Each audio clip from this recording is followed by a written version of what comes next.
apologies for the slight delay. They were doing some power washing outside, so I just waited for that. So yeah.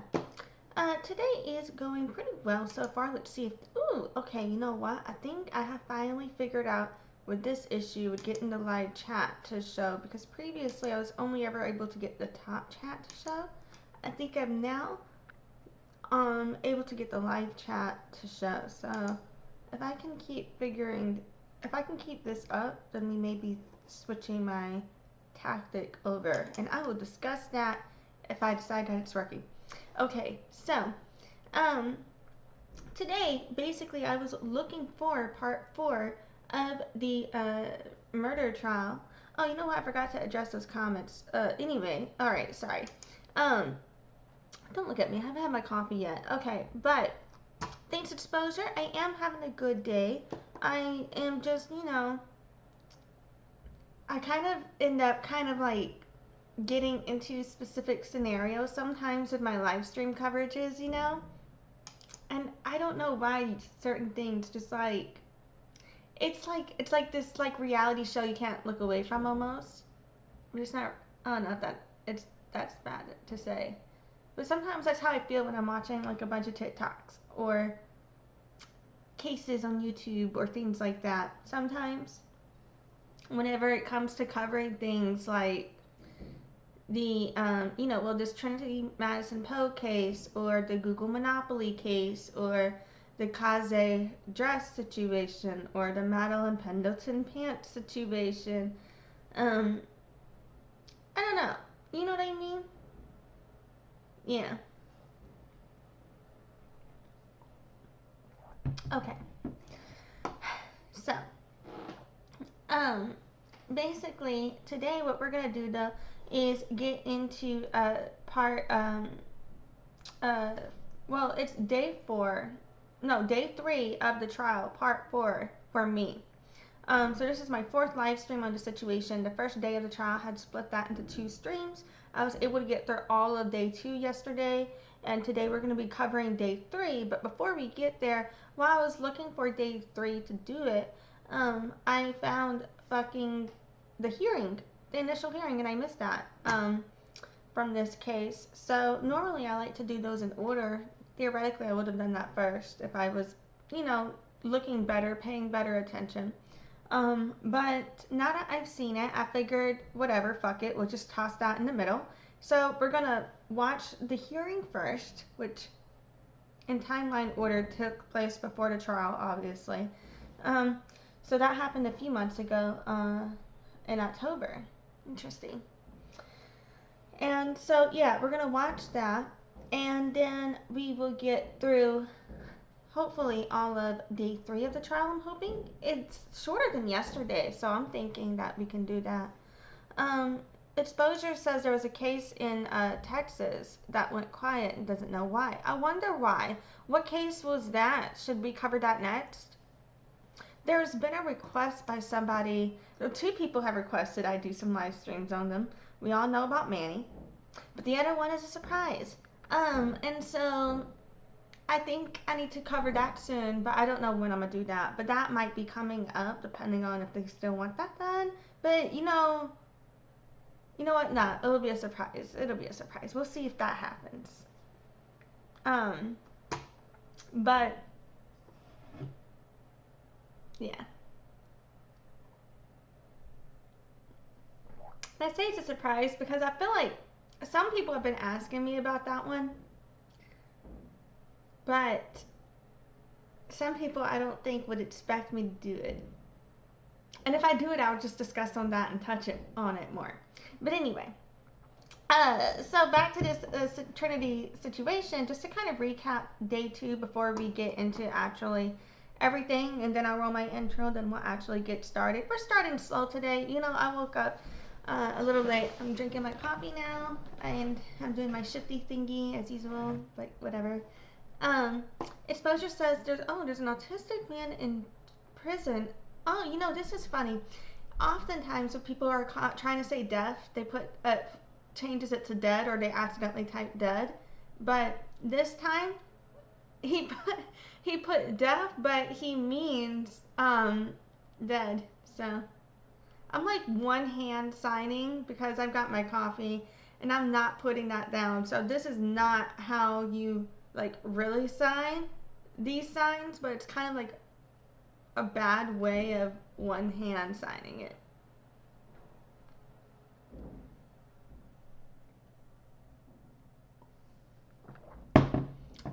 Anyway, people who are really fluent in sign will know what the fuck I mean, or they'll look at me like, God damn, bitch, ew. Either way, what's up? Fucking. Well, I will look into that. Shaken baby syndrome is interesting. I'm gonna look into that. Yeah, and then if there's, because sometimes even if a court case exists, I might not be able to find much on it beyond what's in the news. But if I can find certain information, oh yeah, no, I saw that you spelled that wrong. I just thought it was real funny. If I can find certain information on the case, then yeah, then I could really get more into it. I could definitely cover what I can find either way, but and then just do a take on my like reaction to that. But either way, like I don't know if I'll be able to do as deep of a dive as like this Trinity case, for example, depending on like in this situation they have the whole court trials and court sessions live streamed, and so in this case I'm able to do a bit more coverage on it because there's just more here that I'm legally allowed to go over, versus if it's news, eventually that's going to get repetitory. Is that right? Repetitive? Well, caption or put repetitory, so maybe that is a word. I don't know. Yeah. Anyway. Okay, did I do my recap? Fuck. Fuck. I'm gonna drink my coffee and then give y'all a shitty recap.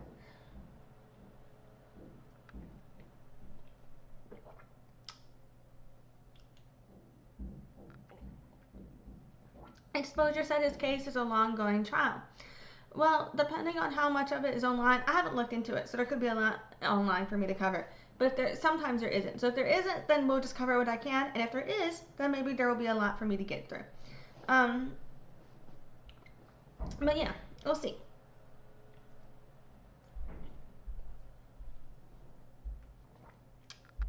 Because I'm interested in, the concept of it. Like if he's innocent or guilty, I don't know.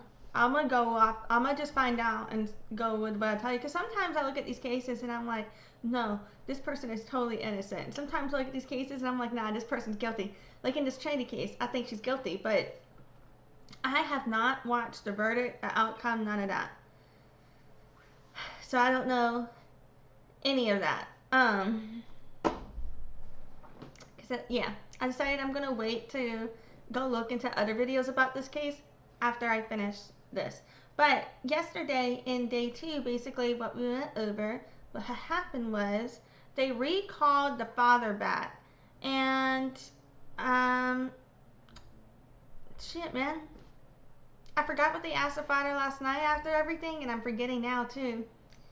I don't know. I feel like the father's testimony in day 1 was more detailed and lengthy, and day 2 was like real quick. And it happened at the beginning. Oh, exposure said his case is really hard to tell, so back to my subject. Yeah, we'll get into that.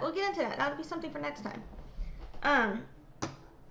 I feel like intros are where I kind of ramble anyway, and then I'm better, somewhat, not really, at kind of-ish, staying on topic once I get into everything, and then I kind of ramble in my intro and conclusion, so it'll be timestamped. They can skip through it, fuck it. But, shit, man, why the fuck can I remember any of the,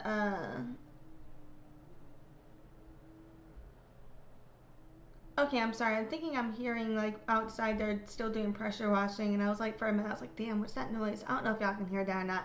Anyway, okay, so I can't remember any of his testimony from day 2, but I think part of it, I remember thinking it was repetitive. I remember thinking when we came back from day 2, they were basically asking him questions from day 1, and I remember And that's why it's just like not standing out to me, because I don't feel like anything consequential happened in him coming back and being recalled. Um, yeah, I'm totally hearing that pressure washing shit again. Dude, that shit is loud to me. I don't know if y'all can hear that. Alright, so fucking, it's distracting me. I'm trying to stay on task though. Then after that, they they called in the two medical doctors, as well as I guess medical doctor is stupid. Like the two doctors, well, I guess there's other types of doctors, and the doctors that treated the baby from his fatal injuries. And then there was also the medical examiner that all testified, and they were all saying reasons as to why they believe the injury that the baby sustained was fatal and happened. They all believe that it was the spinal, not the spinal, well, I guess skull is part of the spine, is it? I don't know. But the skull injury was the fatal one. And fucking, they were also saying that that had to have happened because of the type of, what did they say? I think it was like hematoma or some shit like that. Look, I'm not a fucking doctor or a lawyer. Don't look at me. Because of the type of hematoma, I think they said, or something like that, that he had, this injury had to have occurred within like a short time range of the baby arriving, due to the way the baby's symptoms presented and the way the bleeding happened and everything like that, is what they were saying, to my understanding. And I believe that all of the medical professionals were agreeing on that. But the defense attorney's strategy to kind of like, because they didn't really have like a good one in my opinion, was to basically try and discredit them, which I think made him look bad. Because when you have actual valid doctors who are professionals in their field, whose jobs are to save lives, it makes you look bad when you try to basically be like, so you're not qualified to speak on this, you know? I don't think he said that necessarily word for word, but basically is what he was saying. And you know, and it's just like, I don't know. Anyway, so, and then I feel like that didn't make him look good in front of the jury. I don't think he's thinking about how he looks in front of the jury and how he has to convince the jury. And part of that is the jury at least being able to understand where he comes from, which does include at least some level of like connection, you know. And I don't think maybe he is like processing that in the moment, or maybe he's so focused on like not having an argument and trying to bullshit something that he's not thinking of that. Oh, okay, the Robert Robertson case. I will look into that. I bet he got bullied for that name. That was probably fucked up for me to say, but it's my first thought. And yes, I will look into that case. I bet Trinity got bullied too. Yeah.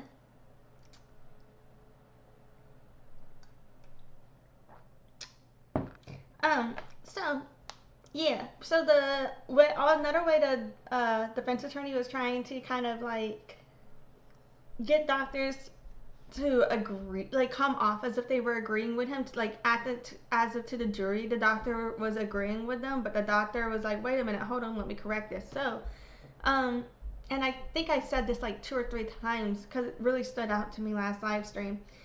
Like, I forget the doctor's names that they're referenced. I'm sorry, but so they were like, do you respect Dr. A? And they were like, yeah, man, I respect Dr. A. I've taken her seminars. And then they were like, well, Dr. A sort of cited Dr. B as, this isn't word for word, this is just off the top of my head, the same idea, fuck it, opposing controversy ideas to her study from Dr. B, and Dr. B said that if it's an epidural or something, that's not right. Did they say epidural? That's totally not right. If it's a something hematoma that starts with an E, fuck it. Look, man, don't look at me like that. I'm not a doctor. So if it's that type of hematoma, then that means it would have bled over a long period of time or whatever, and so therefore the injury couldn't have happened when he was at Trinity. It would have been maybe the night before, and when the father was there too, is kind of what the defense attorney was trying to go with. And the guy was basically, like, with the line of questioning that the defense attorney used, that's a summary of what happened, but he used a different line of questioning to get there. So, at first, with the line of questioning used to get there, though, he was basically, what the defense attorney said was, so, since you respect Dr. A, that means you agree with Dr. B. And then the guy had to come back and be like, no. Dr. A cited Dr. B as an opposing source. That doesn't mean I or she agrees with Dr. B. That's just her publishing the counter narrative in the study as well. Because that's what you do in academia, dumbass. I didn't say that, but that's what I'm thinking. Like, fucking, you know what I'm saying? And he went on to say also the type of hematoma that this kid had, that he died from, the baby had that he died from, was a subdural? Epidural? No, that's not right. I don't know.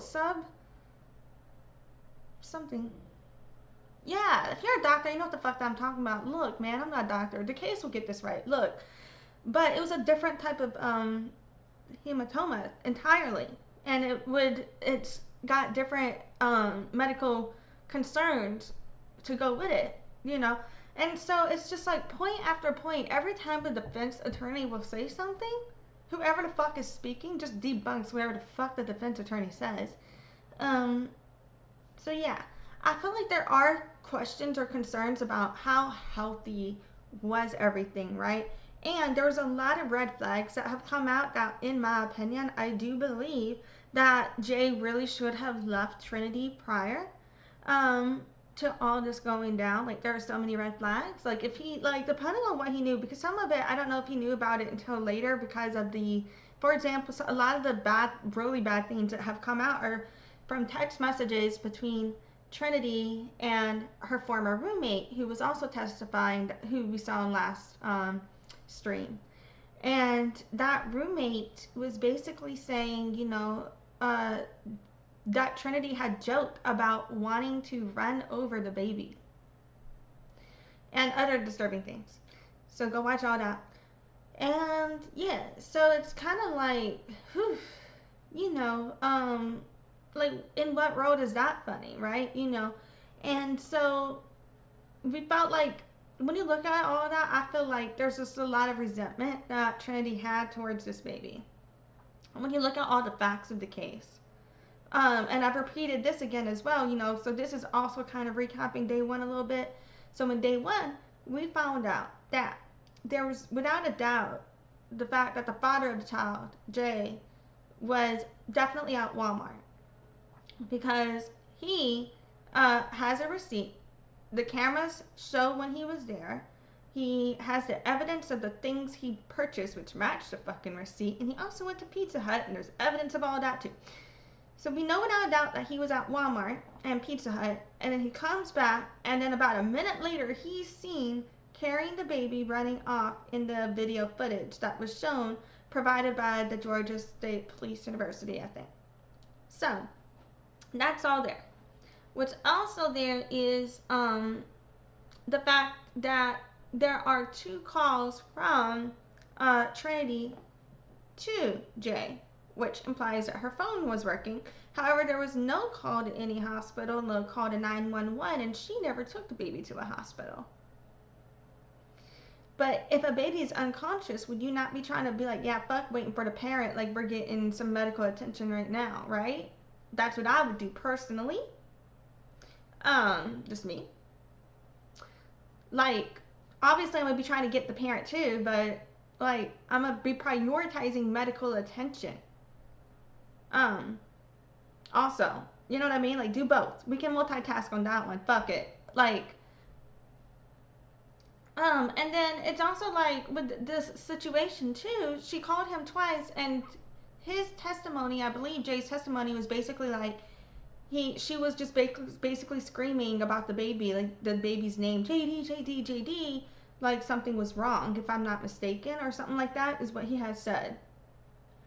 And so but when you watch the footage, he doesn't look like he's necessarily rushing to get there.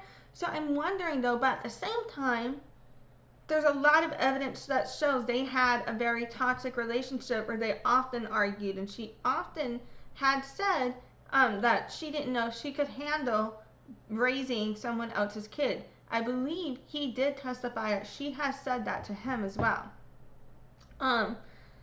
And so, yeah, fucking all of that combined, and then you look at the timeline of everything, it is quite concerning. I felt like he's not paying attention to the red flags, like he should have left.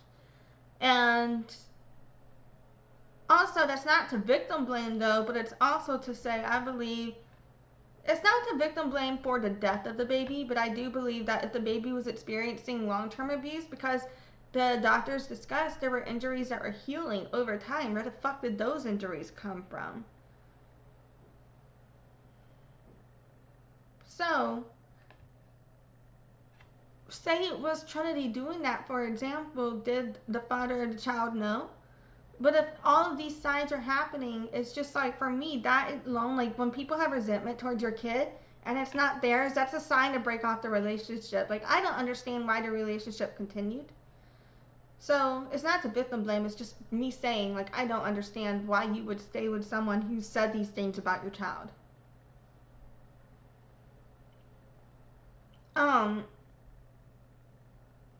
But yeah, when it comes to the rest of the situation, I do like believe that if some of the things that came out, because they are alleging that the baby basically drank a lot of soda and ate a lot of chips and didn't have the most healthy diet, and that Jay did admit in his testimony that he was drinking and driving, I think, at one point, if I'm not mistaken, from what I think he said. And so there are things, that I do believe align with not having a healthy relationship with everything, and it kind of being potentially what people could accurately describe as a toxic environment in certain ways. But does that mean I think he necessarily murdered a child? No. Because there's no evidence or indication of him saying anything like that towards the child, such as Trinity has, where she thought it was okay to joke about running a baby over. And and mind you, I've heard a lot of people joke about the Eric Clapton situation.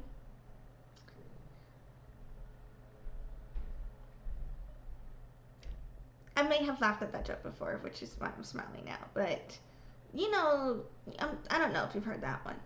But in that situation, I would say a difference would be that no one's joking about being the one to kill a baby. But that one's actually a pretty fucked up joke. It's kind of laughing at like addiction. I gotta sit on that. I don't know. Anyway, okay, sorry. If you know what I'm talking about, you know. If you don't, you don't. But I'll address that another time because I'm not going down that rabbit hole right now. Fuck it. Okay, anyway. But, so, yeah, I don't know.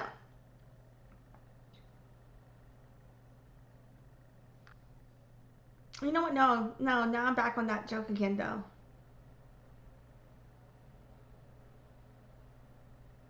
I feel like we live in a society that, under the concepts of white supremacy, normalizes the general dehumanization of others.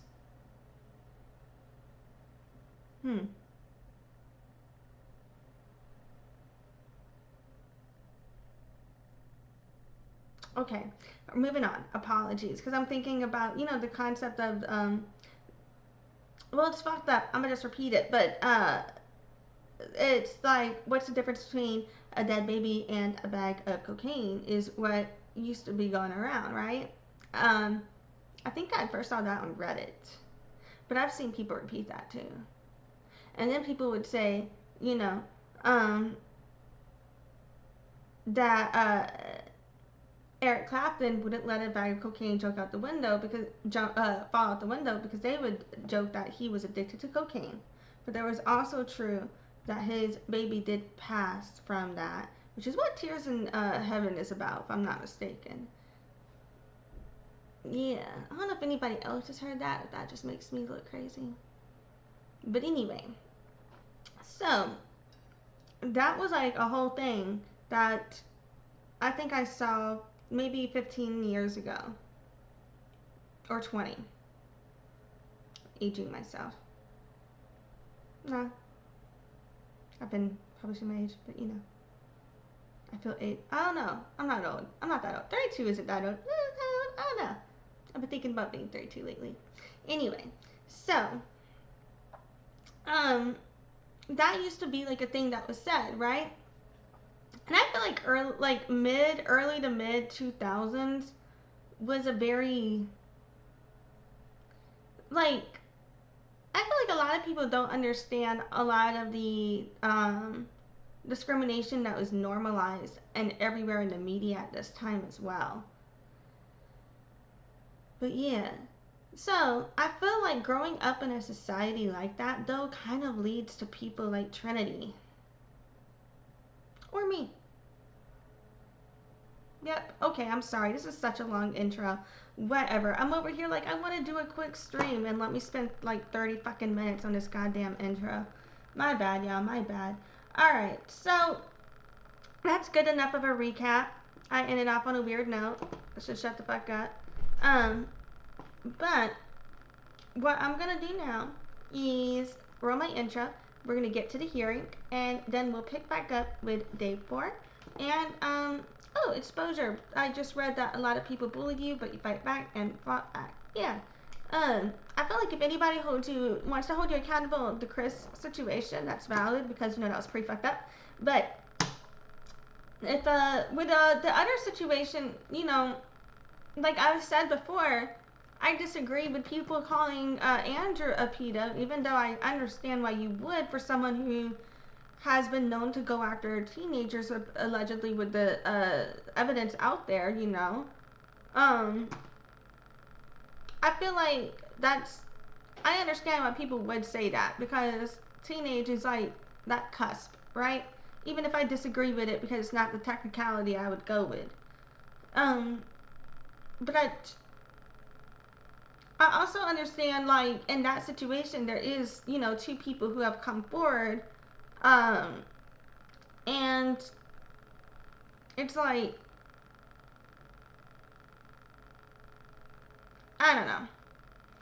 The post he's made, the things he said were also disturbing as well to me. But that's a whole nother rabbit hole. Apologies. I'll link that playlist later, though. Fuck it. So I understand, you know, like, why people will say certain things if they feel a certain way. I think if someone thinks what you did is predatory, that would be valid, you know.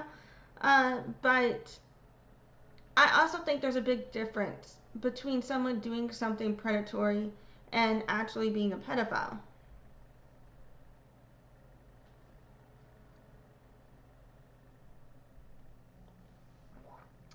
But also, if that's the only thing you've done, I don't see anything else from you. I'm going to keep an eye on that going forward.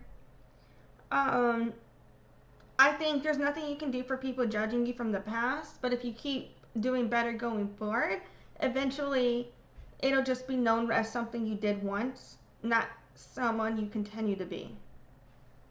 You know? I don't really know. That timeline is different for everybody. I feel like, for me, it's like, I just kind of delve into everything because I've seen those allegations for so long, man. And I was like, well, let me see if I can find, because I have never seen any proof. I've never seen a victim statement. Sometimes if there's not court records, if there's a victim statement, you know, I am often inclined to believe the victim. But that's just me. Especially if there's more than one victim, then I'm like even more inclined. Sometimes someone will speak out and they'll be saying things that they don't have evidence for.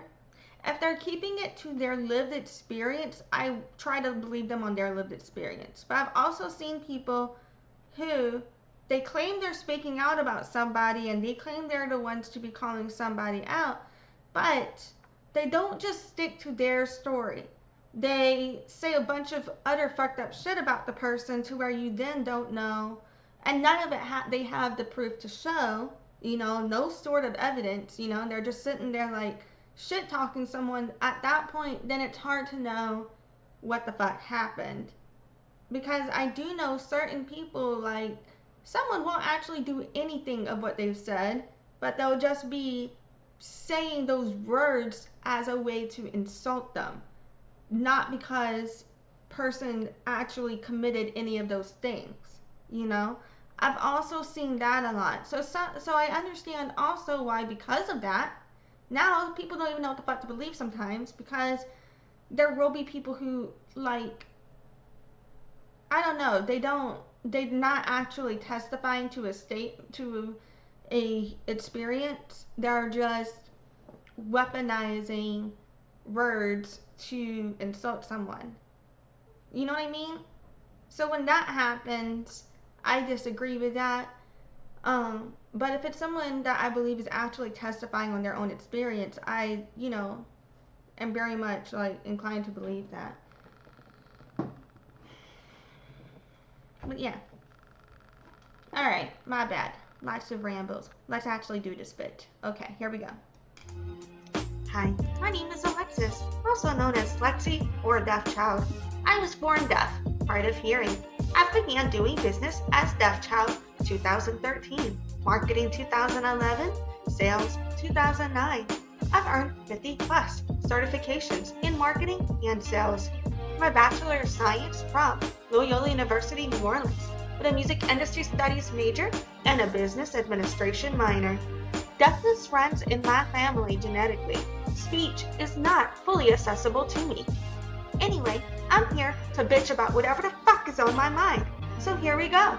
Visit my site at noladeafchild.com.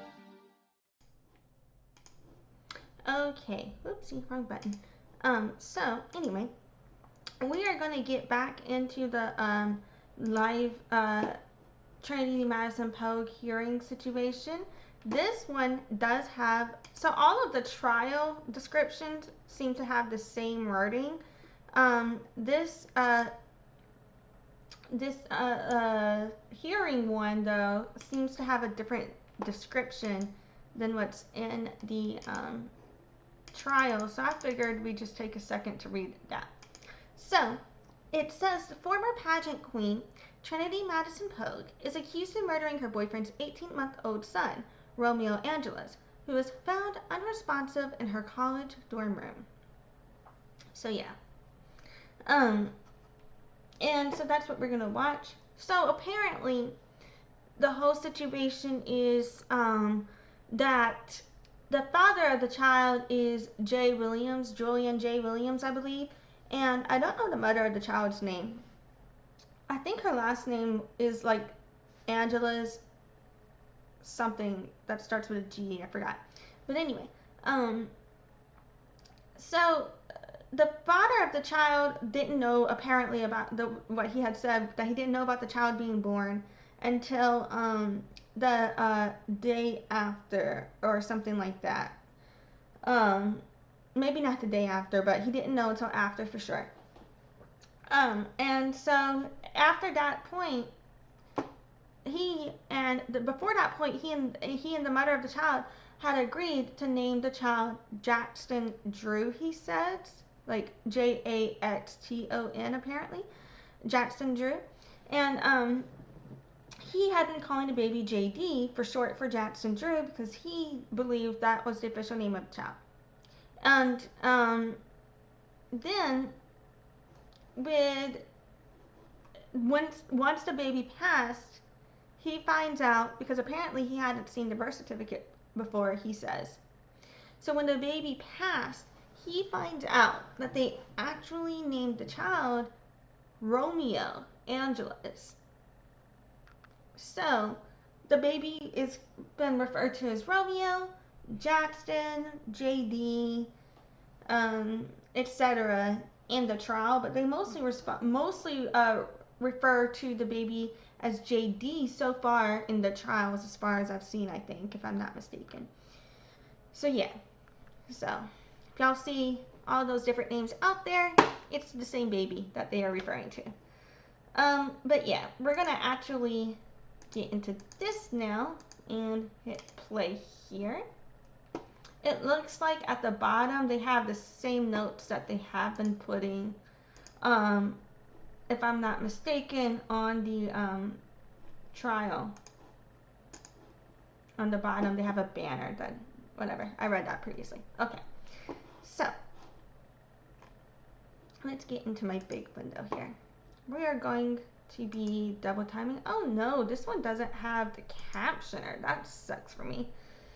I am going to test the extra captioner. I feel like sometimes it works perfectly and sometimes it wants to glitch on me and be real weird. So I'm hoping that today it is working with me, but we will see. We will see. Here, I'm gonna turn it on in this other place too. Okay, making sure that the extra live captioner is turned on my screens. Okie dokie. So let's try that. Let's see what is happening here. We are going to skip through this little intro and we will start. God damn, this is really long.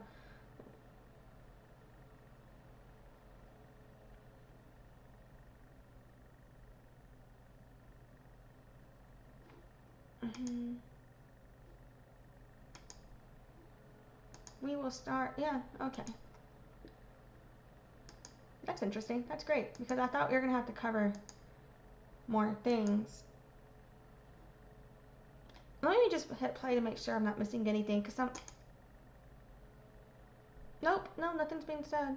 Okay, yeah, because sometimes, you know, crazy. Oh, here we go. Oh, okay. No, I thought there was gonna be a hearing. Mr. Campbell's present here. I'm here, Your Honor. And Chief President of the courtroom, Your Honor. We are already subject to certain motions are filed. Mostly have been resolved. There may be a few issues, but we agreed, the district attorney and I agreed to especially set this case. It's not ready for this calendar. We had talked about possibly November, but I think it might even go a little bit further down. Well, we said November, but then as it turns out, the November trial week actually is a December trial week this year. I think we agreed that this was going to be my first case on the week of December 1st. That was my understanding, and what I would ask the court to do, that there's a motion plea day for that calendar on November 19th, but the motions in this case may end up. I mean, I don't think they're going to be in a long time today, but they possibly could. But since the court has a routine day on November 17th, which is the same week, and so whichever one is more convenient for Mr. Campbell and for the court. I mean, I would be available to you know, for any motions or whatever on either the 17th or the 19th. All right. Well, I'm going to tentatively settle for the 17th, and then we will try the case the week we sent. That first week in December, it's actually November trial. Does that work, John? Can we go back to number 17? Well, in just a second. Okay. You have anything else?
No, John, that's all I have. May I be excused, sir? Oh, god damn it. I just realized I've been muted. That's unfortunate for me. See, y'all, this is why I need you in the chat, man. You tell me when I'm fucking muted, bitches. Alright. Oh, you're not bitches. I'm sorry. I'm the bitch. But, Anyway, fucking, I just realized I was muted. But all I was saying was that she really changed her hair color. You know, Exhibit A, Exhibit B. And so I was basically speculating as to if she was looking more emo or more goth these days. And then I was thinking, I don't know if the goths want to claim her. Maybe the emos don't either. But the emos are more stalkery is what I said. And you know, that's because, what's that song? Is it I Miss You by Blink-182? Emos love that song.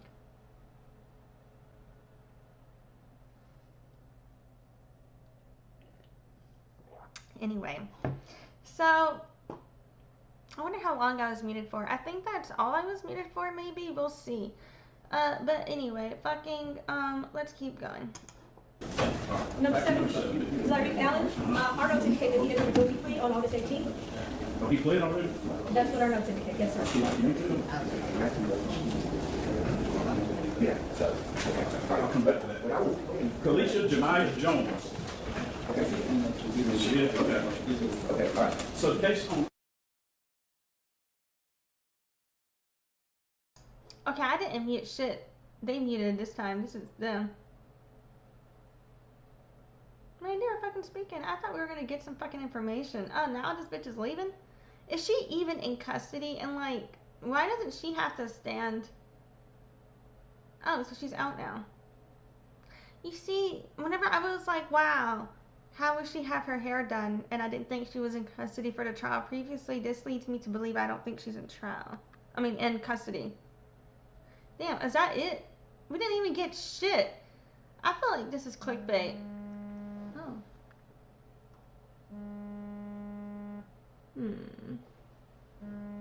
I don't think I need to answer that. I don't know. Let's see. I'm gonna answer this. Fuck it. Hold on.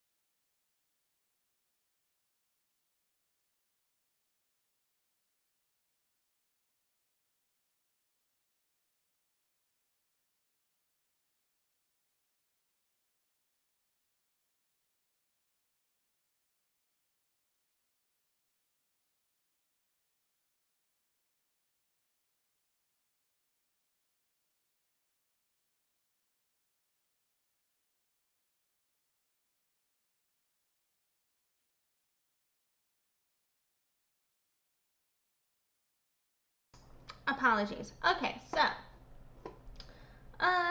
before I skip through that, we didn't get shit from that. That's unfortunate for me. I really thought we were gonna get something. Let's see real quick before we get started. I'm gonna search the lives.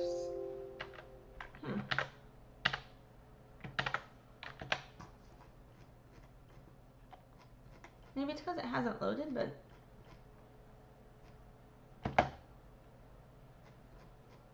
okay. Did they do another hearing and did I miss it? Or is that it? Let's scroll down a little more.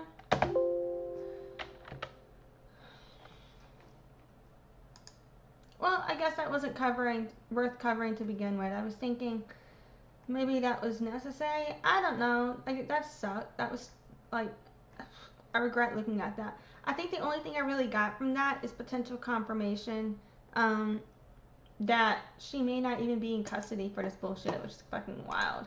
Okay, let's go take it back here.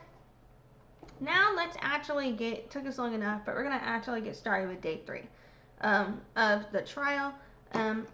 Yeah, so back in, oh good, this one has captions, so that's nice. I'm gonna turn off these extra captions then.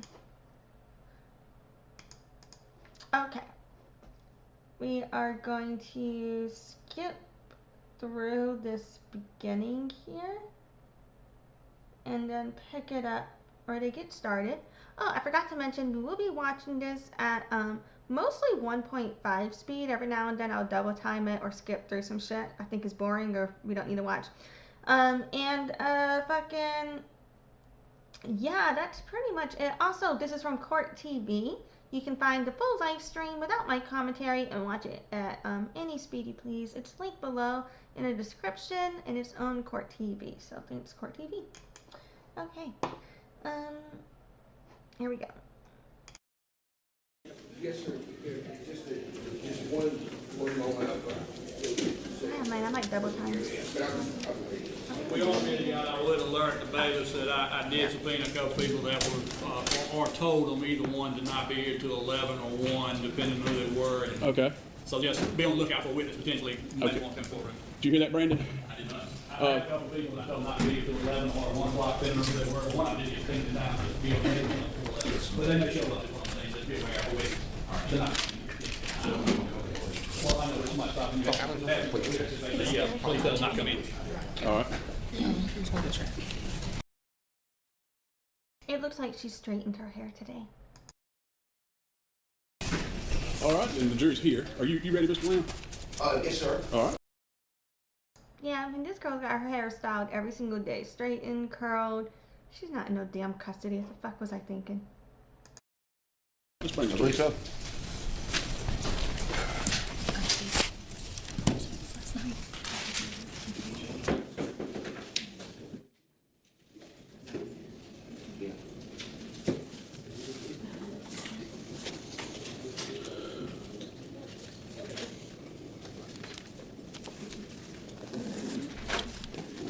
Mallory.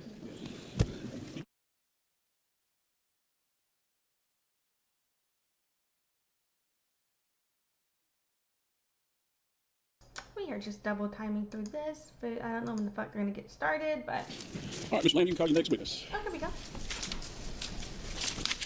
Yes, sir. The state calls Lieutenant Timothy Allen.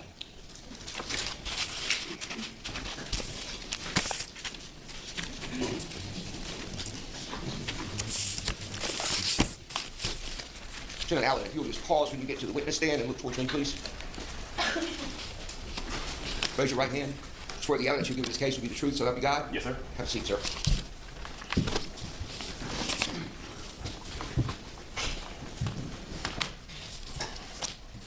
What's your name?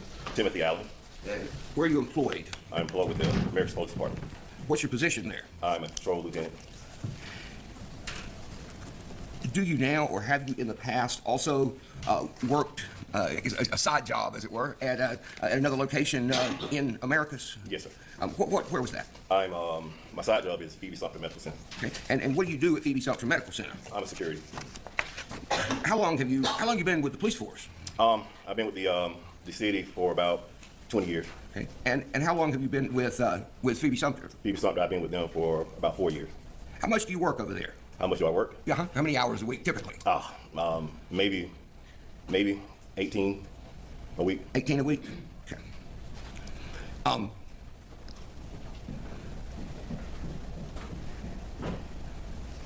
Okay. So, did you were you working at Phoebe Sumter on January 14th, 2024? Yes, I was. And that afternoon, Make sure all the phones are off, please.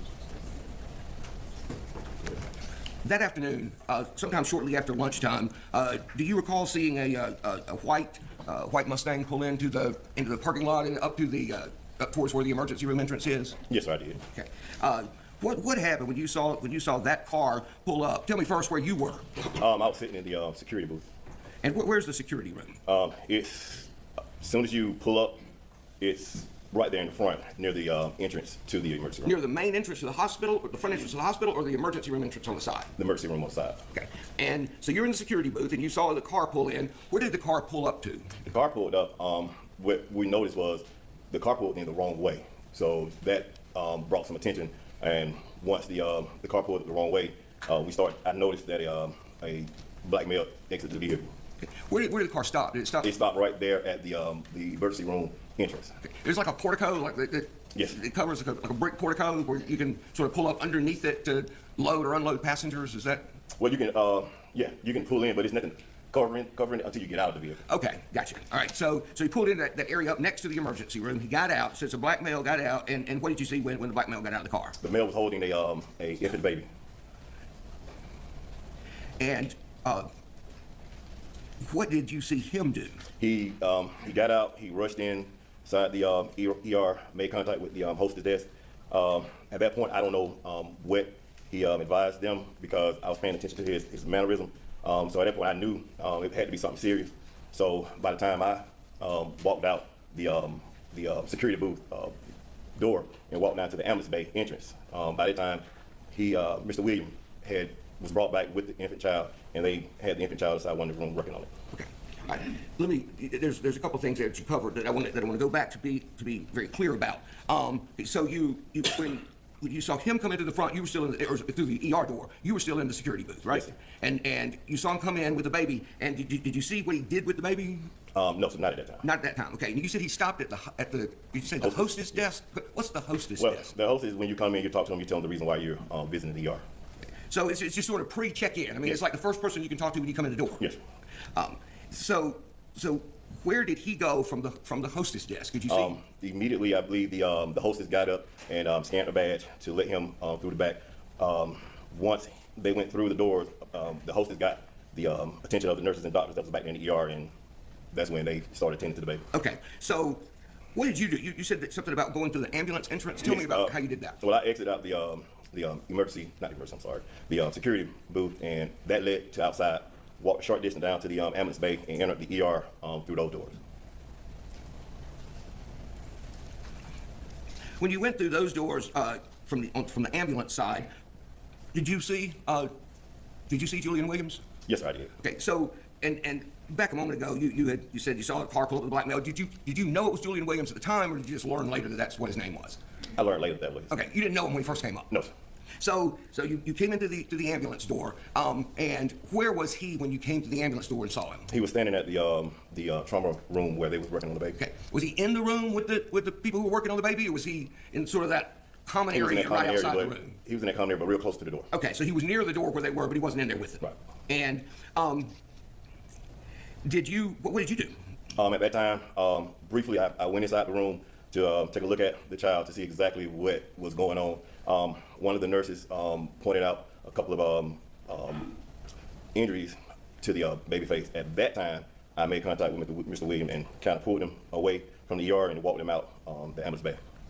And when you say you pulled him away from the ER, you don't mean that in any physical sense. No, do you? we walked out. He walked out. Yes. I mean, he I voluntarily went with you? Yes. You asked him to go with you? And, yes. Yeah, and why would you walk from there outside? Because at that time, because of what was going on with the baby and what they was doing with the baby, didn't want him to, he was already emotional, didn't want him to continue to be getting even more emotional, noticing what they was doing with the baby. And plus, I had to find out what was going on and why the baby was brought to the ER. Now, you said a few moments ago that you had watched him as he came up, that you were watching his the way he was acting, his mannerisms or whatever. I think you said that is how you knew that it was something serious. Yes. Did you say that? Yes. Okay.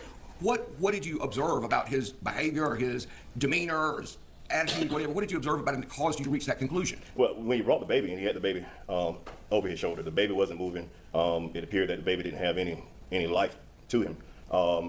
Once I made contact with him in the ER, he was emotional to the point where it appeared that his life had been drained out of him. Was that one of the reasons that you felt like it might be better to get him away from from the immediate area where they were tending to the child? Right. So you asked him to walk outside with you. Where did y'all walk to? We walked out the ambulance bay and stood in the ambulance bay area. And you asked him what had happened, is that right? Yes, sir. Okay. First let me ask you this, did he tell you whatever it was that happened? Did he tell you where it had happened? Not at that where time. he was? Not at that time. Okay. All right. So he told you, what did he tell you about what had happened? He stated that the baby had failed. And at that point, that's pretty much all he had said. Okay. Now, do you recall when we met before? Did he tell you where he was when the baby fell? No, sir, not at that time. Not at that time. He just said the baby had fallen. Had fallen. Okay. And what did he do with it? I mean, after he told you that, what did you do? At that point, because of the nature that I observed the baby, and I radioed to the on-duty shift supervisor and advised them that I had a situation at the hospital that was dealing with the infant baby. So you radioed to the on-shift supervisor where? APD, Americus. Americus PD, okay. Radioed the APD, all right. And why did you call APD? Because at the time I was believed that the whatever was going on with the baby had happened somewhere in the city. Okay. Once you called APD, did you continue talking to Mr. Williams? Was he still standing there with you? Yes. Okay. Did he tell you anything further about what had happened while y'all were standing there? Yeah, so he further advised that that the baby had fallen out of a chair based off of what his girlfriend told him. Okay, so he said his girlfriend told him the baby had fallen out of a chair. Yes.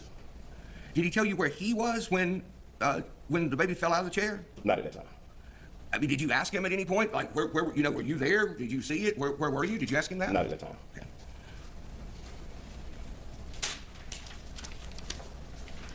Was there anything about his physical appearance that was notable to you in any way?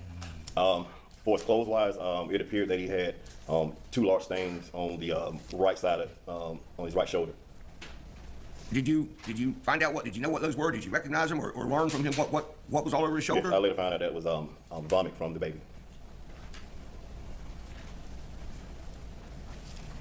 So, was there any point when you were talking to him that the girlfriend came up and started talking to you, joined you? Well, while we was outside, the nursing staff came out and advised that at the time that we was believed was they advised that the baby mom had showed up. Okay, so the nurse came out and said the baby told y'all it was the baby's mother, yes. which of course is not true, but Right. but that's what they thought at the time. Yes. And did she come out to talk to you? Well, me and Mr. William went back on the inside, and we stood not by the trauma room, but more close to the nursing station desk. And who was there with At the time, it was me, Mr. William, and Miss Trinity. Okay. When you were standing there near the nurse's desk, did y'all continue having any conversation about what had happened? Yes, at that time I asked Miss Trinity what had happened. Okay. What did she tell you? She said that the baby was sitting on a chair, like she described it like a lower beanbag chair. The baby was sitting on a chair eating some chips and drinking a juice. She turned away from the child. She heard something what appeared to have fallen, turned around, went and picked the baby up and attended to the baby. Okay. Did she say anything to you then, or did Mr. Williams say anything to you at that point about where he was when the fall had happened? At that point, that's when I found out that the baby was at GSW. So notice, one of the defense arguments was that what if the baby falling from the bed was what killed him, and they're also claiming, why the baby was harmed was from falling from a chair. And then also one of the things the defense was saying was like, what if it was a car accident? And then later on the defense was like, well, we know he wasn't in a car accident. And I'm like, why the fuck are you but the defense spent so much time arguing that. I'm like, why the fuck would you spend so much time arguing that and then say we know it wasn't from the car wreck, bitch? The fuck is wrong with you? Anyway, but yeah, this just made me kind of think of all of that. But all right, yeah, let's keep going. Sorry. Okay, so someone was telling you where he was, and that's when they explained that the baby was at GSW? No, I didn't find out till after we walked back out the ambulance bay that Mr. Williams was. Wait a minute, I thought a GSW was a gunshot wound. Isn't that different? Or am I not processing because I interrupted? Hold on. There at the dorm room with Miss Trinity and the baby. Okay, so you didn't know, at that point you didn't know that he wasn't there when the baby supposedly fell out of the chair?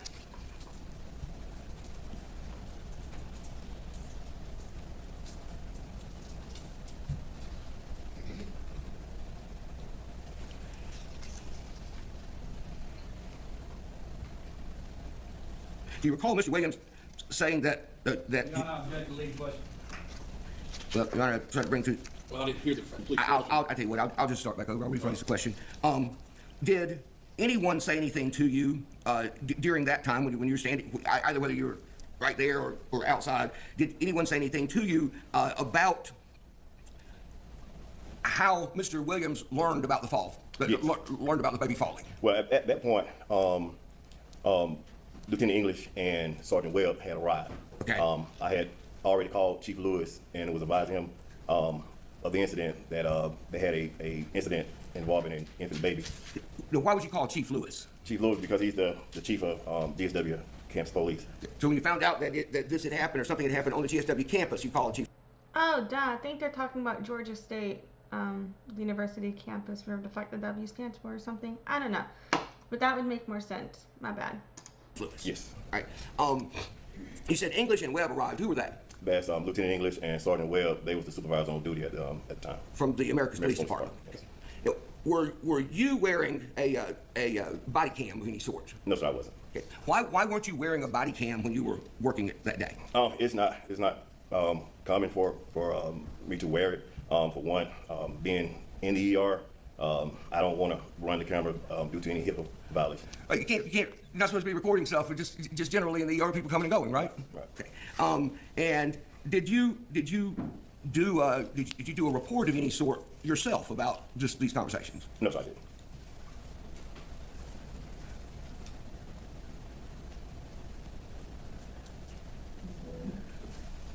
No, wait, I'm stupid because this doesn't make sense. He was part of the hospital, not the university. I don't know what the fuck the GSW stands for, man. I might double time this pause.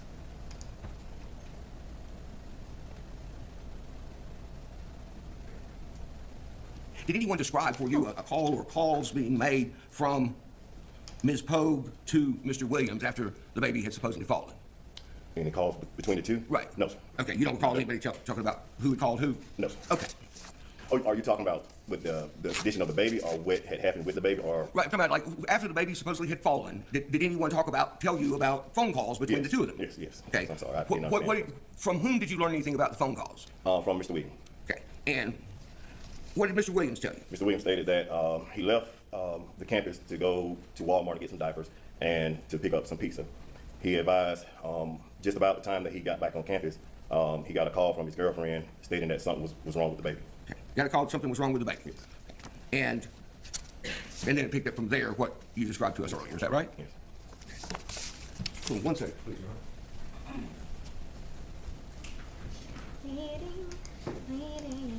Nothing further this time. All right, cross-examination.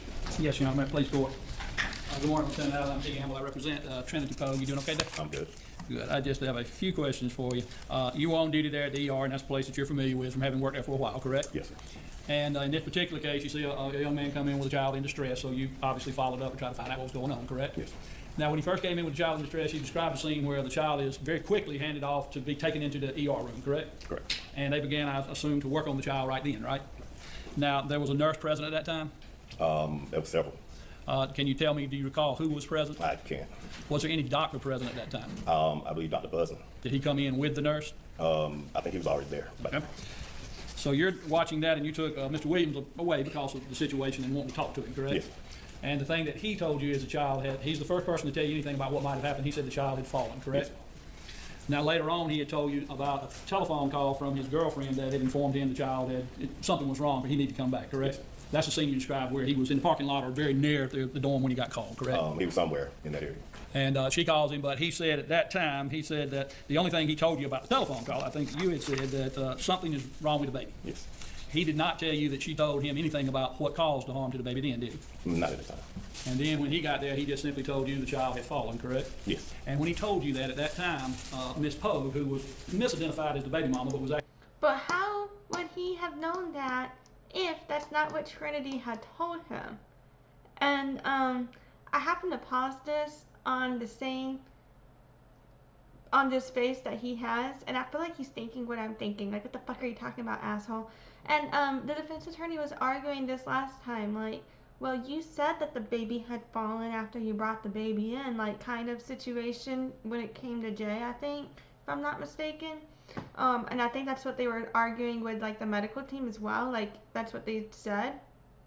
And it's just like, but if Jay wasn't there, what else would he be repeating but what Trinity told him what happened?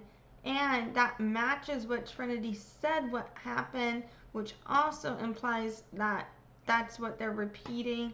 That's not the argument that it verifies her story. It's just more of like a verification of that's what they were told. You know what I'm saying? Like, I don't know. Like, I feel like this doesn't help him the way he think it does.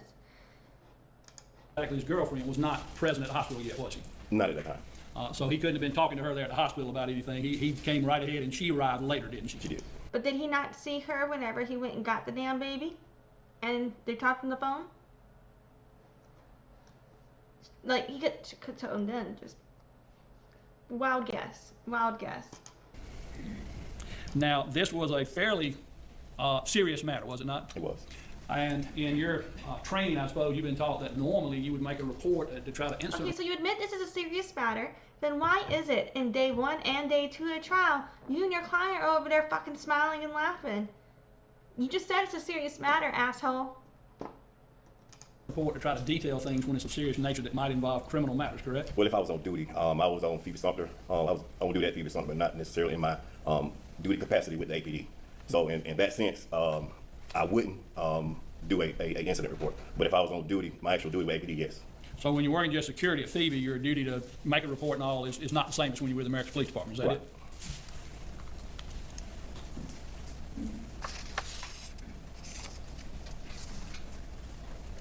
That's all the questions I have, Your Honor. Thank you. Any regret?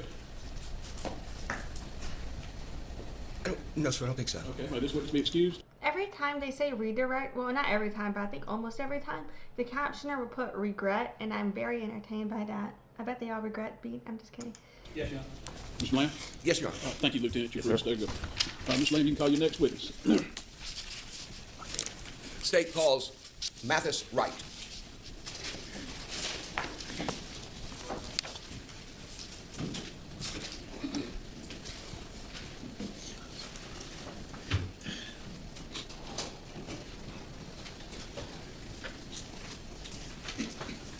Reverend Wright, step towards that witness chair over there, the witness booth, and pause, please, and look back towards me. Reverend Wright, if you'll receive the oath from Mr. Lamb, Raise please. your right hand, please. Do you swear or affirm that the testimony you will give in this case will be the truth, so help you God? I do. Okay, have a seat, sir. What is your name? Mathis Wright. And it's Reverend Wright, isn't it? Well, yes, Mr. Wright, Reverend Wright. Well, I am a reverend. Okay. I feel like he should sue the Monopoly board game people for impersonating his image. I mean, I don't know if that's fucked up. I think it's a combination of the glasses and everything. I apologize for saying that. I like his dress style. I really like his style. Okay. Right. And Reverend Wright, at a point in the past, you have also you served as a deputy coroner. Is that right? That's correct. Okay. And when was that you were a deputy coroner? Between January 1st of 2020 through December 31st of 2024. And why did you leave that role as deputy coroner? Because the coroner, the new coroner that was an election, and the new coroner that won did not retain me as a deputy. So there was I mean, that's essentially a political position in a way, right? I mean, it's a political. The coroner is an elected position, and deputies are folks who are appointed by whoever the elected coroner is. That's correct. And they are free, aren't they, to choose whoever they choose to be their deputies if they have deputies even. That's correct. Okay. So who was the coroner that had appointed you as a deputy? Mr. Clifford Walton. Okay. And then when Coroner Walton went out of office at the end of December of 24, that's when you left office as well. That's correct. Okay. All right. In January. I'm wondering how this part is relevant to the case. Because sometimes, sometimes I say that, and then that explanation comes out later. And sometimes I'm like, how is this relevant? And it wasn't. It fucking wasn't. Anyway, let's keep going. Of 2024, specifically January 14th of 2024, did you have occasion to address a matter involving the death of a young child by the name of Romeo or J.D. Angelus? I did. How did you first become involved in this? I received a call from the hospital staff that I was needed at the emergency room at Phoebe Sumter and Americus. When you went to the emergency room, do you know what time you went to the emergency room? I'll ask it that way. Do you approximately what time you went? I'm not really sure exactly what time it was that I actually arrived there, but I don't recall exactly what time. Okay. In any event, did you go promptly or shortly after you received the call? Yes, usually we are instructed to try to, from the time we get the call, to try to be at that destination between 30 minutes to an hour. So you were there within an hour at least? Yes, within an hour of the time I got the call. When you went to the hospital, can you tell me what you did when you first got there? Who did you see? Who did you talk to? Well, when I own hospitals, when I arrive, when it's a situation like that, when it's someone that have died and and a law enforcement agent is involved there because they were at the scene. If it's a death where they are not involved, then I speak to the hospital staff first. But if there's a law official there that's involved in the case, I speak to that officer that's in charge first. And do you recall who you spoke with when you got there? Yes, Officer Allen. Did you get any preliminary information from Allen? Yeah, that'd be the purpose, is to ask him what we got, what does he perceive that we have. Did you subsequently talk to anyone else about what had happened? I did. After I left Officer Allen, I got one of the nurses to show me which room the baby was in. I went in and took a preliminary look and examination of the baby just to see what kind of condition that I could see visually that was wrong with the child. And from that point, I went to the father. Where was the father at the hospital? He was in one of the I'm going to say one of the side rooms there that they have outside of the ER, or family room is what they call it. Okay. Did you talk to the father there? I did. Did you talk to anyone else? In that room, it was just the father, and I think that it was the father and the aunt. And I didn't really talk to the aunt that much. The information I found out about her was she was the one that seen about the baby during the day on a regular occasion. I asked the father about what had happened.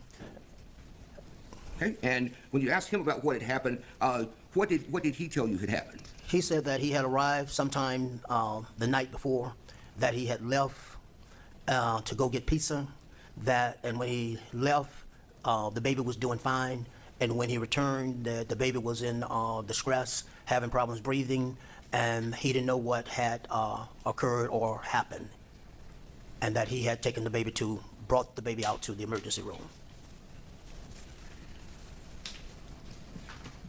Did you talk to anyone else about what had happened? Yes, I did. Okay. From there, I went to the other family room where the defendant was, and I talked with her. And in the room, her parents was with her, and I asked her about what had happened during the time, and she said that that the baby was eating potato chips, and and the baby had became distressed and had fallen out of the chair that the baby was in. Okay. And then from the earlier conversation, okay. So she said that the baby was in a chair eating chips? Yes, sir. Okay. And then the baby, you said, became distressed and fell. What did she tell you about the fall? And Well, what did she mean became distressed? What did she describe to you? Well, she really didn't actually describe it exactly what were the circumstances around it, and at that point I didn't really press her to give me any more details about the actual fall. Okay. So when she told you the baby fell out of the chair, what did she say happened, or what did she do at that point once the baby fell? Well, from the indications was that she really, from the way it was described, it happened really close together, almost simultaneously. Like when that happened, the father came back almost at the same time. That may have occurred, that she didn't really have much time to actually do much. So this happened, and then the father had gone for pizza or whatever, came back sometime shortly after. That's the correct. fall? Okay.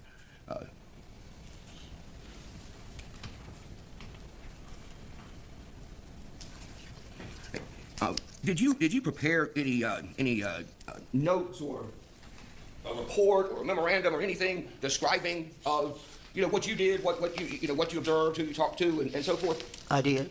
Okay. And as soon as I reach in here and pick up, I thought I had a clean copy over there with me, but I don't. I got to get one. Here it is, right here. Get a sticker.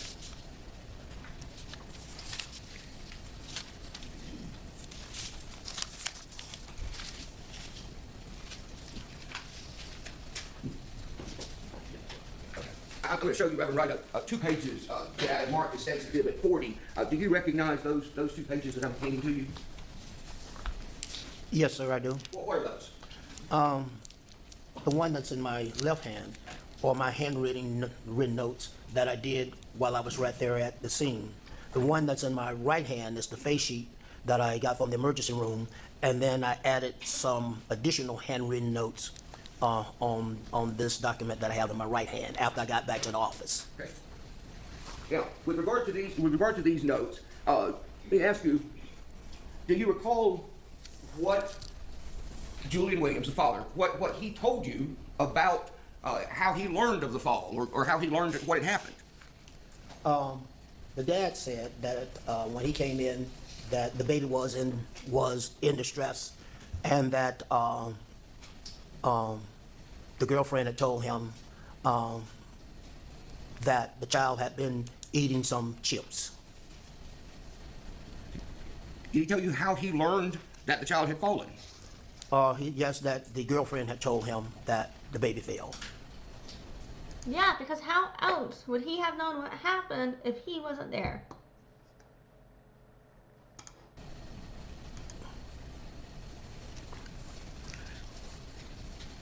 What he told you that she had told him, was that any different in any material way from what she told you had happened? Yes, because if you look at my handwritten notes, it's like in 2 sections. Okay, I'll hand it back up to you and let you. Your Honor, I'm going to tender states for you. I will say this, that I don't believe that ultimately that it would go out with the jury under continuing witness, but I'm going to tender it so that the witness can refer to it as he's testifying. Do you have any objection? Under those conditions, Your Honor, no. So it'll be tendered, but it will not, because it's a continuing, it's a statement, it won't go out with the jury. Is that I correct? think that's the rule, Your Honor. All right. I just want to make sure y'all both agree with that. Yes, sir. So it'll be tendered into evidence, but this is a document that will not go out with the jury. Okay, so I gave you the notes. So what are you referring to now when you said that if you look at your notes, you could tell me? In the first part, I don't know the legal reasons for why that wouldn't go out with the jury, but I think it's interesting because that's contradicting statements, from the defense. So therefore, it doesn't make her look good, right? it starts out by saying history, like in the first paragraph. That's when I did the summary of what Wrong button, my bad. Officer Allen said, the father said, and what my initial statement with the girlfriend.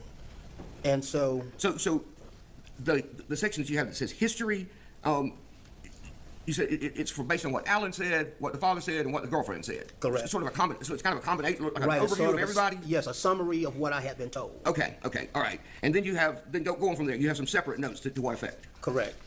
And based on what I had been told, I had a second time when it says girlfriend statement, and I had checked the baby, and I had asked the hospital staff, and no one had seen any evidence of chips being eaten.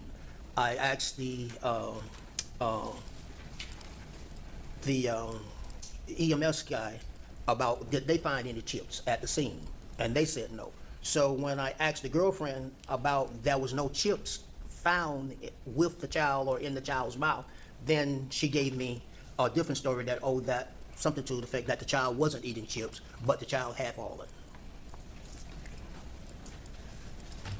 And she also had said, because I put it right here, that that the child was not eating or drinking anything. So I went back to Allen and said that I got a conflicting statement about what happened.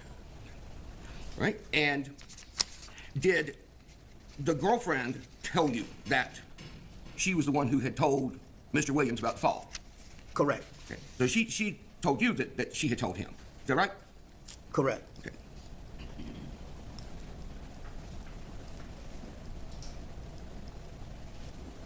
All right. Did anyone indicate to you how long he may have been gone, or how long it was before he got back from the time of the fall, or anything to that effect? Yes, it was, said 5 to 10 minutes from the time he had left to go get pizza to the time that he had came back. And that was what, and the dad said, William said, 10 to 15 minutes that he was gone. So one of them said that he was gone, was gone for 5 or 10 minutes, or had been gone for 5 or 10 minutes when the fall happened? Yes, and that the fall had happened between that time. Okay. So she said that he had been gone for 5 to 10 minutes when the fall occurred. Correct.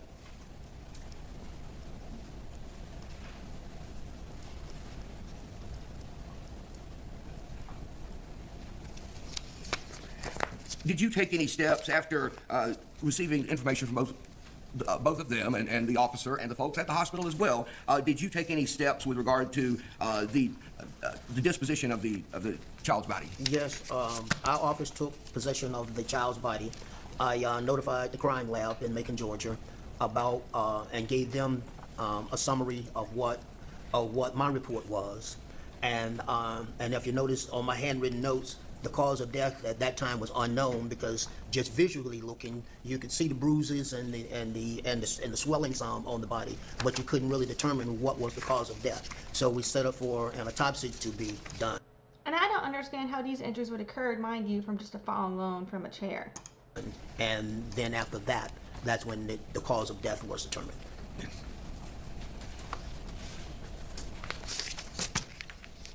Is that customary for someone from the coroner's office to make that decision about whether or not an autopsy is performed and make those arrangements about an autopsy being performed? Yes, sir. Nothing further. Cross-examination. Reverend Wright, good morning. I'm T. Gamble. I represent Trinity Poague. Are you doing okay today? Yes, sir, Mr. Gamble. Thank you. I've got a few questions for you, Reverend Wright, concerning the autopsy, et cetera. Not the autopsy, but the coroner's report, I'm sorry. And you've already testified that you came and got a call because as your duties as the assistant coroner, if the coroner wasn't available, then you'd fill in for him, correct? Well, not exactly in those words. How did it work? The way it works is that we take a month or a week or a shift. Like my boss would say, I need you to work this week, so that we all would kind of have some off time, that we wouldn't be on call all the time. So this incident happened to occur on one of the weeks I was assigned to work. Okay, I got you. You're on call like a police officer being called. You're filling in a particular position and time, and that was your time to be. If anything came in, you were the one to handle it. Yes, sir. And the purpose of coming as a coroner, you're the first one to come to try to make a determination about first if the individual is indeed dead, correct? Correct. And then, if possible, give a cause of death, because, I mean, sometimes it's a routine matter where you come that someone's an elderly person that died or whatnot, and you can make some evaluations based upon what you're told by the hospital staff or the family or something of that nature, correct? That's correct. And then when you have situations like this where it's a little more detailed, sometimes you still can make some determination, and other times you're not able to make that determination on your own, correct? That's correct. And this was one of those times where you couldn't tell yourself exactly what the cause was, correct? That's correct. Now, you did, though, still try to take in some information to determine what's going on, and you made, I guess you made a report of some sort. Is this the normal way you make coroner's reports? Well, yes, it's my way of doing it. Someone else may do it a little different from the way that I would do it, but I normally start out with the history. They try to find out what has happened before the event occurred, and then do that. Then I will go and do like the follow-up, like it says, where I will take a statement, and then I'll mark it statement. So each one will follow something similar to this, but they may, depending on the circumstance, I may change it somewhat, but basically it's what I have seen and determined at the scene. Yeah, but what I'm asking specifically, maybe a little bit more directly, the first page of your report is a Phoebe Sumter Medical Center face sheet that you've kind of written out some information about addresses and things like that, correct? Yes. And I mean, that's not a coroner's report sheet or stationery or anything that's on. It's actually from something you just grabbed from Phoebe Sumter and scribbled on, correct? Well, no, well, we get this all the time. If we go to the hospital, we're going to ask for this, because sometimes the addresses are wrong, people names are wrong, and if you notice, I put different names, different addresses, because sometimes the people that's involved are not the people that we have to contact to get certain clearance on. In other words, like the girlfriend wasn't the mother, so I needed to find the mother. And if you notice, the notes on this sheet is to find out who the mother was and where she lived, what her phone number was. Now, the second page of this document is a handwritten report, correct? Correct. Is that normally how you would do it, just a handwritten report on a notebook paper? Yes, this is pretty much the standard that I would do, but like I said, it could change depending on the situation. What is the exhibit number on this? 40. Could we pull up, we got another copy of that. Could you pull that up on the screen so I can ask questions about So that? let's take a brief recess so we can get that going. Okay. It's early, and I have to have a comfortable break. All right. So we're going to take about 5 or 10 minutes if anybody needs to step in to the restroom. That way. can skip through that. David, go ahead and get the computer going before we get back. Second thing. Sorry, Reverend. Yes, good, good. Do you need to use the restroom? Yes. Right here, I think they're coming back now. Let's double time here. Y'all ready? You ready? You can bring them on. Yeah.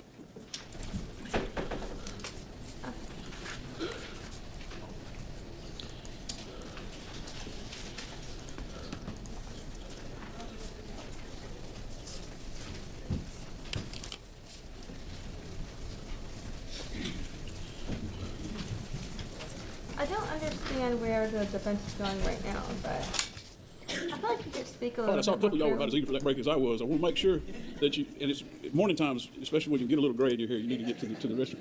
But I don't want you to sit there and be uncomfortable. If you need a break, you raise your hand. We'll take a break at any time you want to. Okay? Mr. Gamble?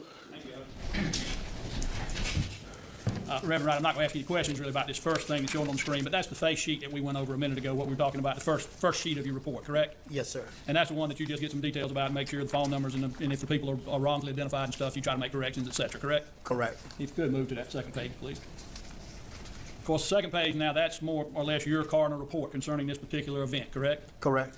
And you've been trained before you became the assistant coroner. You had to go to some classes and whatnot to be certified as a coroner, didn't you? Correct. And they taught you a lot of things about what to do as a coroner, but one thing they taught you was to make a report that contained all important details, correct? Correct. So as much as possible, when you're taking down information, you want to make sure if it's something you feel like may have bearing on this situation, you'll try to put it in a written report, correct? Correct. And I understand you're not going to put every single detail of what time you left and when you were there and all that, but the major details are going to be in there, right? Correct. And I'm looking at this report on the first paragraph, and you have a heading that says history, if you see that at the first paragraph. Correct. And very quickly out there, it tells first that the girlfriend called Dad and said child was acting funny. You see that? Correct. And then you said Dad said child had fell face down. You see that? Correct. So that was important information to put in the report because at least the initial report from Dad was the child fell face down, correct? Correct.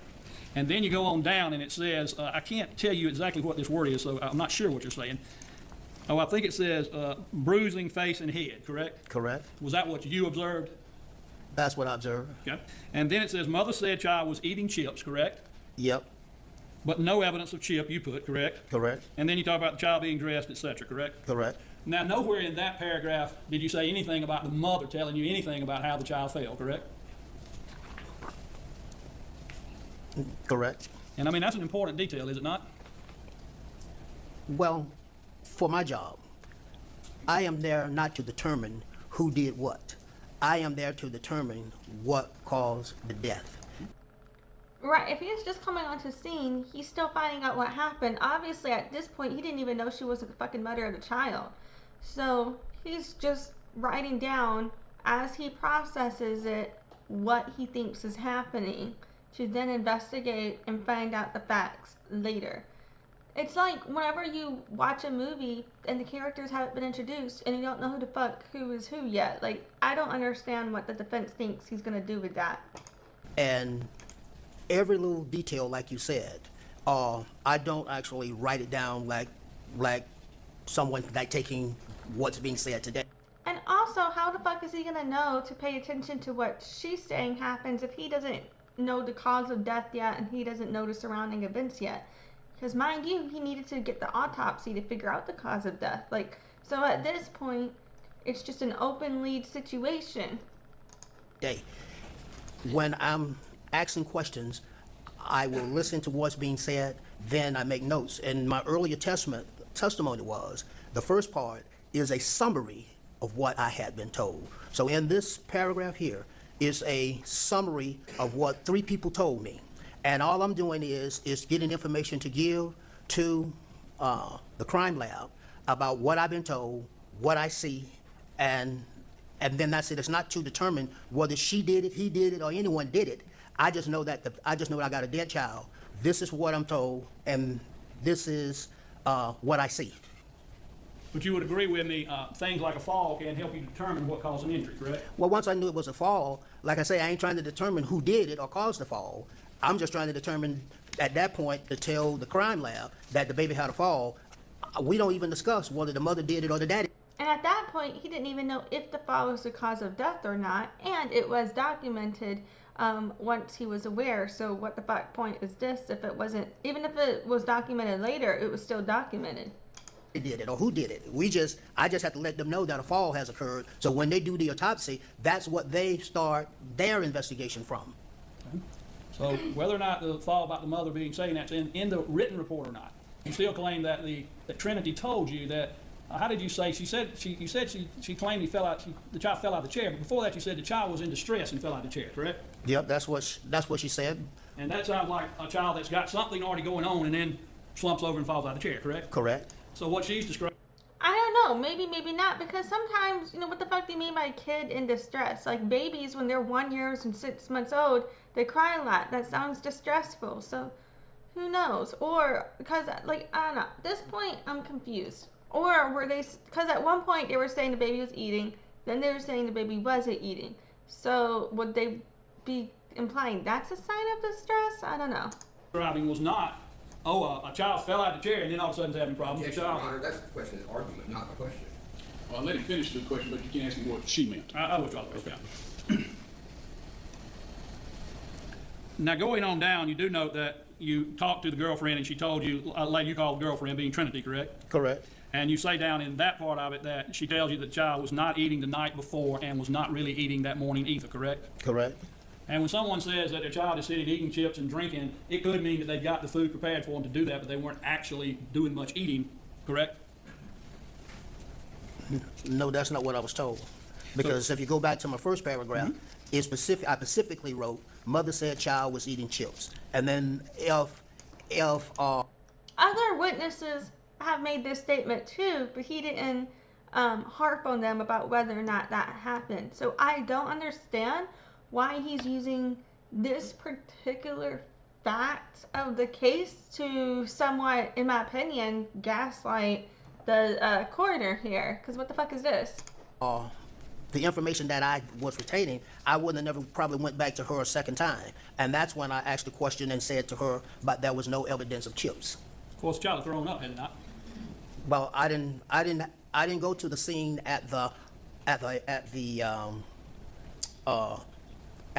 where the incident occurred. Okay, I'm not a doctor, but even if you throw up, could that not necessarily mean there might still be some sort of evidence left in your body if you'd eaten recently or not, depending on how much you threw up or something? I don't know. I only saw what I saw at the ER. And even if that would explain why there wouldn't be food found inside the kid's body, that doesn't negate whether or not they were able to locate that evidence, you know? there was no sign of vomiting. And I did ask the EMS, was there any sign of anything they saw? And it was basically no. So with your testimony, you saw no sign of vomiting from any place in any place that you looked at concerning this case, correct? That's correct. Not that you looked at all the places, but the places you were at the ER room, you did not see it, correct? Correct. You did not see it when you were talking to Mr. Williams, correct? Correct. Because he wasn't in the ER room with me. You didn't see it any other way on the floor or anything, correct? No. Now, this report, if you could pull it on up where it moves up a little bit on the screen, please. That's good. No, back right there. When I'm looking at the report, it ends up by saying, but Wright was most noticeable, talking about of some bruising and whatnot. Right. Then you have ... there. That indicates to me that there's some more to this report. Is there? No, that was just my ... that when I'm talking to the crime lab, I may have said something to them when they ask questions, because when you call them, they're going to ask you a series of questions as well. So in that ... was probably stuff that they were asking me when I was looking at the sheet reporting the death to answer some of the questions that they probably had. Now, after you did your this coroner's report, isn't it true that you were interviewed by WTVM television station? I don't recall. And the reason is that I got interviewed a lot, but I don't recall this one per se. Is there any possibility that you told them? I think it's valid if you've done so many interviews to forget which cases you've actually ended up interviewing about. But even if you did do an interview, why would that matter?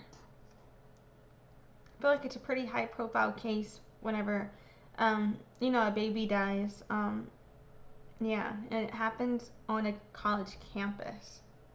That looking at trauma, some of it appeared to be, I'm going to say, past history as well as new. Did you tell the TV station that? I don't recall saying that because I had no evidence to say pass, because I was only looking at what I saw there when I did my own examination, I did look to see if I saw any old bruising, and that was why I had asked the questions earlier about I wonder if he'll roll the clip or if we can find it later. who seen about the child, and but I didn't see any bruising that looked that it was old. So they may have misquoted or misunderstood what I said, but I didn't see any old bruising. So you don't believe you said that? You don't believe you said that? No, I don't believe I said it. That's all the question I have right now. All right. Can you redirect?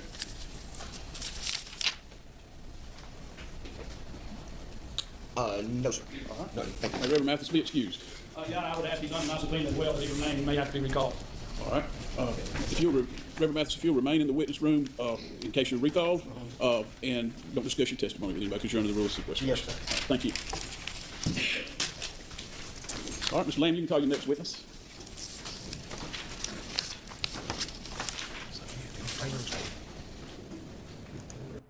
So hold on, let's look into that interview real quick before we keep going. Let's show the transcript. And what was this guy's name? Mathis Wright. They should put Reverend here.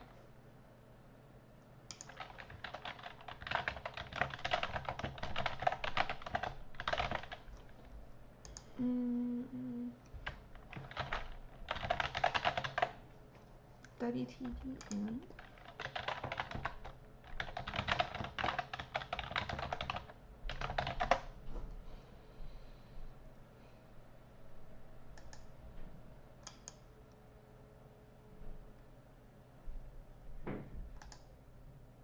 Okay, apparently Gamble played a clip of it.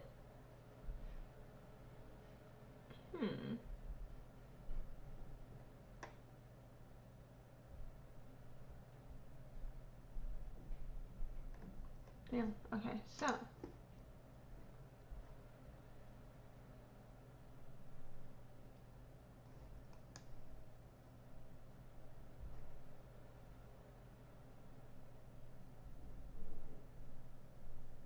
I don't see the interview because this wasn't that. Oh shit. God damn it, this is about the sentencing. Well, that tells me something about the verdict, I think. But you know what?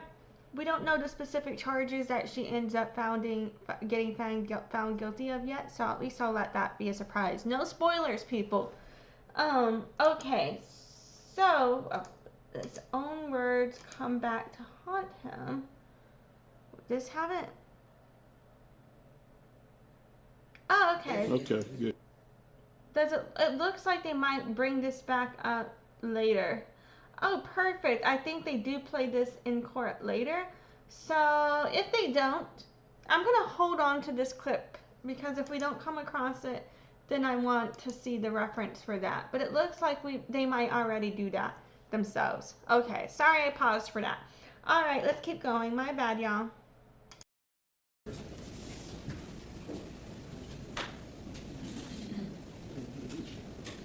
Double timing here. Your Honor, St. Paul's Agent Samantha Fort. All right, Agent Fort.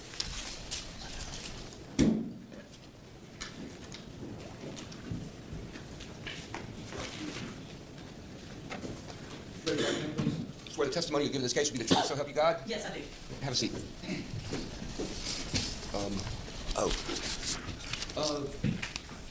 I sent it. Will you check with Mom?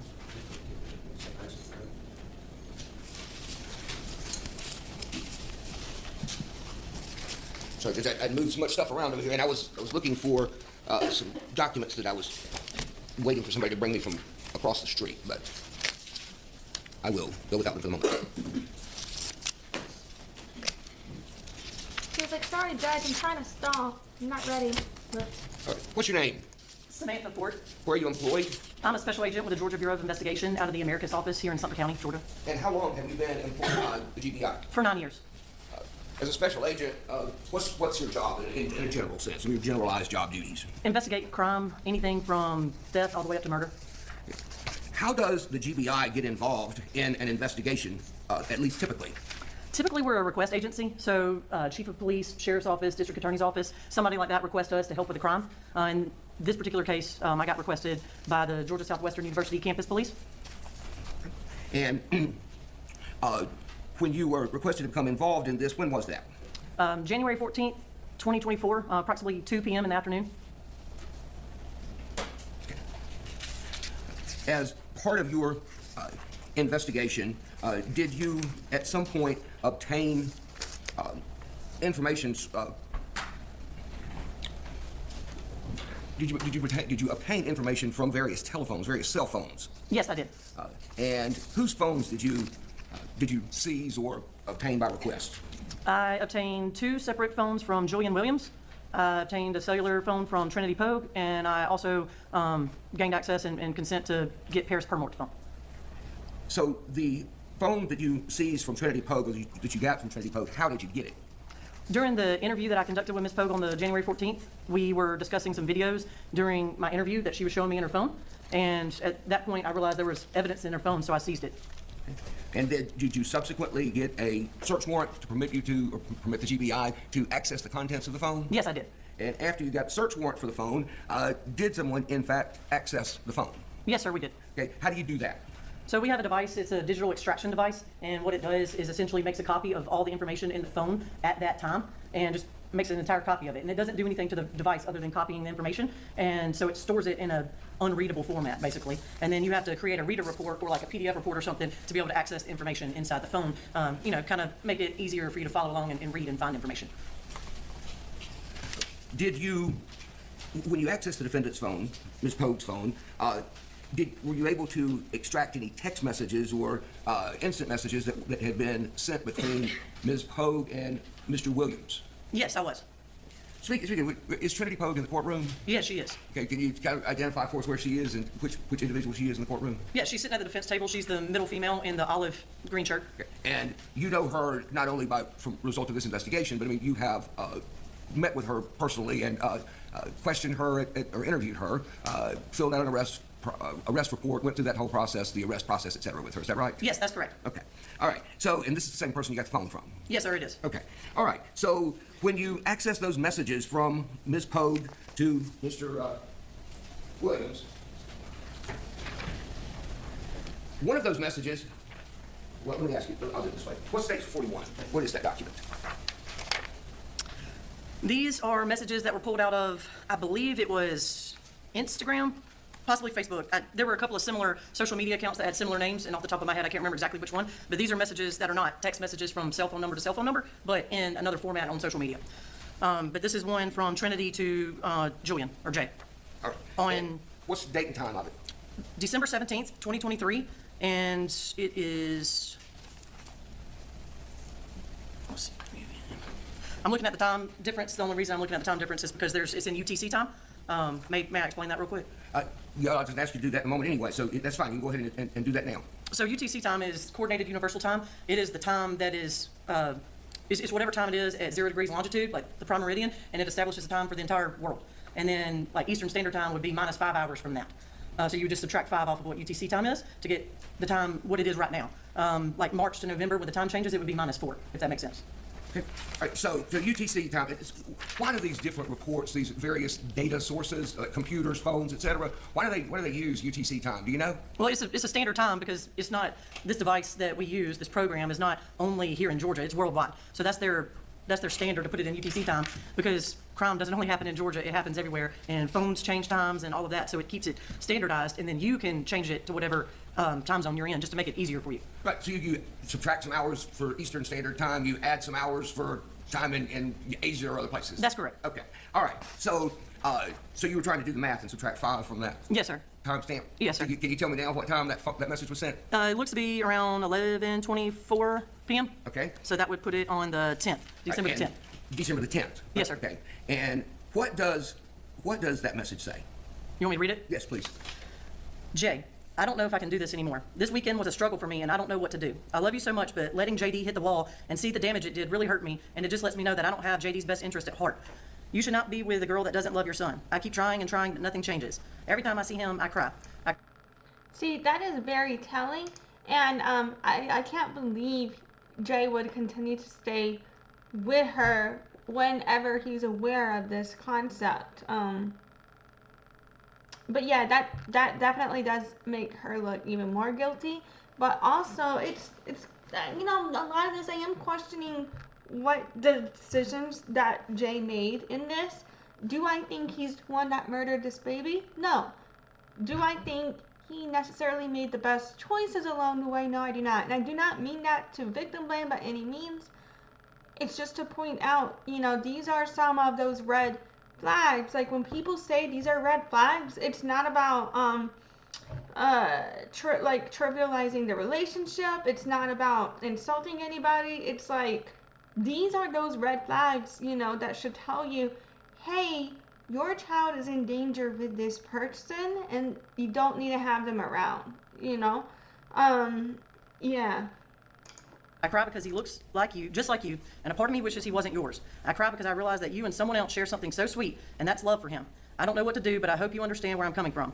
Like when you called the face expression you gave me. I cannot be around him anymore. I'm sorry. And what incident are they referring to with the head on the wall situation? Like that just wording sounded weird. And I just question, you know, Jay, having been 23 trying to be with an 18-year-old, you know, that's also pretty questionable itself as well. But yeah, like there's just, you know, a lot here, but at the same time, there's just something very off-putting about the way this she was 18 at the time, about the way this woman, teenager thing, whatever she was then, now, I don't know, but it's very odd to me the way Trinity speaks about this baby. It's extremely off-putting, extremely concerning in my opinion. And it would be one thing if he was unaware and then found out in trial and he was like, oh, fuck. But it's like, at this point, you're aware of a certain level of it, so it's like, I felt like that's your cue to leave right there.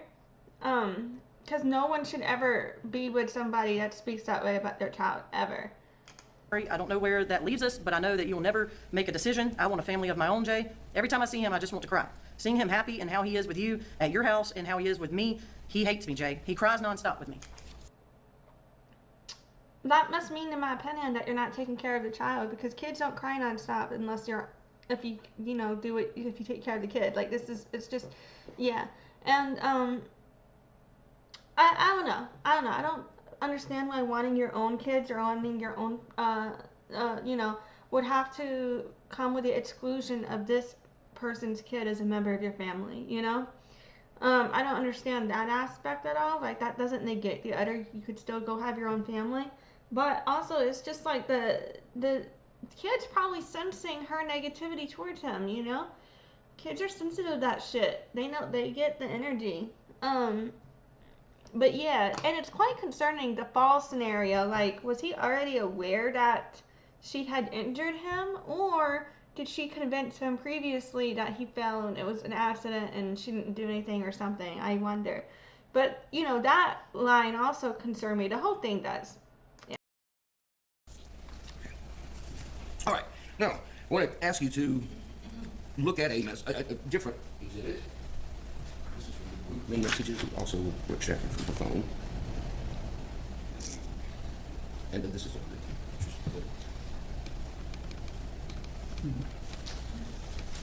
to show you State's Exhibit 42. I'd like for you to tell the jury, if you can identify this, and if you need to see I pulled one sheet out of a packet. If you need to see the whole packet in order to identify it, I can address it. Let's go. Did I tender 41, Your Honor? I thought I did. If I didn't, I would tender State's 41. Any objection to 41? No objection, Your Honor. Submitted without objection. Give me that packet.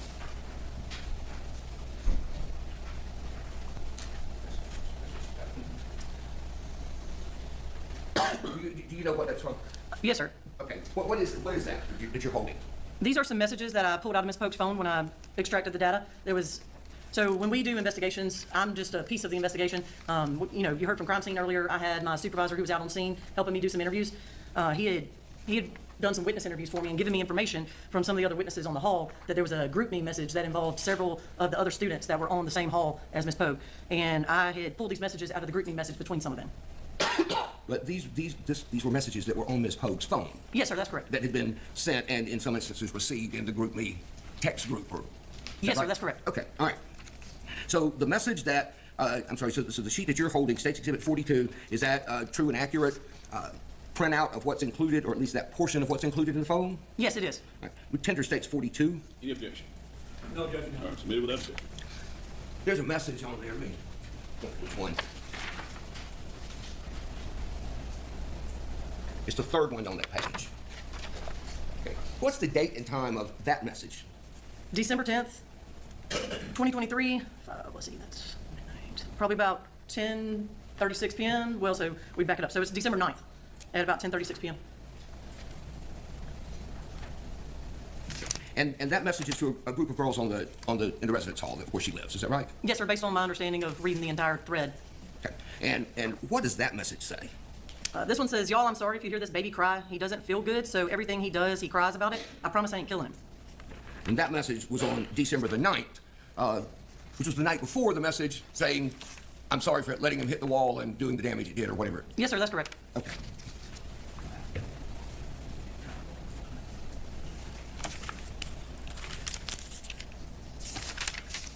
When you were examining Ms. Poague's phone, or examining the data that was extracted from Ms. Poague's phone, did you extract some data regarding some internet searches, web searches that were performed on the phone? Yes, I did. Okay.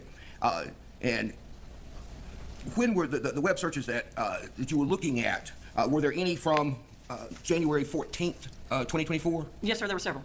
Okay. And can you tell the jury, what time were the web searches in question? I don't remember at this moment without referring back to some things on exactly when they started, but in a general sense. Well, if you need to look at your report or your notes, you can do so if you have those. Yes, I do. So I remember there were some that while we were still at the hospital. So just kind of a recap, I got called about 2 a.m. I don't live here in Sumter County, so it takes me a little bit of time to get over here. We were at the hospital for quite a while, and then we moved from the hospital over to Americus Police Department here in town. So there was some at the hospital, and then there was some. What time were they? I got some between 2:30 and 4, and then several more around 7 p.m. Okay. But there were also some, there were several around 2:30 p.m. Okay, 2:30 p.m. on January 14th. Okay, all right. What were the web searches? What were the search terms that, or search phrases that Ms. Poague typed into her phone during? We're talking at this time, at this moment, about. And if I'm not mistaken, 2:30 p.m. on the 14th of January would have been a couple hours after the events leading up to the death of the child, if I'm not mistaken. 2:30 to 4 o'clock time frame. What were the messages that she typed in? How do you get a brain bleed? And can a depressed skull fracture go unnoticed? And then there were also some searches on how to deactivate Facebook. And then there were a couple of other searches related to infant brain bleeds. And those occurred, when you say searches related to infant brain bleed, was infant brain bleed the search term? I don't remember if that was exactly what it was, but I also noted that there were some that consisted of phrases, what causes infant brain damage, and subarachnoid hemorrhages.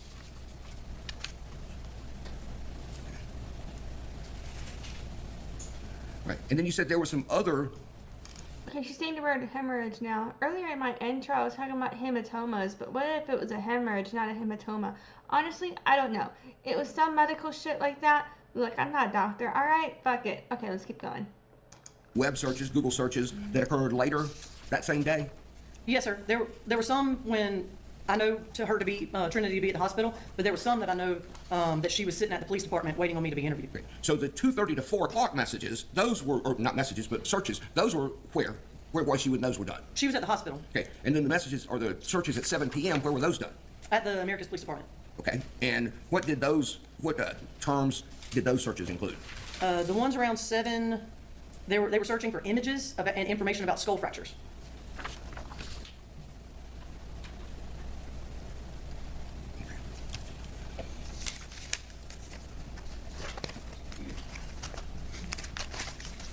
Nothing further? All right, cross-examination.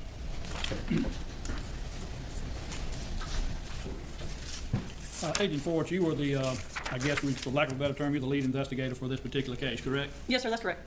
And so you would be the one in charge of trying to make sure that a thorough and correct investigation was done, correct? Yes, sir, that's correct.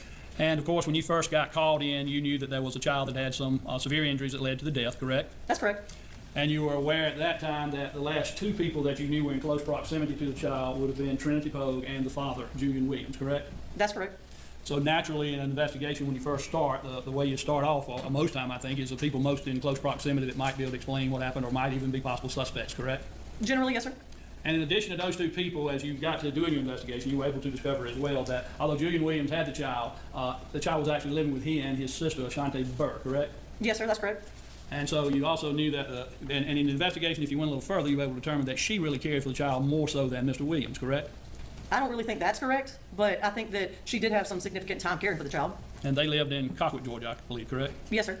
And but you did know that Mr. Williams, by interviewing him and whatnot, you were aware that Mr. Williams spent a great deal of time over here at Georgia Southwestern, spending the night with Trinity Poague, correct? That's correct. And so each night he would be with Miss Poague would be a night, for the most part, that he was not with the child, correct? Well, I mean, yes, sir, if he was here, he couldn't be there, so I can't tell you. understand sometimes he took the child with him and they spent the night, but that wasn't all that often, correct? I mean, I just have what they've told me. I don't know exact time frames. I know that there were several times when JD has accompanied Mr. Williams here. Yes, but other than those, Is it just me, or is he asking questions she wouldn't really know the fucking answer to? All she knows is hearsay. So what's the point in this shit? times the rest he was by himself, and that would mean that Miss Burr was left in charge, correct? I can't tell you exactly where he was and who had him, but from what I've been told, she has been a primary caregiver, yes. Now, and then in investigating, you began by you interviewed Mr. Williams and Miss Poague, correct? Yes, sir, I did. And they were together when you first saw them at the hospital, correct? I believe that's right. I mean, I don't know if they were right side by side, but they were in the proximity of the hospital at the same time, correct? Yes, sir, they were both at the hospital. Now, when you interviewed them to begin with, did you put them in the same room and interview them then? No, sir. Why not? That's not common practice for anybody to interview. When I interview people, I do my best not to interview them together, at least initially. So I try to get independent statements from people. It'd be fair to state that the reason behind that is you want to hear what one person says and then the other and see if they match up. Yes, sir, you want to get independent statements. And if you put them in the room together, they tend to feed off each other and maybe you can't get a straight story, correct? It's possible. Depends on, I mean, sometimes they may be diametrically opposed and blame each other, but sometimes they may be together and conjure up a story together if you're asking with them there together, correct? It's possible. And would I be correct that GBI protocol basically would tell you that when you have that type of situation, you don't want both of them in the same room being interviewed, correct? I wouldn't necessarily say GBI protocol. I think it's law enforcement in general. I mean, I want to do a thorough investigation. I want independent information. Interview them separately. And so that's what your training as a law enforcement officer has taught you, correct? And common sense, sir. And common sense. Okay. Yes, sir. Very good.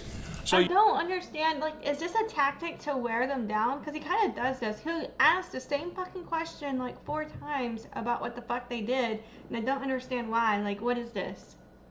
you interview Mr. Williams at first, correct? Not necessarily he was the first one interviewed, but you interviewed him, I'm not trying to get a timeline of which one first, but let me just go to your first interview with Mr. Williams, okay? Okay. Because I believe it, and correct me if I'm wrong, but you had more than one interview with Mr. Williams, correct? That's correct.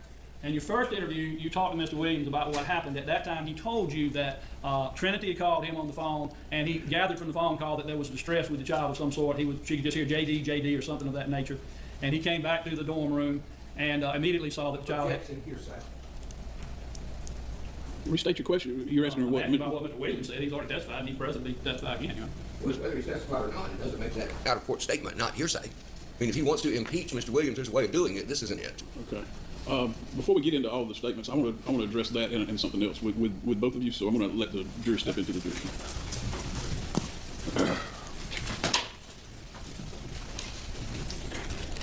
What's happening? It's June 3rd.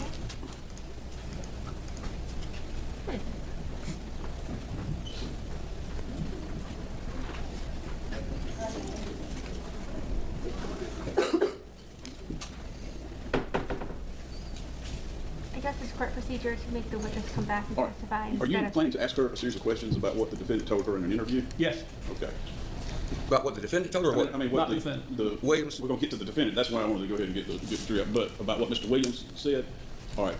So, I mean, that is a hearsay statement. There would have to be some sort of an exception because it is a statement made by someone other than on the witness stand if it's asserted for the truth of the matter. So, Yes. so what exception would you be operating under? As my understanding, the witness is present to testify, the witness can be called to testify. That's the reason the hearsay exception exists, because you can't cross-examine a hearsay statement. You have no way to dispute it. But in this case, he's available to be able to testify and has testified. Okay, but I don't think that's one of the exceptions. Now, like an impeachment or an inconsistent statement, I know those would be exceptions. And there are exceptions for when the witness is available to testify and when the witness is not available to testify. These under the, Georgia got away from the, more or less has adopted the federal rules of evidence. So for any of these statements that you ask of what the defendant, not what the defendant, what Mr. Williams said, it has to be under one of those exceptions, if I'm not mistaken. One of which would be if you asked him a question. I don't even like the defense, but I was just wondering, like, if somebody witnessed the statement, could they not testify as to what the statement they witnessed was? But then again, I wasn't paying attention to the question, so maybe that's not what the question specifically was. But, you know, I'm wondering that. And, you know, said, did you say this? And he denied saying that, then I think it would be a prior inconsistent statement. But otherwise, I think you've got to find one of the other exceptions. Am I wrong about that? In my opinion, yes, Your Honor, but if that's the ruling, I accept it, I'll move forward to something else. Okay. Now, the other question I wanted to ask you, well, I do think, I mean, I'm going to just be clear, 801C of the evidence code, 24-8, 801C, dealing with hearsay. Hearsay means a statement other than one made by the declarant while testifying at the trial or hearing, offered in evidence to prove the truth of the matter asserted. Doesn't matter whether he's here or not. And then there are a series of exceptions. I can't remember if that's 802 or 803 or what, but that deal with when the declarant is available. So it has to be under one of those exceptions if you ask her about any of the statements made by...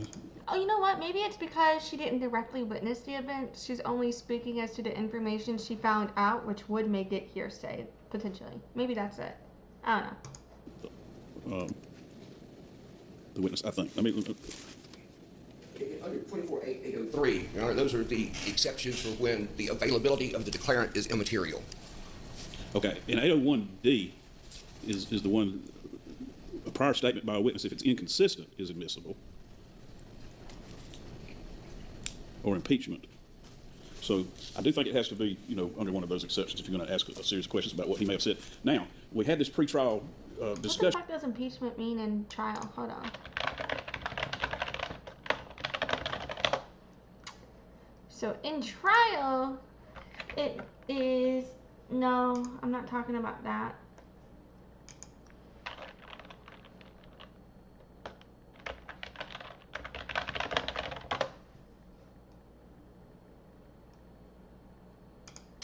This is one, okay, apparently, okay, so here we go, right here.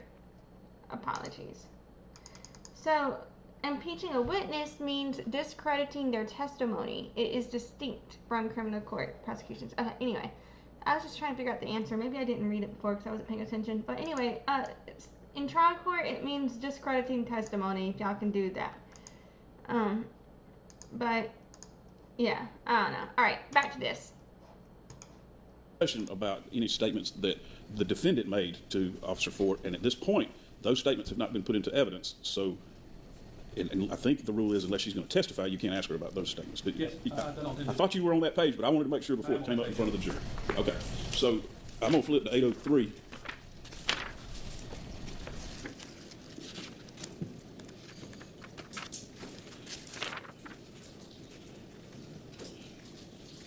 All right, and that is the following shall not be excluded by hearsay, even though the declarant is available as a witness, and then it has a series of those. So those are the ones that we would have to be operating on if you asked her about anything that this defendant said. Okay. Well, let's bring back in. Wait, you need to. All right. Hey, well, I guess, wait just a second.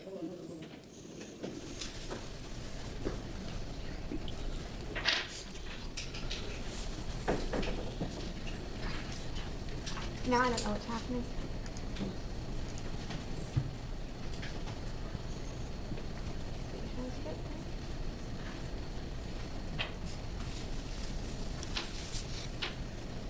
All right, bring it. I don't know if I should skip through or not.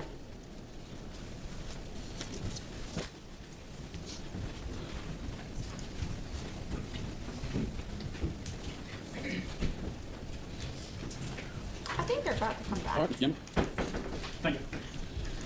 Agent Ford, I'm going to ask you something about the interview. I'm not going to ask about particulars about what was said in the interview, but I do want to ask you about some about the interview. You interviewed Mr. Williams on more than one occasion, correct? Yes, sir. And you did that all in the same day, or was there one day you did an interview and then met with him at a later time as well? I interviewed him on the 14th, and then I want to say it was still the 14th, but it was really late, like going into the 15th. So I can't, without looking at the exact time, I know it was later that evening, and it possibly ended into the following day. And then I met with him, I don't remember if it was a week or 10 days after the incident happened. I met with him again. So you had three, it may have been the same day for two of the interviews and then another one on a different day for 3 times. I believe that's correct, yes, sir. And of course, you talked to Ms. Trinity Poague a few times as well, correct? That's correct. A couple of times that day at the hospital, and then there was another time a little later with her as well, right? I mean, what do you mean by talk? Well, interview. Maybe the last time there wasn't really an interview. The first time wasn't an interview. Later at the police department, yes, sir, there was an interview. There was a second interview at the police department, and that was it. I wonder if she's distinguishing because there's a difference between, like, when they're just figuring out what's happening versus officially interviewing you as a lead or a witness related to the case. Maybe that's why she's distinguishing the difference. I don't know. Okay, so let me get a little bit of feel for the investigation. I know that once you had done interviews with both parties, you went through the dorm, and I believe, or you or some of your agents tried to talk with as many of the people that were at the dorm as you could to see any knowledge they might have, correct? One of my supervisor was at the dorm, yes, sir, and Agent Gibson. And some of those interviews occurred with one or the other of them? Some people on the hall, yes, sir. And in addition to that, as you already stated, you got the phones from both parties, correct? Yes, sir. And you talked to Ms. Poague's roommate as well, Ms. Permont, correct? I wasn't the initial interviewer, but I did do my own interview with her, yes, sir. So you did your own interview, and there was someone else that talked to her as well, correct? Yeah, it was a follow-up interview. And of course, you had your medical examiner to give you some information about the injuries and that type thing, correct? Yes, sir. I attended the autopsy. And of course, we've already had the crime scene specialist that's testified about going to the scene and trying to collect evidence, correct? That's correct. And of course, you heard him testify already, but there's no evidence that he collected from that scene that you consider to be particularly useful in trying to make a decision one way or another about this case, correct? Define useful. Well, is anything that he did introduce to try to prove or disprove who did this? Well, he took some photographs, so we didn't actually have to introduce what he collected, but the receipt that shows he was at Walmart. So you did get a little bit that kind of confirmed where he was at near the time. So now they're gonna act like this guy didn't have a solid enough alibi, or they didn't do enough to vet that. In my opinion, there's enough evidence and enough documentation of that to basically confirm, yes, he was at Walmart. And, like, I don't know. I just, how are you going to dispute the camera footage from the apartment complex, not apartment, from the dorm as well? I'm thinking about apartments. How are you going to dispute that as well? So, like, what the fuck? I feel like every time he has this, like, line of questioning, I wish I could understand a way in which that line of questioning would actually be a valid argument.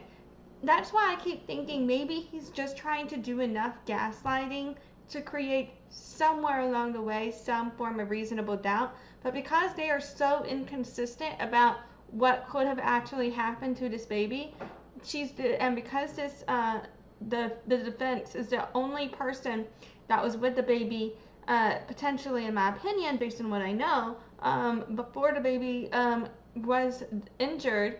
And because she was the one who called the father of the child about it, and she didn't call the ambulance, she didn't file a police report, you know, like all these things, and he can prove where he was in the time window in which the medical professionals believe the injury occurred, and in that time window, the baby was with her. So all of that combined, it's like when you don't have any other solid, when your explanation for what happens keep changing, but all the facts line up to point that it had to have been with this defense, it's, you know, like all of this then comes off as if it's gaslighting instead of actually, because I know to a point it is the defense attorney's job to really question the witnesses and what was said to kind of confirm their testimony, or to see if they can poke any holes to see if there is anything that may not be the truth or something like that. But on another level, it's like when you have all of these X, Y, and Z facts stacked against you, and you're just kind of, your only defense is to kind of question and gaslight the witnesses, it comes off as if you're badgering because you don't have a valid defense, potentially, in my opinion. You know what I mean? Maybe I'm being too harsh, because how the fuck are you going to defend somebody who looks guilty as fuck? What else are you going to do but pull some shit out your ass? So this dude's doing the best he can with what he's got, given the scenario, because how would you defend somebody that looks this guilty? But because, you know, it's still, it's just like there had to have been some other option, because this, I feel like his inability to connect with any witness so far is going to make him look dislikable, is that a word, to the jury. And so, you know, I feel like the part of, like I've been saying, convincing the jury that your client is innocent is having the jury like you. And I don't think the jury's going to like this defendant if I don't. Or at least some people won't, maybe. I don't know. I'm correct. Well, based on what the medical examiner testified to and what he told me back then, you know, he wasn't present. And you did get some video of them coming in and out of the dorm area within that time period, correct? Yes, sir, there was some video. And you were aware from an investigation that The child came with Mr. Williams to the Americus area, but actually met Ms. Poague in Albany the Saturday night before this occurred on Sunday, correct? That's correct. And initially, the meeting was somewhere in Albany at Chipotle, and then they went to a couple of places, and you actually got some video from that to be able to kind of prove that they did indeed go there to eat, correct? That's correct. So that part of what was told was true, correct? It appears to be, yes, sir. And then they came back to the place where Trinity lived at the Oaks around 10 o'clock, give or take a few minutes, and you know that because you had the video of them coming in for the night, correct? That's correct. And you also know that it was a little bit of time after that before anyone went to sleep, and at least there's been testimony that apparently Mr. Williams was the first person to go to sleep, correct? I don't know exactly when everybody went to sleep, but at some period or another he did go to sleep, yes. And so the time window of when Miss Poague was around the child at any time where you could consider it to be alone would have been after 10 o'clock on. So again, mind you, why is he asking her questions about shit she didn't experience herself? Like, this is just a weird line of questioning. All it is going to be like a he said, she said situation. Like, I don't understand this. Saturday night until Sunday at 12 around 12 when the child was taken to the hospital, correct? You're saying that she was only around him by herself between those hours? Yes. Well, I mean, I understand Mr. Williams was there in the room, but he might have been asleep. I mean, I wasn't present. You know, based on some statements that have been made to me, yes, she was with him at some point after 10 p.m. and had access and was around him all the way up until they left the dorm room 12:35-ish on Sunday p.m. Okay. So you had 10 o'clock at night, that's 2 hours and 12, that's about 14 hours worth of time, give or take 30 minutes, correct? I believe that's correct. Now, you were investigating this particular incident at the time that you got there fairly quickly, I believe. You began to determine that you thought it involved some type of child abuse, correct? The information provided to me was consistent with that, yes. And so because of that, you needed to do an investigation to try to determine the who, what, where, and why involving that, correct? Generally speaking, yes. And in trying to make that determination, one thing that can be important in child abuse cases, a lot of times that child abuse kind of leads up to bad things happening at the end, but before that, there's a child that may be getting abused before an incident happens that leads to their death, correct? I've seen it kind of both ways. Right, I mean, not always that way. Sometimes it's a one-time thing, correct? That's correct. But you do know that sometimes there's a lead-up, which means that you would want to try to check some background to see if that's possible, correct? Sometimes. And I don't think he's kind of doing what all of the professionals, the defense attorney is doing to all the witnesses, is basically being like, discussing other scenarios that are not this scenario. And he's like, well, if these other scenarios exist, why didn't you behave as if it were these other scenarios? And to a point, maybe sometimes that line of questioning could be relevant or good, I think, to kind of clarify the thought process behind why the witness made certain choices or took certain actions. But I don't think he's doing it like that. I feel like he's doing that to kind of be like, well, it could be this, it could be that. Couldn't it have been X, Y, or Z, you know? And it's just like, well, no, because the evidence points to it was her that was the only one with the baby that could have possibly been in the room or around in the time frame of which the fatal injury occurred, based on the medical experience, in my opinion, potentially, if I understood all that correctly. So you know what I mean? It just looks, I don't know, I don't like I have a lot of issue the way he questions people, because it's one thing to play hardball as an attorney versus another to basically, when the witness is on the stand, basically, in other words, act as if they don't know what they're talking about or they didn't do a good enough job.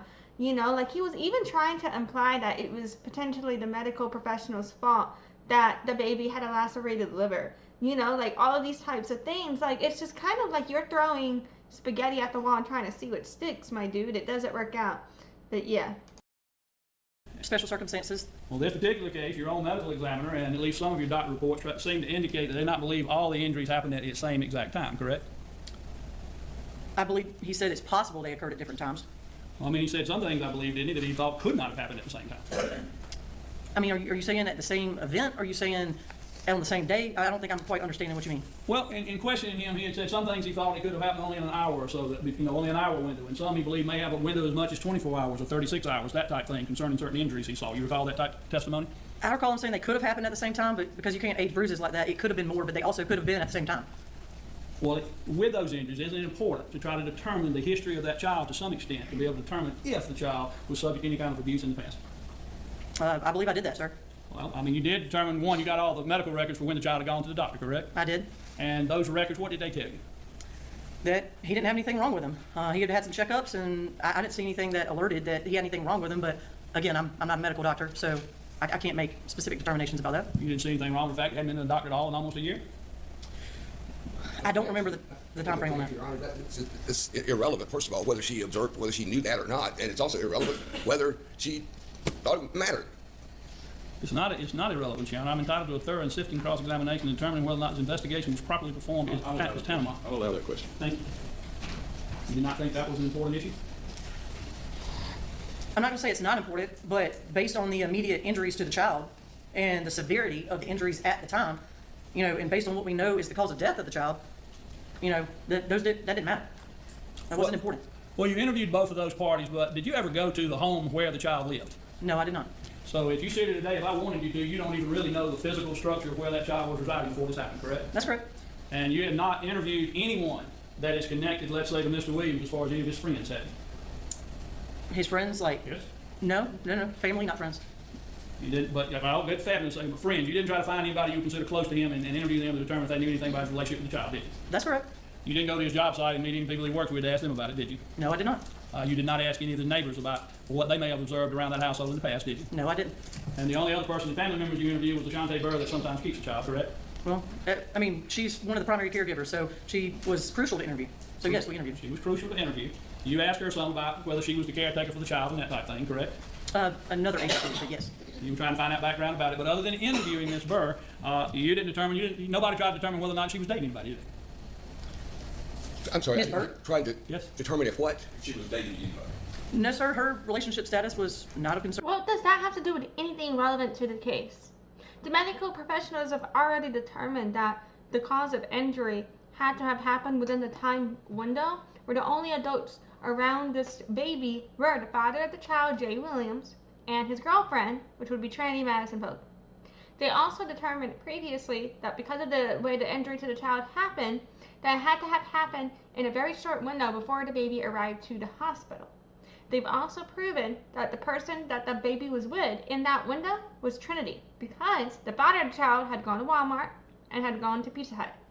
So why the fuck are they asking about his sister's relationship status? And again, mind you, this is what I tell you, like, sometimes I find his line of questioning extremely irrelevant, and I said irrelevant, but the caption got that wrong.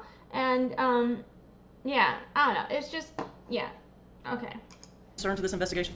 Well, if she had a boyfriend or someone. You know, some of the questions he did ask her, why didn't she question other people surrounding? I feel like maybe those could have been valid questions, but then so he was like almost winning.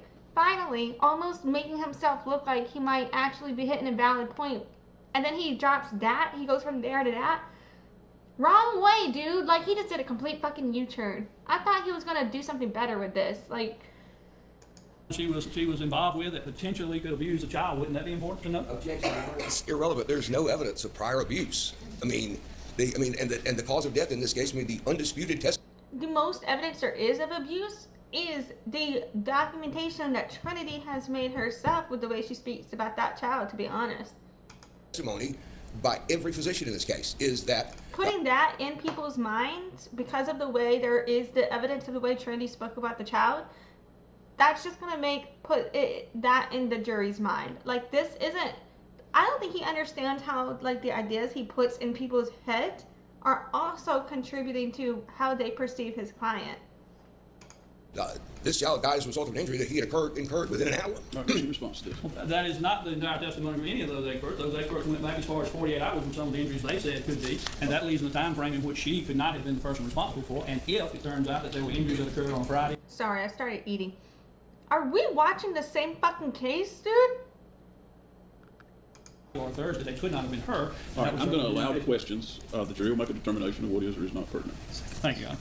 You didn't, and you don't consider that to be important of what type of person she might be dating as far as exposing the child. No, sir. Didn't feel like that was important to know. Based on the videos and the pictures and the evidence that we have on January the 13th, 2024, the child didn't have any injuries. And then we go into the 14th, and all of a sudden he's got catastrophic injuries where he's dying. And he is taken to the hospital where he ultimately is deceased. Now, we've got videos of JD where he was fine the night before. Absolutely. So given that context, why is there a need to go investigate people who aren't even involved? Right. Okay. So, no, sir, I did not think that anything that happened with Ms. Burr's relationship status prior to the time when we know the injuries were sustained had anything to do with his death. Now, when you did your first interview with Mr. Williams, you stated you did a second follow-up, correct? Correct. and then even a third one later on, right? Yes, sir. And there was a reason you did a follow-up was because you didn't believe that everything he was telling you exactly matched up with what you were. And even if there was a road, because first he's tried to imply many things. He's tried to imply that the father of the child could have abused the baby. He's tried to imply that the father's sister could have abused the baby. He's tried to imply the medical examiners are why the liver is lacerated. You know what I'm saying? He's trying to shift the blame every which way. And he doesn't have a consistent story. That makes him look worse, in my opinion. I'm over here like, what the fuck is, what are they doing with this?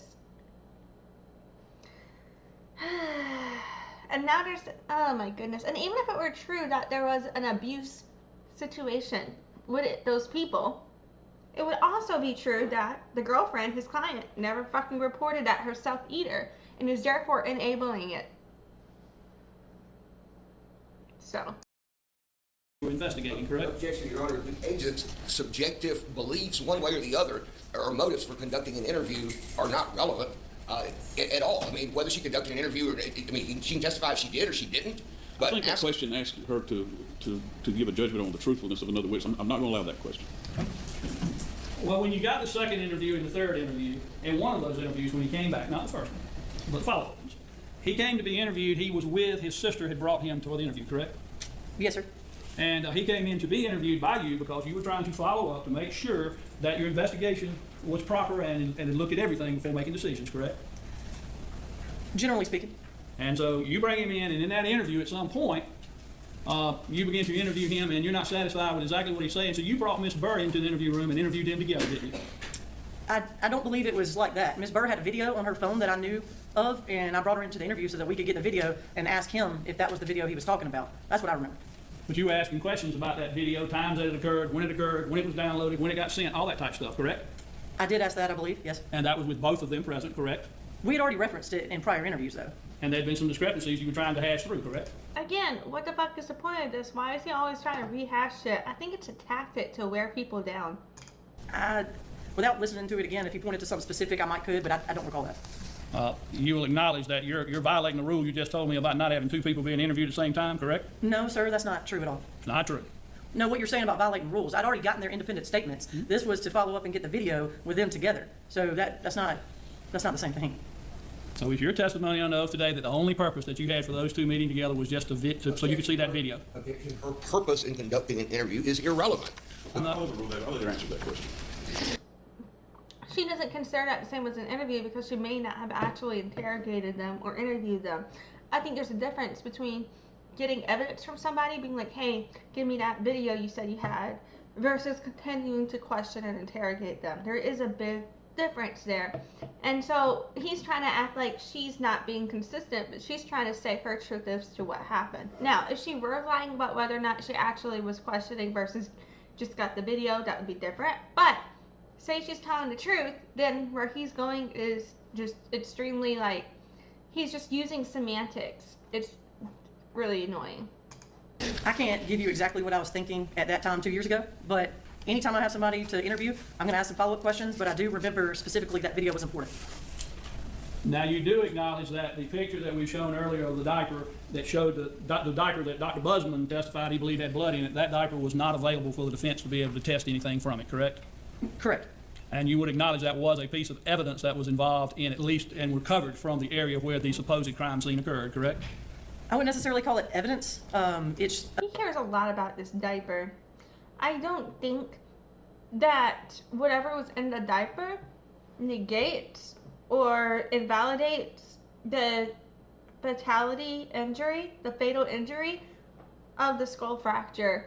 So it's just like, maybe that's a symptom of it that I should be aware of, or something that has to do with the timeline of symptoms. I don't know, but like I just am failing at this point to really understand. I mean, it was in there with a lot of other trash. All the other trash wasn't evidence either. It's just a piece of the story. Mm-hmm. Well, a piece of the story that if it could be tested, it could determine whether or not blood was in fecal matter, correct? I mean, I'm pretty sure we've established that you can do a test for it. However, there wasn't any blood in it. But your expert technician testified he didn't believe there was any blood in it, correct? And that's correct. I believe him. Over Dr. Busman. Yes, sir, I do. I've worked 9 years with Agent Gibson. We've worked numerous homicides together. He is trained by some of the best people. If he tells me there was no blood in the diaper, there was no blood in the diaper. Well, no need to ever have a test for blood, then, is there? He is a blood stain pattern analysis expert. He's looked at more blood than I can ever imagine to. If he knew there was blood in it or saw anything to be blood in it, he would have tested it. And he has a kit on him that he could do on scene if he saw blood. I mean, he can just eyeball it. He doesn't need a test, right? It appeared to be a dirty diaper that It is definitely did appear routine. that. The truth of the matter is that you'd already made a rush to judgment on who was going to be responsible for this, so trying to keep the diaper didn't really matter. Why does this matter though? Because it wasn't her job to collect that evidence, and whether or not he chose to collect that evidence has nothing to do with her. This is also a more annoying, stupid line of questioning. What the fuck is this, like? Because you'd already made a decision that Trinity was the one responsible, and there was no need to do an investigation any further. That's untrue. So that's not the reason why you didn't follow up over in Cochran. That had nothing to do with her. What the hell is wrong with this dude? What the fuck is wrong with this dude? It makes him look either really dumb or like a real fucking asshole, like, or maybe both, like a dumbass. Because how the fuck are you gonna sit there? Her job is to investigate, right? But that doesn't mean that her job is to collect the evidence. Those are two different roles. So someone else's job was to collect the evidence, and her job is to then go and continue the investigation from that, right? Why the fuck are you questioning her on what someone else chose to preserve? If you wanted to question that doctor on this, again, whatever, fuck it, you know what, fine. Even if I think it's stupid, at least that's the relevant person to question on what he did or did not keep for the investigation. But with her, it's like, that's not even her fucking job. Why are you acting as if she didn't do a good enough investigation because of what he chose to keep? That just makes you look real dumb. Try to find out anything about backgrounds or anything of that nature, correct? I wouldn't say I didn't follow up and do anything on backgrounds. I did conduct some background information. Did you run a criminal background check on Mr. Williams? I did. Is that part of the case file? It is not. We don't typically always put criminal histories in there because not everybody who has access to it is certified under GCIC. But the criminal defendant is allowed to receive all of your investigatory file of any information that involves this case, correct? Correct? If he wants to go down this road, I think it's something that should be taken up outside the presence of the jury. I would have a motion on that, John. All right, so is that your last question? Yes, on that, for the moment, John. I don't even know if We'll get If back. he wants to go down that road, maybe he should establish some sort of relevance.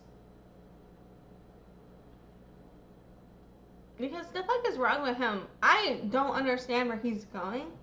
I think he's just trying to act like they didn't do a good enough job investigating.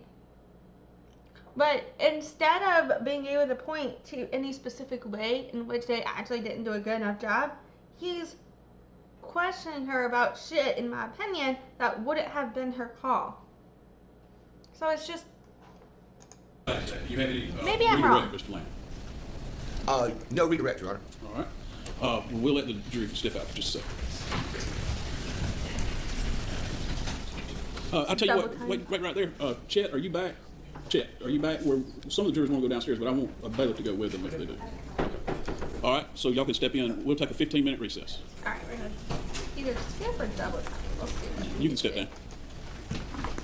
I'm just going to put these exhibits right there. Is that? Yep.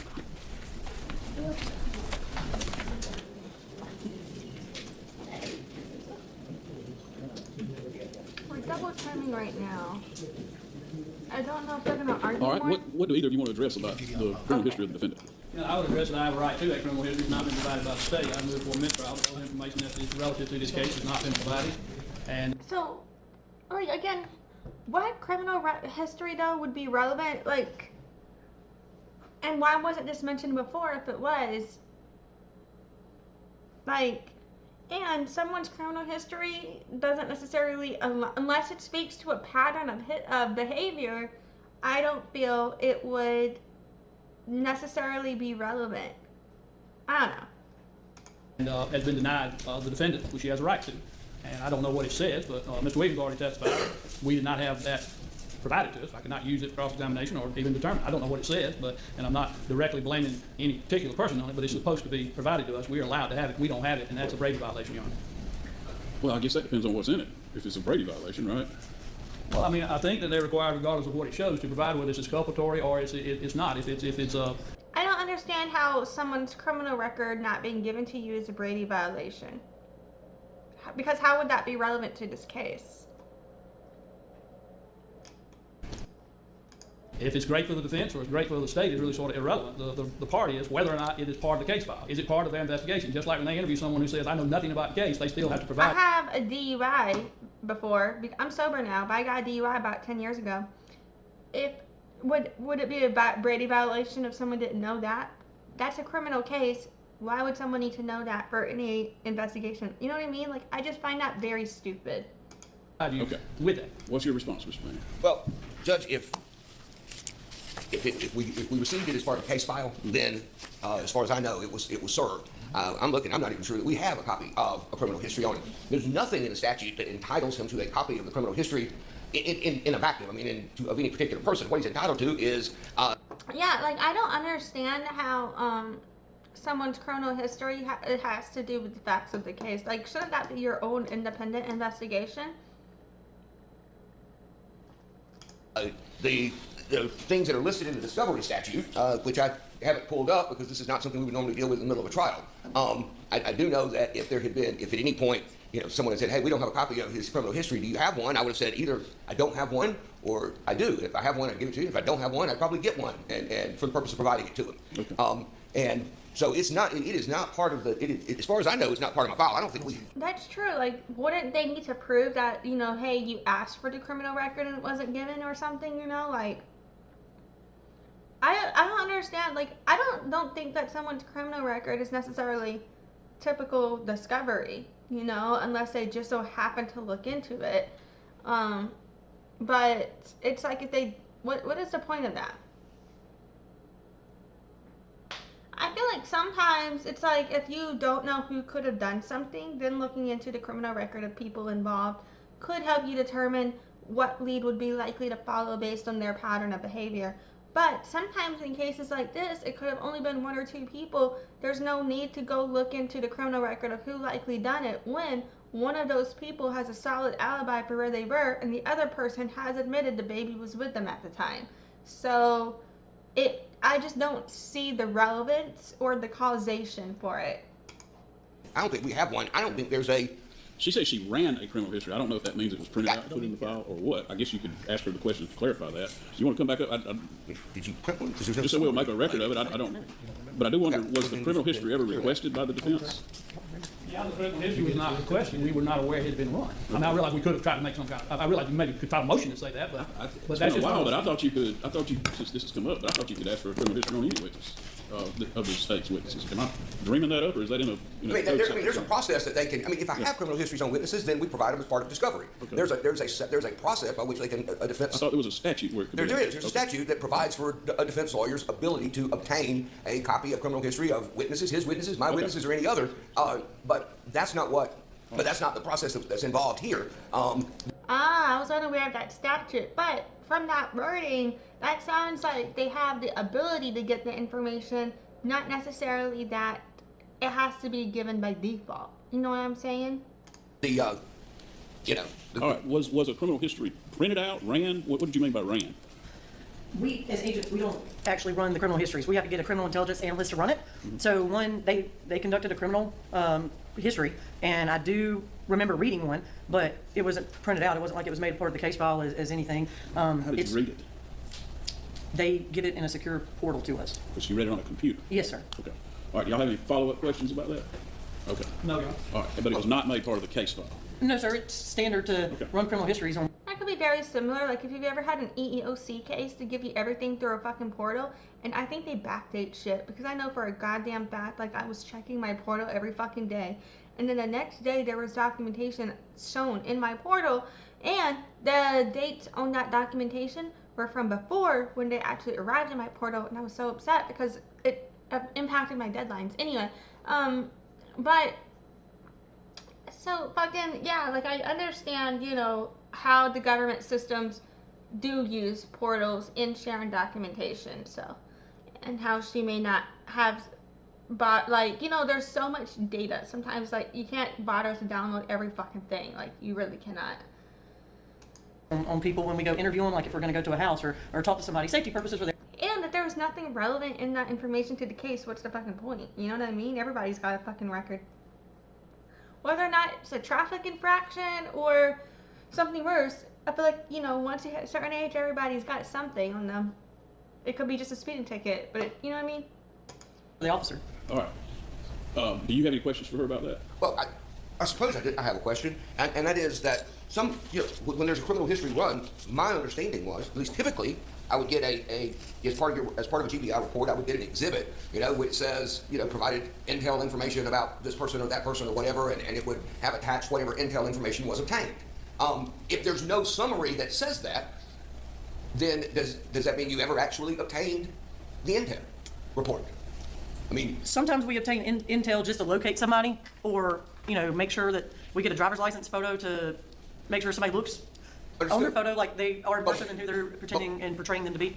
When you request an intel report, isn't there typically a summary that says intel requested, and whatever you receive from the intelligence agency or the intelligence department, whatever, yes, that gets attached to that summary? That's correct. Okay. Is there any summary in this case that says that there was an intel request? No, there's not. Okay. So if there's not a summary saying there's an intel request, are you even certain that you did an intel request in this case?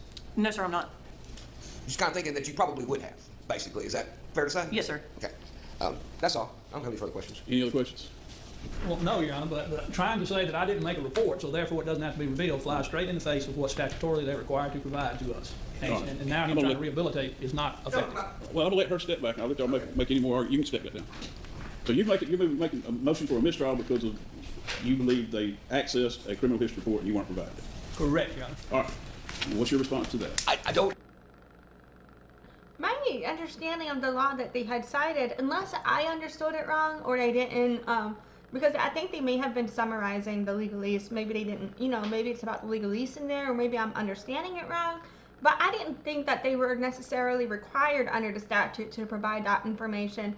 Only that in terms of, it says that they can obtain the information is what they had said. Not that they had to obtain or were required to be given. It just said that they had the option to get, if I'm not mistaken, from that wording.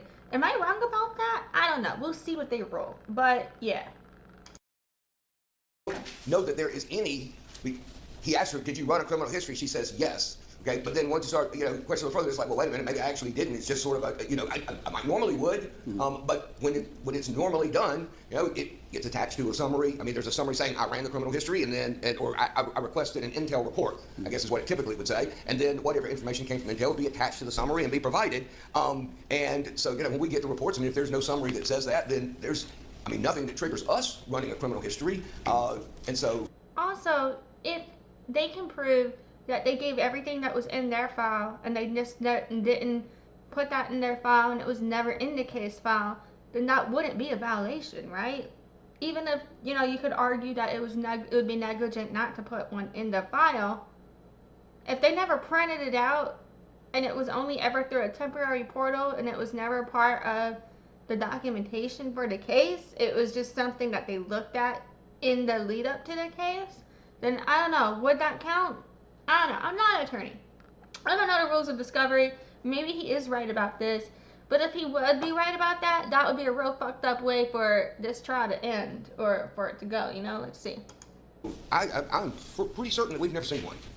And that, and whether it is, in any event, before the court could even consider, I think before the court could consider any motion or anything related to this issue, there'd have to be some showing of whether there was prejudice, which means there'd have to be some showing that that a report did exist, that the report was in the hands at some point of the GBI or the state. It wasn't in the hands of the DA's office, but for these purposes, police agency is part of the state. And third, it would have to be established that the report in some way contained exculpatory or impeaching information, and those criteria have not been met.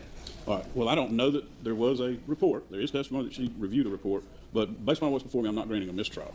I guess that's something y'all can address, but the record's clear, and y'all can address it post-trial if necessary. All right. We'll be in recess for another 10 minutes. I wonder if they're going to file an appeal on that issue.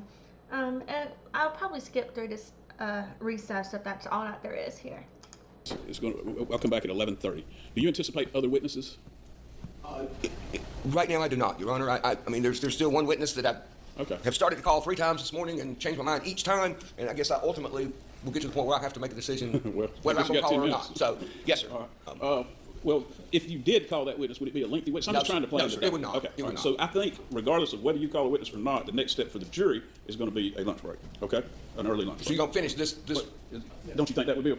Yes, I don't have a whole lot. I've got a few more questions, but it won't be very long. Oh, you had more questions? I thought you... Well, it's fine if we pick it up after lunch if you want to. I mean, No, I want to finish this witness, but when we stopped, I asked you to finish your cross-examination. You said you did, and then I asked if there was any redirect. I did. I apologize. There's a couple need to things. ask I did something I need to ask. Not about that, but something. Okay. All right. Well, we'll do that when we get back to Ms. Agent Fort. So we're going to start back at 11:30. Yes, sir.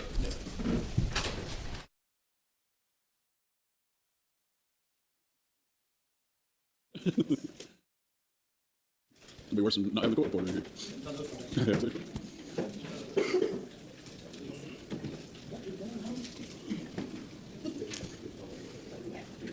Looks like we got about 4 more hours left.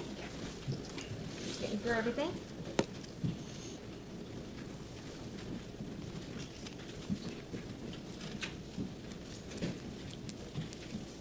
All right, Mr. Gamble, you can continue cross-examination. Agent Fort, would you agree with me that in your investigation there's really no evidence of any type, what I would call instrument or weapon used that caused these injuries to the child? No, sir, I don't think we made a determination exactly what caused that. That's right. So you're saying it's kind of up in the air as to whether or not it was some type of instrument like a board or a paddle or something, or just someone's hands? I believe we know that it was blunt force trauma. Blunt force trauma can be near about anything. Correct. I mean, we've already kind of gone over that range earlier with some of the doctors, but you can have blunt force trauma from a significant high fall, like from 50 feet high, correct? Yes, sir. Obviously, that causes some blunt force to you, right? Right. Bad car wreck would cause blunt force, correct? That's correct. I'm going to object that, I mean, I don't think she's not qualified as an expert for the purpose of answering these questions. And I mean, if in fact those things have already been established by other witnesses. Right. Did medical doctors have said before that they had seen people fall from around that height who it was very rare and unlikely that they would have had the fatal injuries or as many injuries that the baby ended up having? That was what was established in prior medical testimony, which is why I think he's objecting now. And they've been established by other witnesses. To ask her to comment on that at this point is essentially asking her to comment on the testimony of another witness. Gamble. Well, if that indeed is true, then she's not qualified to say it's a blunt force injury at all. Your Honor. If that's what the state is saying, we'll accept that and move on. Well, I don't think asking her questions about exactly what it... I think that's just him being a smartass, right? Because obviously all of the investigation is around the blunt force injury. I think there's a big difference about asking a police officer their opinion on whether or not they saw any sign of blunt force trauma or injury, which is something they would be aware of, versus asking their opinion on what could have caused that when that's not their medical expertise. Those are two very different things, and I think now that's a petulant thing to basically be like, you know what I mean? I don't know. I just... But it could have been, you hadn't laid that foundation. So I will ask you to move on from that line of question.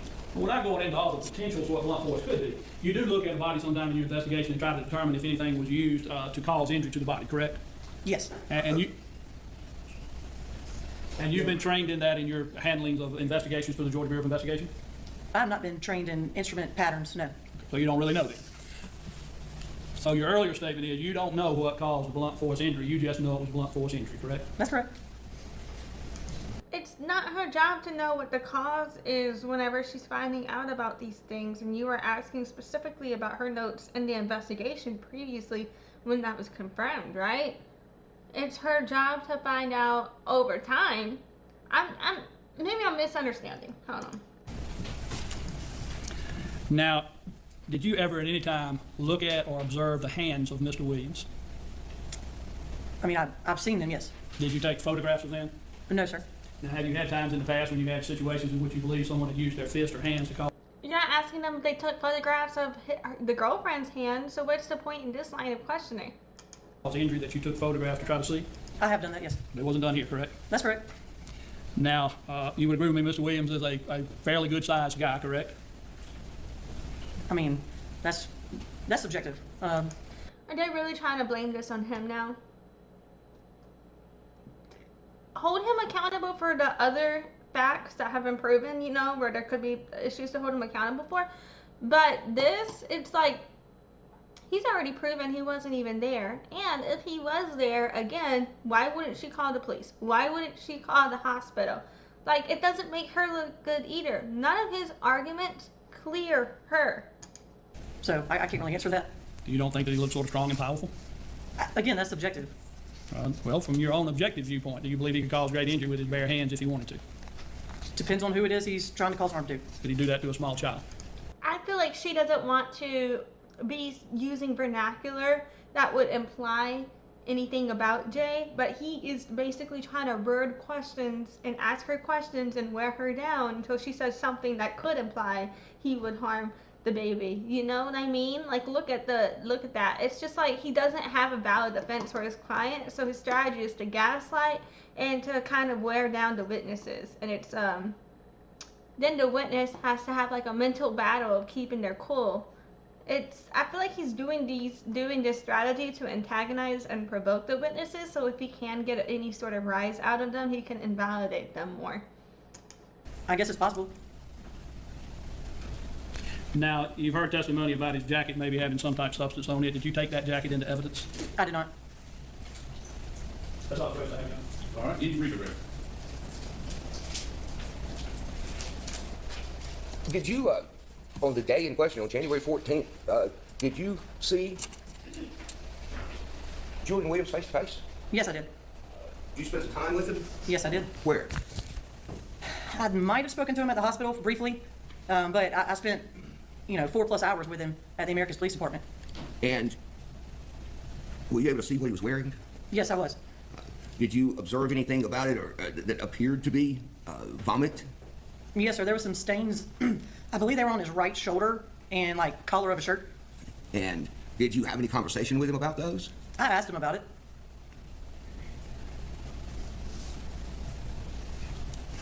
Let's just say hypothetically that you decided that you wanted to take his jacket. So if you took his jacket and you wrapped it up, put it in an evidence bag, put a tag on it, and sent it to the crime lab, okay? So what would you do? You'd drop it off at the drop box in Columbus, right, for the crime lab? That's correct. And so you drop it off there at the crime lab, and you put some kind of a request on it when you do that. That's right. So the request in this case what request could you make of the crime lab with regard to testing the jacket?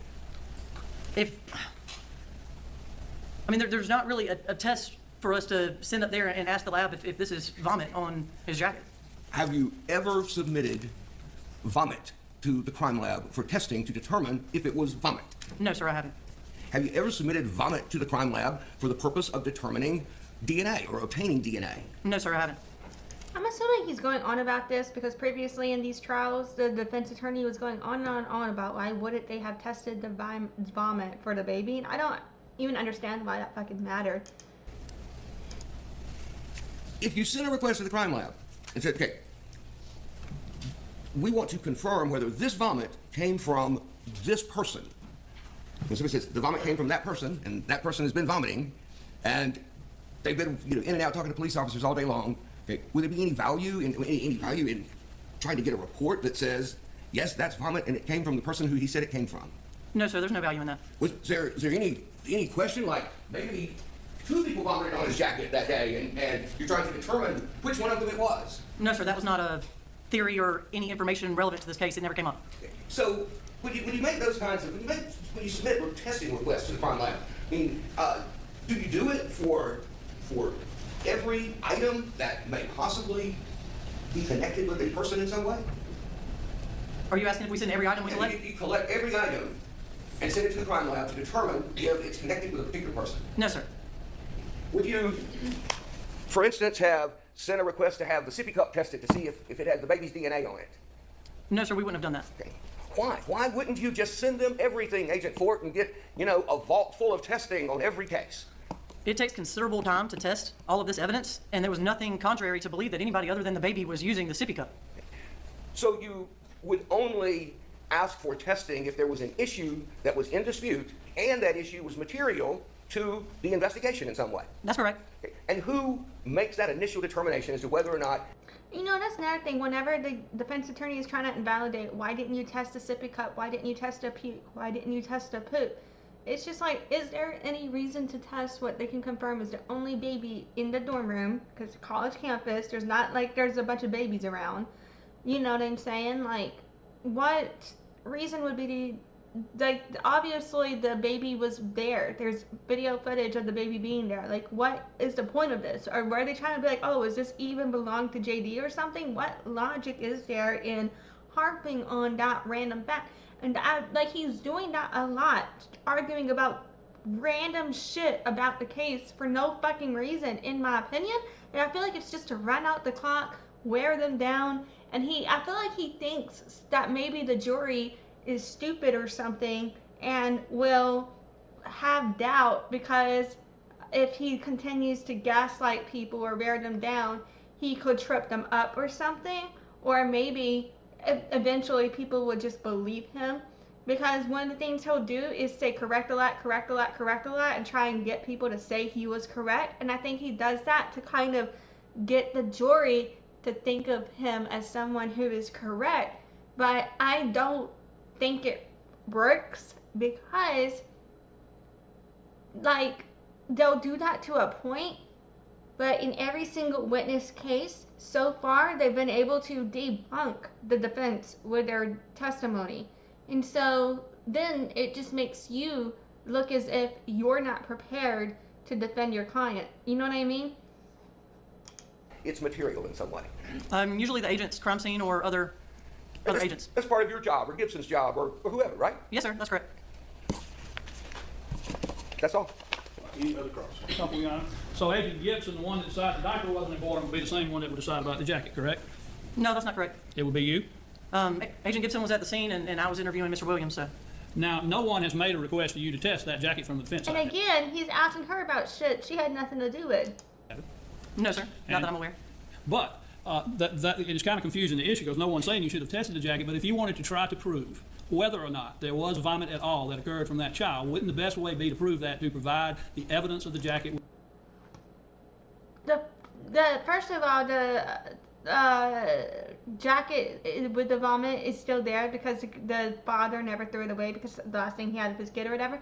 And so if they want to test that now to shut this dude up, they could. But secondly, I think that's real stupid. Who else's vomit could that have been? Is he denying that the baby was vomiting? The medical professionals already testified that the baby was vomiting. So what is this? You know what I'm saying? Like, I don't understand his logic or why he harps on this. I think it's just a way to wear people down. He's trying to act like they're not doing a good enough job by not doing enough work with body fluids or some shit, but there's no reason to have tested the vomit. It had nothing to do with the cause of death. I think he's trying to invalidate the cause of death with the brain injury. I mean, not the brain injury. Is a skull injury qualify as a brain injury, though, when brain fluid leaks out? I don't know. But with the skull injury, you know, like, I feel like he's just trying to put these ideas in the jury's head to invalidate, as if they don't know what's actually the cause of death, instead of acknowledging that whether or not the baby was puking doesn't change the fact that the baby had a skull injury, and there's no need to test for that. With the vomit so it could be seen? I'm sorry, that was a little, can you reword that? Well, let's say if you've got evidence. You've got the evidence here, there's some dispute or questions about whether or not the child vomited, when the child vomited, that type of thing. We know that was at least raised that the child may have vomited, correct? Correct. And the best way to prove whether or not the child vomited would be able to provide the physical evidence of here's the jacket with the vomit on it, correct? Theoretically, but, I mean, I guess that's possible. So it had evidentiary value, not that it needed to be tested, but it had actual evidentiary value, did it not? No, sir, it didn't. But they also had the photo of the rug with the vomit on it, I believe, as well. Well, it's not important for you to be able to prove that fact, you just want it to be whatever you say, is that right? No, sir, that's incorrect as well.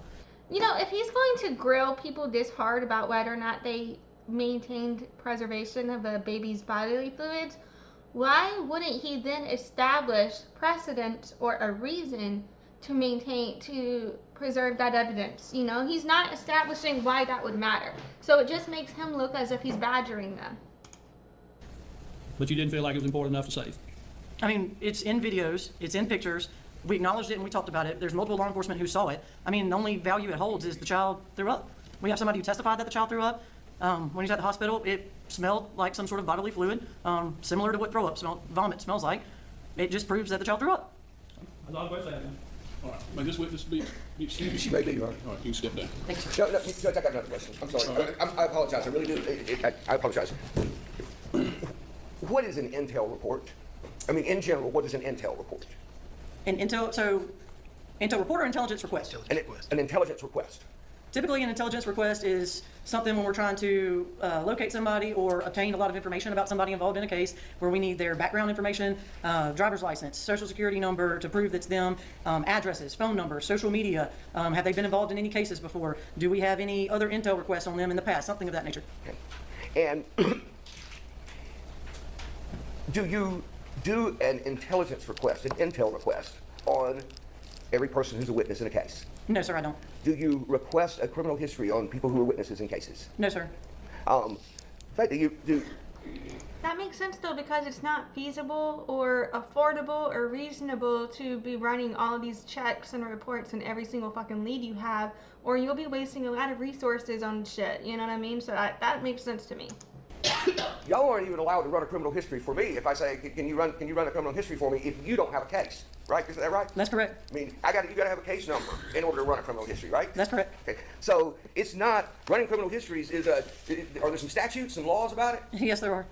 You have to take security and integrity certification course once every 2 years. Yes, sir. And if you don't have that certificate, if you don't complete that in that time, you're not even allowed to view a criminal history. That's correct. Can't request one. That's correct. The laws are pretty restricted about it, aren't they? Yes, sir, they are. If he wants to direct, but he is feeding the witness. I suppose I am leading. I was trying to get through it quickly.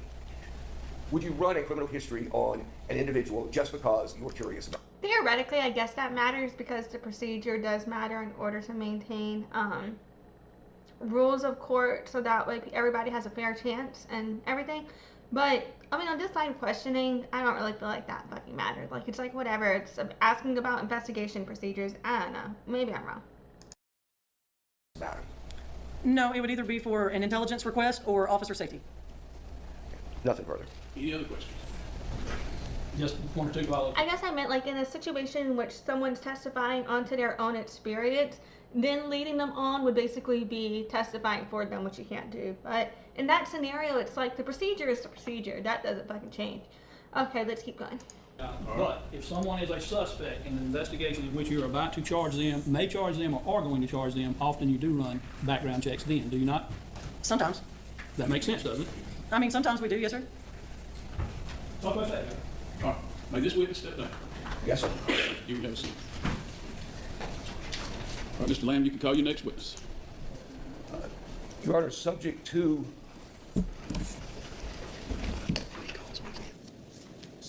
confirming that all of my exhibits have been tendered and admitted by the court, the state would rest at this time. All right. All right, ladies and gentlemen, the state has rested its case.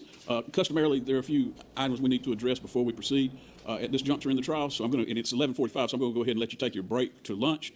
I'm going to ask that you return to the jury room at 1:10. So just a little bit after 1, you'll get a little bit extra time today. So keep my instructions in mind. You've done great so far. Let's keep it up, and I'll see you back in the jury room at 1:10. Okay, so we're gonna skip through. Looks like they're saying something here. Maybe we're gonna see if they say anything, and then we will skip through the lunch break.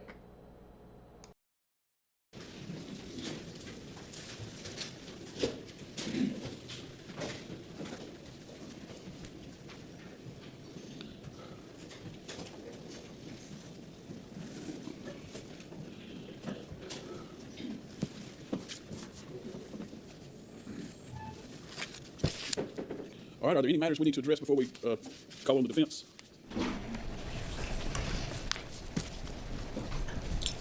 Other you mean motions, John? Yes, sir. We would, again, make a motion for directed verdict in this case on a couple of grounds, John. All right, I'll hear from you. First, we would renew the motion we had filed earlier, whereby spoliation of evidence was the issue. At the time we made the motion, the court recognized that we did not know for certain. Are you fucking kidding me? I feel like that's a bullshit argument. Maybe he has to do that to show he's doing the best for his client, and that's like just something you're required to see if it will work. Like, maybe that is what would make him a good defense attorney, to show that, like, he's doing what he can. If there's a chance, he's going to try and take it. But I feel like this is a stretch. It's a big reach. It's a long shot. I don't see the connection. I don't think that whether or not a background check was ran or any sort of criminal history was provided in this case should overturn it. I don't understand how that is like some sort of smoking gun evidence in this case, in my opinion. And I feel like he should lay that foundation before he makes this argument. Certain concerning the diaper and what was contained in it and those type of things, but since then, the state's presented their case. And the diaper and the body fluid situation, again, none of that, whether or not that was preserved or tested, none of that negates the skull injury. I think that's a really, really low hill to die on. Their own expert, Dr. Busman, has said with certainty that he believes that the diaper contained blood, and with certainty that the test could easily be run, and potentially that it could be caused by some type of abuse. Not necessarily that it was, but it could be. And all of those things were things we needed to be able to test and be able to bring to court and try to prove, but we were denied the chance to do so other than just testimony from Dr. Busman. That was a GBI agent that testified, supposed expert concerning gathering of evidence and working crime scenes. That, quite frankly, I believe perjured himself by saying he did not believe that there was any type of blood test that existed for fecal matter, and he had never heard of it, and that the diaper did not appear that it had any blood in it. All of which. How was that perjuring himself when he's speaking unto his own experience? And didn't the testimony we just saw from this other investigator kind of back that out, where she was saying that they don't really test for vomit like that? Maybe it's about context. I feel like this is also another stupid argument. And I feel like if he had made these claims with better facts to back it up, it wouldn't make him look as if he's just throwing spaghetti at the wall. But his motions, he takes the same approach as he does with his defense, you know? His defense was like, it could have been the chair. He could have been, she fell off the chair, fell off the bed, could have been a car wreck, could have been the doctor's fault, you know? Like, it could have been abuse. Like, he was saying all of these things about what it could have been, while dismissing the evidence. Basically say, oh, the medical doctors, they don't have enough experience to know about the medicine, is basically what he was saying. And now he's trying to be like, oh, well, I didn't know this guy's criminal record, so therefore, let's just throw out the whole case. What? I'm having a hard time as a civilian understanding that fucking logic. And then he's like, they're not testing the puke and the poop, so therefore, she had nothing to do with the skull injury. I'm not understanding that logic either. And if this flies in court for some legal prosecution jurisdictional hole I don't get, I'll be pissed, because what the fuck is this? And yeah, which are astounding in themselves that he made those statements. So first of all, we would ask from the spoliation motion that this case be read with a verdict in our favor, notwithstanding any verdict that a jury might wish to grant here because of that. And then secondly, we'd have a second motion if you want me to go through that, Your Honor, if you want us to go one at a time. I'm not sure which way you want to handle it. I'd let you go ahead and address all of your motions. The second thing is the crime technician himself, and I asked him directly, did he gather any evidence at all, anything from the crime scene that could be used as evidence, and his response was no. And then the only evidence otherwise to say that came from that area would be a receipt that was testified to a moment ago that would establish that someone was at Walmart at a certain time. There's been much evidence presented in this case. To my understanding, when he was asking that question, he was asking about the diaper and the rug and those types of things. I do not recall the dude ever saying point blank period they chose to take absolutely nothing. Matter of fact, I recall him specifically saying the fact that he was documenting everything through photography was a form of how they preserved everything. And so I also disagree with this. Like, I'm like, are we watching the same case? Are we experiencing the same facts, or am I misunderstanding what occurred? Case about injury to a child and about blunt force injury. Well, we've had the lead investigating agent for the state admitting they do not know in what way that was inflicted, not in any way. They can't testify to it in any way, shape, form, or fashion. So they have no evidence about what caused it. They have no evidence about where it happened. What they have is a large bit of suspicion, which I had said in opening in a way of that same way. Everybody's admitted that they can't say for sure what caused it, and everybody's also said what they've gone off of was his client's testimony, as well as the physical evidence of the injury to that body, which could not have happened based on the testimony. That's what they're saying. And in terms of having no evidence of who or what caused it, they do have evidence of who was the only person with the baby at the time of the injury that killed the baby. They do have that evidence. They have laid that ground. So I feel like that's already debunked. I don't understand how It's like if you're going to dismiss those facts, I feel there needs to be more logic, more reason to debunk it. You can't just say, well, that's not true, so it's not true, without saying why it's not true. You know what I'm saying? And he doesn't, in my opinion, have any valid reasons to debunk anything.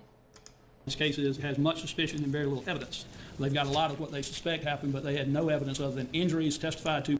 I wouldn't say they have very little evidence. I would say there's evidence of the guy going to Walmart. There's evidence of the guy going to Pizza Hut. There's the dead baby's body. And the evidence of the blunt force trauma to the body. I would say they have the camera footage from the dorm rooms. They would have the text messages. There's a lot of circumstantial evidence here. Even if they don't have the direct image or the direct evidence of the actual events that caused the death, they have a lot of circumstantial evidence that prove the only person that was around at the time of death, or at the time of the events rather, that led up to the death, because I believe he was still alive. At the time of the fatal injury, there we go, that's what I mean, would have been Trinity, based on the testimony and evidence we've seen. So I feel like anybody that's watching this that has already seen all of those facts, it's kind of like, you know what I mean, like giving somebody a birthday cake, telling them to blow out their candles, then running away with the cake, and then saying you never gave them a birthday cake. And people are like, yeah, dude, that cake was just here. You know what I mean? Like, it's kind of like that. Like, you need to, like, realize that if certain things have happened, we're not going to believe you when there's evidence to show something happened just because you said there's no evidence when there is evidence. That's just you diminishing the evidence. You know what I mean? By experts, and those experts freely admitting they have no idea who did that, and then at best you have competing people that might be. If it were a different story, if there was no alibi, if there was no evidence of Jay going to Walmart and Pizza Hut, if there was no camera footage from the dorm room, then I would understand this argument. Then I would think this argument would have more of a shot.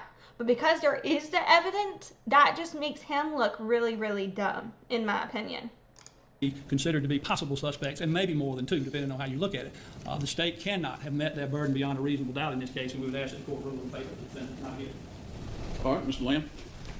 With respect to the renewal of the spoliation motion, first of all, under any circumstances, I don't think there's any legal. And I don't understand. Okay, so he's talking about multiple people around the baby because the baby has had a few different caretakers, you know, between his aunt, his father, the girlfriend. But what he's not acknowledging is how the medical testimony has already proven that the injury, that there was a time frame of window of which the injury could have occurred. And the only two people that were around the baby in that time frame of window would have been either the father of the child or the girlfriend. But the father of the child can prove it wasn't him within that time frame because he went to Walmart, he went to Pizza Hut, etc., and then came back, right? But even if it were true that somehow the father was involved, then why would, whenever he left, the girlfriend not have called the police? The girlfriend not have called the ambulance? She never did that. So I have a hard time believing that the girlfriend is trying to protect the kid or has the kid's best interest at heart. You know what I mean? Like, 'cause what the fuck? So yeah, I feel like this, I just don't believe that this is valid. Legal authority that would support the granting of a directed verdict based on that motion. Second, Busman didn't say with certainty that the diaper contained blood. Busman said that he looked up at the picture on the computer screen. He said, "Yeah, that looks like it have blood. It could have blood in it. It's got a little bit of a reddish tint or something like that." Later, however, Busman said, "Well, it could be red dye. Don't know what the child ate or something." It also is, with all due respect, I think Dr. Busman is a fine. So the reason they said that also is I do believe, if I'm not mistaken, they had discussed that the kid may have been eating chips with red dye in the chips. You know what I'm saying? So if that's true, that would explain that potentially, because what you eat can change the color of your poop. My doctor, heck, he's my doctor, and I think he did a great job of dealing with with the issues in this case, with dealing with the issues in this child's medical treatment and all of that, okay? But neither he nor really anyone else is qualified to look at a photograph and say, that item contains blood. I mean, from looking at a photograph, there's no way to do that. And to ask him, does it... Oh, and another thing that the defense attorney was doing this whole case, he'd be like asking the witness, like, is it possible, for example, he'd basically be like this, is it possible that a baby could die if they were thrown off of a cliff? And then the witness will answer, yeah, I'm exaggerating for a joke, but the witness could answer, yeah, the baby would die if they fell off a cliff. And then the defense attorney is basically like, see, this witness just said the baby fell off a cliff, so she's innocent. That's basically been his strategy. I'm kind of exaggerating, but I'm almost not. You know what I mean? Basically, in my opinion. It look like it's got blood in it? Yeah, it looks like it's got blood in it. It's red, it's reddish or whatever. He's looking at a photograph. He's not looking at a diaper. The person who looked at the diaper, okay, who is qualified and highly experienced in examining crime scenes and making determinations about blood, observing things that appear to be blood, doing tests, presumptive tests, field tests, as it were, for blood, and so forth, said, I looked at it. If I thought that there was anything that looked like blood in it, then yes, I would have taken it. But it was just a dirty diaper. It didn't look red when you were looking at it with your naked eye, because these photographs were taken at night under a flash, and who knows what distortion that induces. But in any event, he says, it doesn't look like it didn't look like it had blood in it, so I didn't collect it. He didn't perjure himself. He said that he wasn't aware of anything that they would send to the crime lab to determine if there was blood in feces or something to that effect. So he wasn't familiar with whatever this Hemocult or something, that test. Okay? Hemocult is a test that's used in a medical environment, in a medical setting. I mean, I don't know if they have Hemocult tests at the crime lab or not. What Gibson went on to say, though, was I have tests in my vehicle. I have tests like right there available to me. Anything I see that looks like blood, that I have a question about whether it possibly could be blood, then I can test it. And I've tested all sorts of things, even things that turned out not to have blood on them. I made the comment, I think, at one point in the trial to one witness or another, he'll tell, if you spill red Kool-Aid, they'll test it. But he didn't see anything that justified or warranted a test. And so he didn't collect the diaper. Finally, even if he had collected the diaper, and even if the diaper had blood in it, it wouldn't have any relevance to the outcome of this case, because there's nothing that would have been revealed. And what the fuck I've been saying right there? How the fuck is this shit relevant right there? Like, what the fuck? Okay, so now he's talking about what the 3 medical doctors testified to. My bad, but yeah. Testified to this. There was nothing that would be revealed by a bloody diaper that would affect their opinions about the cause of death. The cause of death in this case was a tremendous impact, a massive blow, a massive head injury. And they said that's the cause of death. The kidney wasn't the cause of death. The bruises weren't the cause of death. Poopy diaper wasn't the cause of death. Furthermore, the medical examiner who got this body was preserved immediately upon death. Okay, so somewhere from 6, 8, 12 hours after that diaper was created, after that point, 6, 8, 10, 12 hours later, this body was the body of the decedent was preserved and sent to the crime lab. And Dr. Clark testified that he examined the intestines, and there was no injury. There was no blood. He examined the colon. There was no injury. There was no blood. He examined the GI tract, essentially from top to bottom, and there was no blood. So what about the blood internally? Couldn't that seep into the intestines? I don't remember if Busman was asked this question, but Olick was asked this question, and Clark was asked this question, and they both said there's no way, there's no anatomical pathway for the blood around the liver that's being collected. If you look at that exhibit that was put into evidence, you'll see, the blood that there is a photograph of there is essentially, it is essentially sealed in one of the. I'm still not over how the defense attorney was basically like, couldn't it have been the medical people's fault that there was liver damage? Like, what the fuck? Like, that was just, ugh. The compartments of the body. I can't remember what the cavity was called. I can't remember what it was. But it doesn't get to the intestines. It wouldn't come out in a bowel movement at any point. So even if we should be able to test the diaper. There's no reason to believe that testing the diaper would have accomplished anything. It wouldn't have changed the outcome, and there's no reason to believe that it would have been confirmed that there was blood. I mean, the child was eating. They said was eating barbecue Fritos. If he was eating barbecue Fritos, well, sometimes that might make a bowel movement red too. But there's nothing that connects that diaper to this case, to the injuries in this case, or to the other evidence in the case. Address the directed verdict motion. I'm not aware of any case that's ever been decided in the state of Georgia that says that you must have evidence from a crime scene. I'm not aware of any case that's ever been decided in the state of Georgia that says you must have specific evidence of an instrument or the means by which blunt force trauma was affected upon someone. And the reason that that's not necessary to have is because there are so many things that you simply can't account for them. What the testimony was in this case was that if Dr. Clark, I think, exhibited it or demonstrated, he said, if you took somebody took an infant, a child by the shoulders like this, and slammed them down on a hard surface, and he used, I think he said, the floor, a desk, a chair. He may have said the wall, but if you took someone and you slammed their body down like that, a lightweight child, and you slammed their body down like that with enough force, that would be enough force to cause the injuries. That would be the type of trauma that could cause the injuries. To say if you can't specify. And one of the medical doctors, if I'm not mistaken, testified to what they believe could have been a handprint on the child. So wouldn't that further back up potentially what the prosecution is saying right now, maybe? Which particular item was used to inflict the trauma, to say that means that a defendant is entitled to a pass, that she's entitled to walk, because we don't know whether she slammed that child's head against the bed frame or against the desk or against the chair or down on the floor. And there's often murder trials, where the murder weapon isn't found or located, or they don't know what the murder weapon was. I feel like it would be extremely problematic to set precedent that, like, oh, if you don't know what the murder weapon is, you can't charge someone with murder when you know they fucking did it. To say that is to say, look, if you just make a little effort to not let the weapon be found, then murder's free in Georgia. I mean, frankly, I think it's an absurd argument. The evidence that is here is sufficient for a jury to make the determination of the following things: that this child received injuries during a specific time frame, that extended no more than 30 to 60 minutes from the time he presented at the hospital, maybe less, but no more than 30 to 60 minutes. That the child received that trauma during that time frame, and during that time frame, the evidence is sufficient for the jury to make the determination. I mean, I grant you it's an issue of fact, but it's always an issue of fact. That's why we have juries. But it is certainly sufficient for the jury to make the determination that there was only one person in the room that could have inflicted this trauma on the child.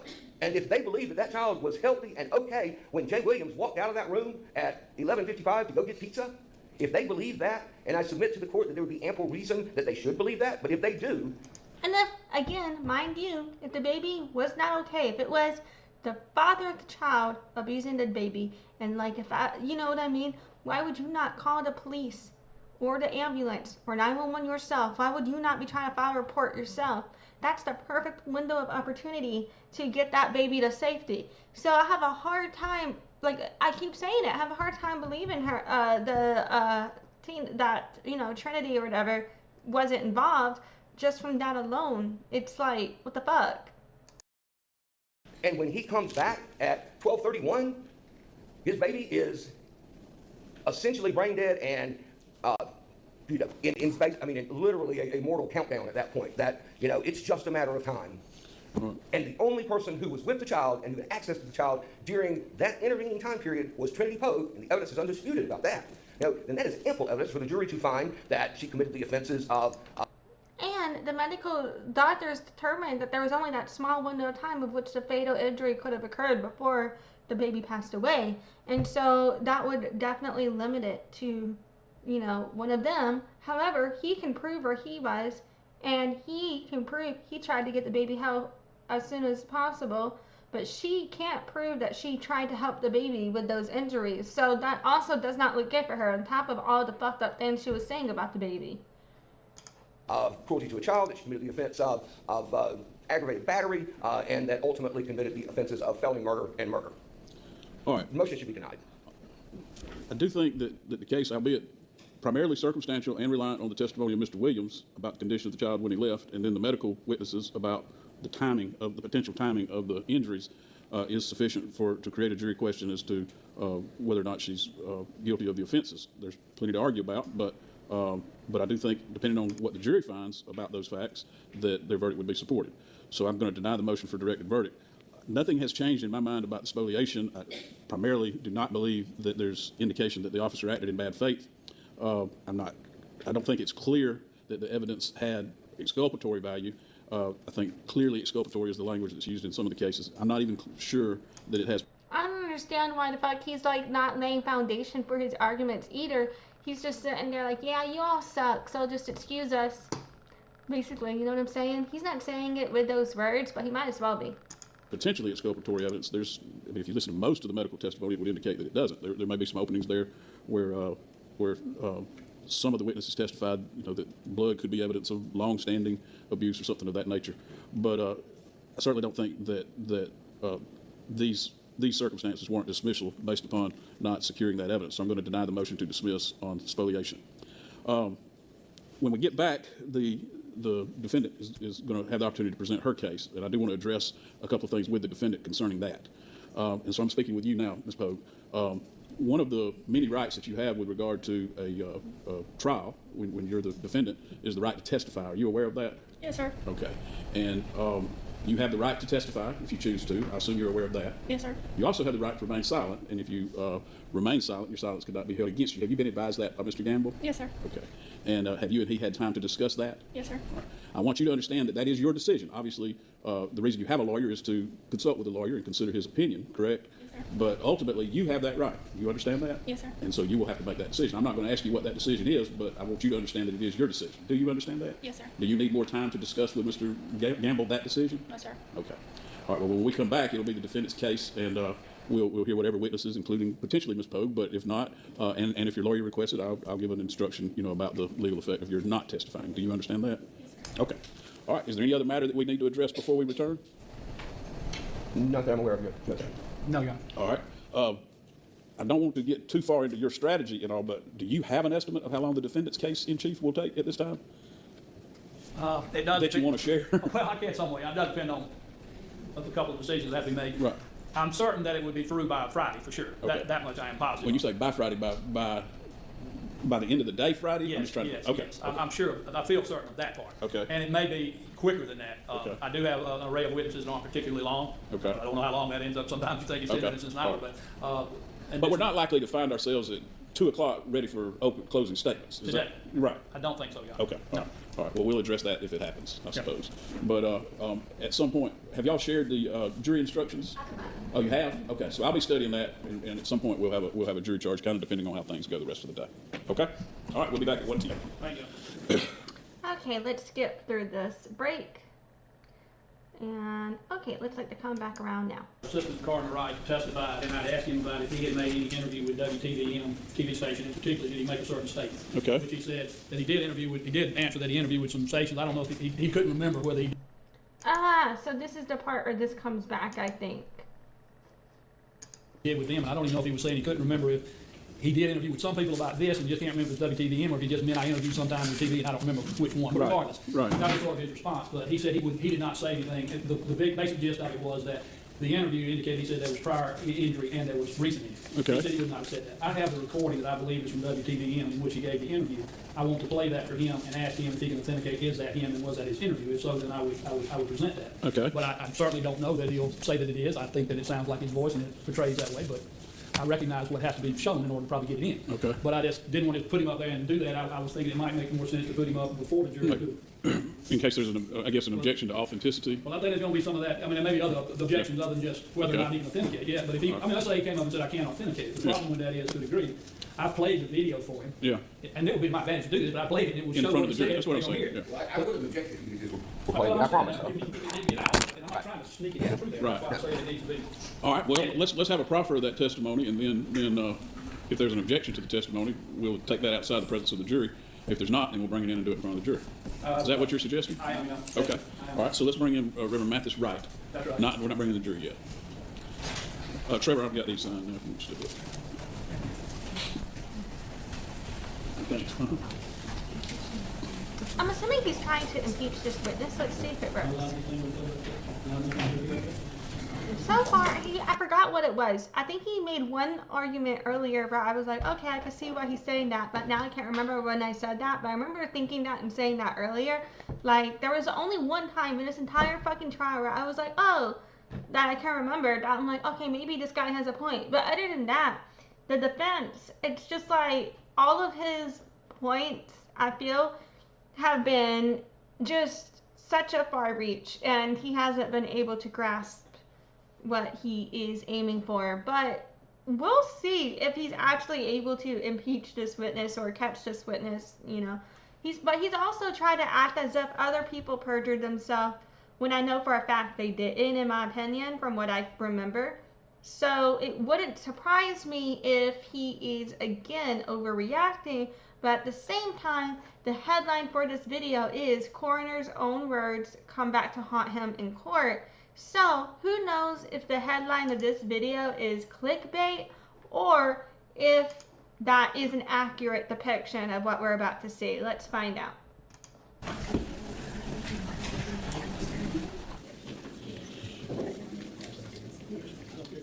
Right, you're being recalled to the stand outside the presence of the jury first, and then we may bring the jury in, but I'll remind you that you're still under oath. Okay, all right, thank you.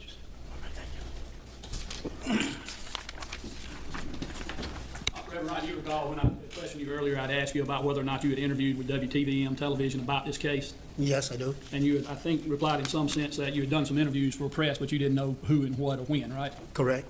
I have an audio here that does have video with it as well, but I just want to play an audio for you and ask you if you can authenticate or determine is this your voice being recorded in an interview with a newscaster? Yes. I think you also need to have him listen to it and confirm that it is accurate. I mean, that is, in fact, what he's... Well, I will ask you that. I mean, I think I need to get to the point of whether or not he recognizes it. Sure. Okay.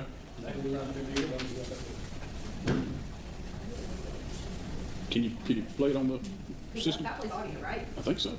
It's from the videos that you guys have. Get a plug in for a minute here. Yeah, they came out and just take it. It's not plugged in. It's over there, so. Okay, I'm sorry. Let's do it again. What one? Okay. Okay. It had been. Yeah, well, you know,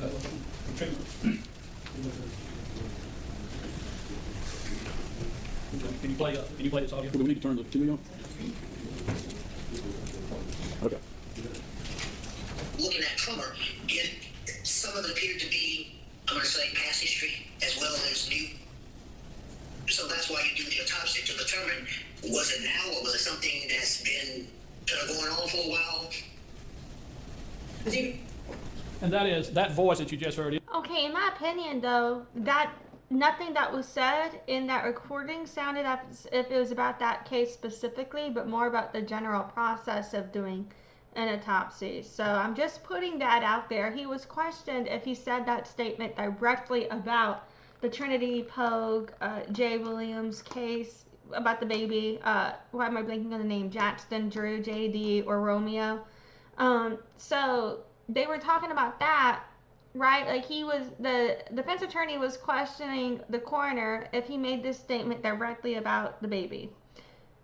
The recording we just heard, to me, it sounded like a general response about general approach to the job. It didn't sound like a direct response to this direct case, but I could be wrong. Let's see what the context is. Is that you? That's me, and I did say that. And you recall giving an interview to WTVM from that refresh recollection? Correct. Now, I saw at the first of the screen, it said there was an interview with the coroner, and it, I believe, had your coroner's name up there. Right, that was his name instead of my name, but that was me. It was you being interviewed. They just were mistaken calling you the coroner and had the wrong name. Correct. So now that I refresh your memory, you did, at least initially after having done the coroner's work, grant an interview to WTVM in which you stated what we just heard. Correct. That is what I wish to present. All right. Is there any objection? But in my opinion, that's different than what he accused, because what I just heard was him speaking generally on the process of doing an autopsy. I didn't hear him say one damn thing about that specifically being about JD or Romeo. And so to me, it's still a stretch. Maybe I'm not processing the context of those words, but I think it's still a stretch. To that testimony? What I think what he testified to before was that he didn't remember making the statement, which isn't an impeachable statement, really. You know, to refresh his recollection, which he would have done now. And I think that what he needs to do first is just ask him, you know, did you make a statement to WTVM in which you said that there was some appearances of past and all right, let me just look. Whatever. And let me look at my notes for just a second. He had basically said he does so many interviews, he didn't remember which case he was doing the interview on, if I'm not mistaken. That's basically what he said. I don't feel that this is the smoking gun the defense thinks it is. that's the reason.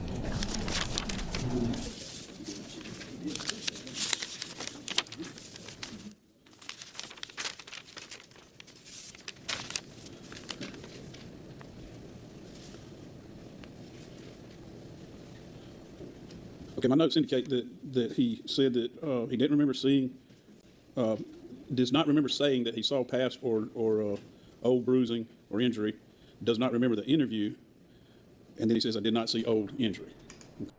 That's not what was said in this interview, though. This interview discussed the history. It didn't directly discuss any bruising or none of that. So it is different.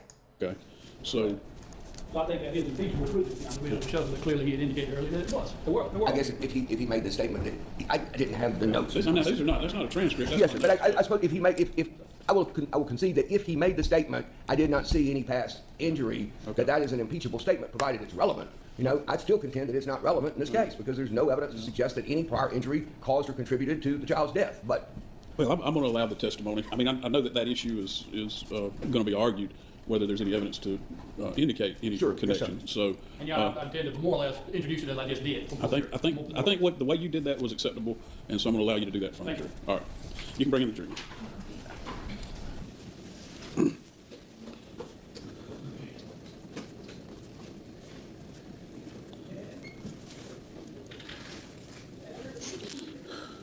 Yeah, now we got that dude looking nervous up there. He looked so cheerful before. Leave Monopoly Man alone.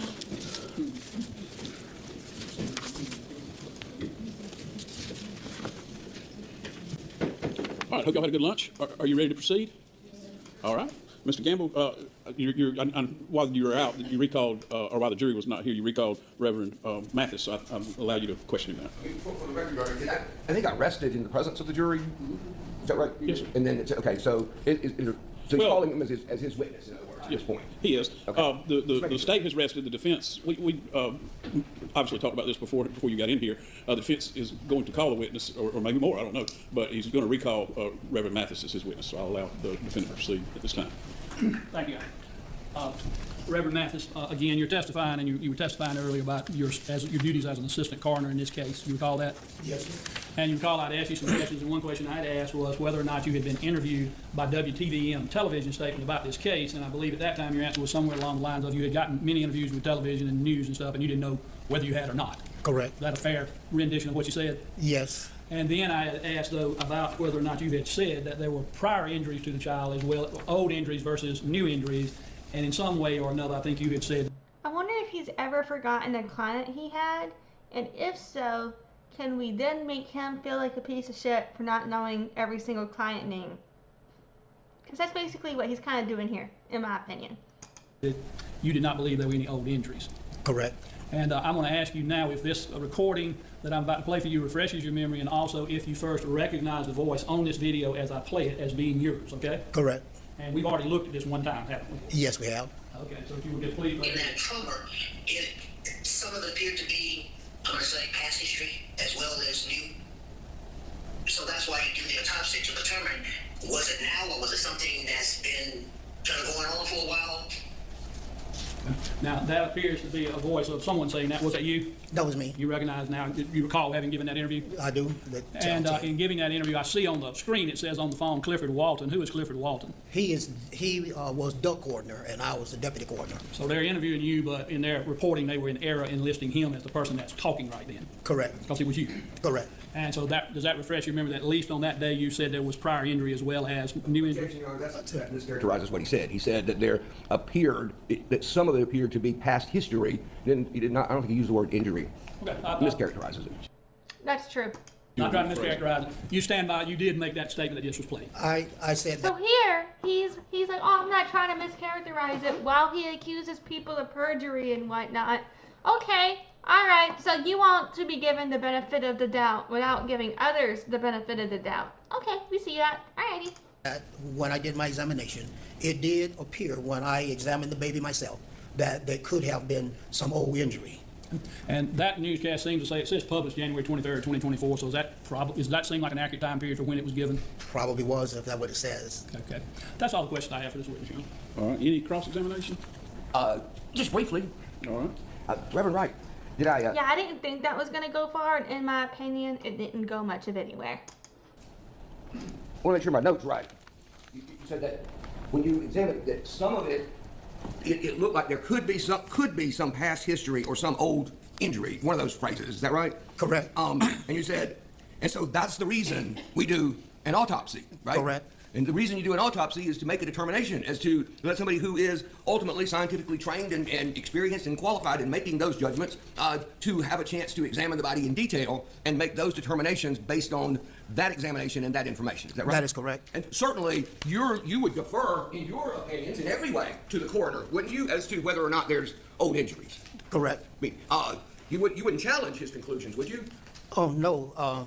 What happens with that is when the report came back, it solidified that there was no old injuries. And in fact, it solidified that the cause of death was blunt trauma and the manner of death was homicide. Is that correct? Correct. It was trauma to the head, the neck. You know, I thought one of the doctors said that they had an injury still healing. Since it's still healing, is that what they mean by no old injuries? I don't know. Or would that count as one? I don't know. And the torso. The medical examiner, the autopsy result. We're talking about the autopsy result. Right. This is the report that comes back to me after I had did my personal evaluation. Perfect. Thank you, sir. Any redirect? No, Your Honor. May Reverend Wright be excused? Maybe. Yes, thank you, Reverend. You're free to stay or go. All right, Mr. Gamble, you can call your next witness. It's the exhibit that he was using. So y'all watch that cord. Yeah, I know, it's gonna get us if we don't watch it, I know this. I looked real quickly as I was walking. I was looking at this deal on the phone. Your Honor, I would call Julian Williams to stand. Julian Williams. And that's the father of the child that died. Mr. Williams, I remind you, you're still under oath, sir. Mr. Williams, I know we've asked some questions of you earlier, but I want to follow up with a couple of things now to ask you, particularly about whether or not you were interviewed by the Georgia Bureau of Investigation at any time during this process. Correct. And how many times were you interviewed? 2 to 3. And when you say 2 or 3, I realize that you could have had an interview that got broken up into parts, so it's either 1 or 2, and then you could have had one on another day. Correct. How many different days did you get interviewed? 2. And when did you have, with only 3 interviews in 2 days, when did you have the 2 days, 2 worth of interviews? Which day was that? January 14th. So the day of this event, you got interviewed twice? Correct. And in that What I think he's doing now is seeing if this guy will say something different than what the investigator had said. So that way he could basically throw that out as like a thing. I don't know. Maybe that's what he's doing. I don't know. I don't know the right words to use, but like read my mind. interview, were you, was there a big space in time between the first and second? Possibly. And I don't know the amount of time, and you may not either, but was it more than an hour? I don't recall. It was just some period in between the two? Correct. And then the third interview, how long removed was it from January 14th? Do you recall? Maybe a week. Okay. Now, that third interview, was anyone else with you during part of that interview? Yes. Who would that have been? My sister. And was she interviewed with you present with her? It wasn't an interview. She was showing out evidence. Okay. So, and I'll ask you about that in a minute, but did she come in the room where you were being interviewed at some time? Correct. And during the time that she came in the room, were you still present? Yes. And was the GBI agent, was it Agent Fort that was there? Correct. Was she the person that interviewed you on each occasion?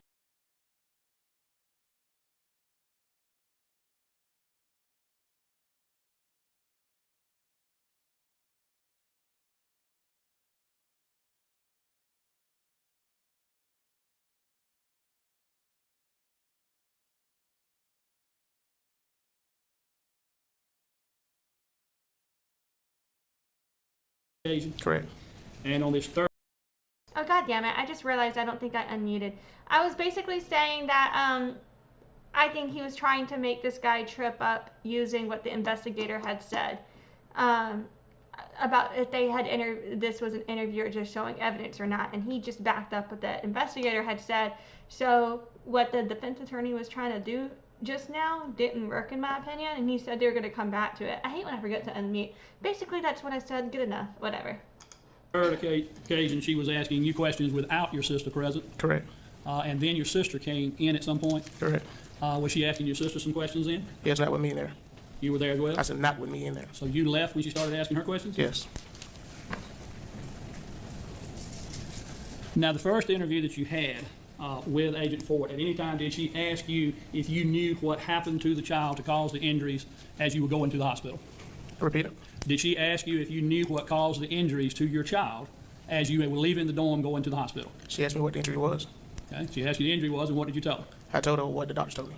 Did she ask you if you knew how the injury occurred? Yes, I gave her supposedly what happened. What did you tell her in that first interview as far as why you thought it occurred? He's supposed to fill out the bed. Fill out the chair. And you told her that? Yes. But mind you, he would only know what his girlfriend had told him to say. And so the defense circling back on that again, I find also counterproductive. Tell me exactly what you told her. Now. How did you tell her that? I said he fell off the chair. I was not present.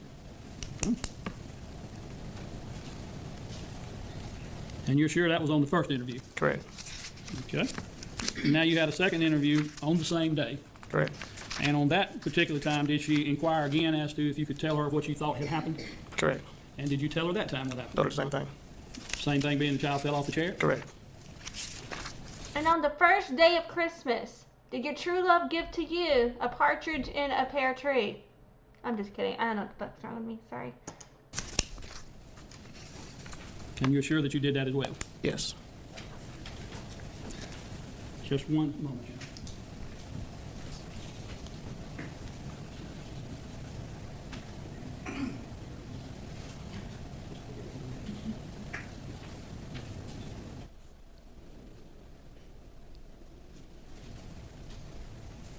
That's all the questions I have right now. All right. Any cross? I feel like his line, like every line he tries to hit, you know, line of questioning or whatever punch he tries to throw, doesn't work. And so now what we're seeing is him trying to scramble to come up with something to fix this case, but he's just been disproven over and over and over. It's like speaking to a flat earther. And I gotta stop joking that we're actually a soup bowl. Because now people are gonna think that I don't think that Earth is like a spear type situation. But whatever. You know what? We could have a lid. Okay, sorry. Yes, sir. I do. I'm gonna put a lid on it.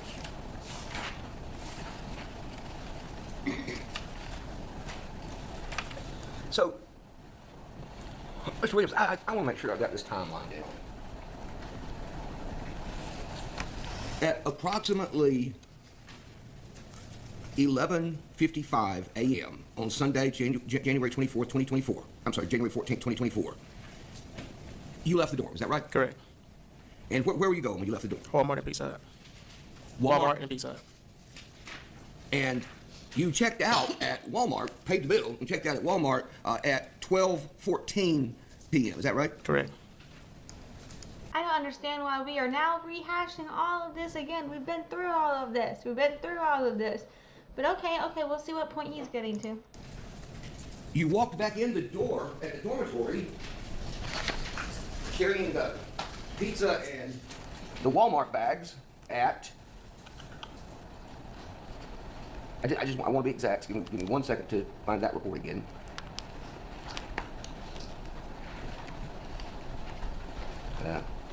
Here it is. You walk back in the door of the dormitory at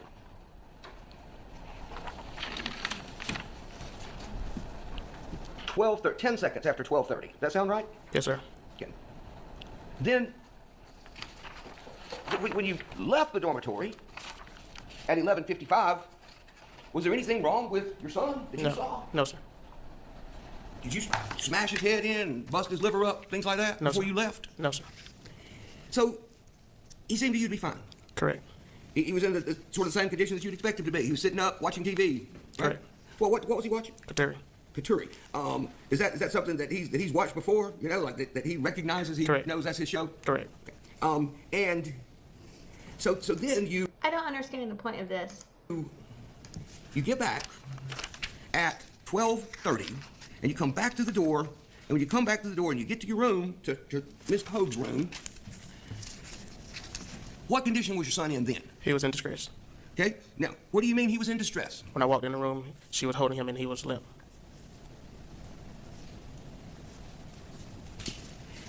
And what did you do? I grabbed him and took off for him. Okay. And you went back through that door, coming out of the dormitory at 12:31. Does that sound about right? Correct. I also want to know though, because in the footage it didn't seem as if he may have been necessarily rushing. So I wonder why he didn't rush to get to the baby if he knew that something was wrong. Or maybe he thought it was like like, because they didn't have a good relationship, so maybe he didn't think it would be something like this. Maybe he thought it was just like, oh, the kid maybe is misbehaving or something, or they're not, I don't know. Maybe he didn't realize what the problem was. But I also, because I feel like when you watch that footage from day one, I feel like he was walking kind of quickly, but he didn't seem to necessarily have urgency, you know? I don't know. Because you just see him carrying shit in. You rushed to the hospital where you arrived at about 12:36. Does that sound right? Correct. You learned while you were at the hospital that your child had sustained a massive trauma to his head, didn't you? Correct. You learned while you were at the hospital that his liver was badly injured, Correct. didn't you? At 4:18 p.m. on Sunday,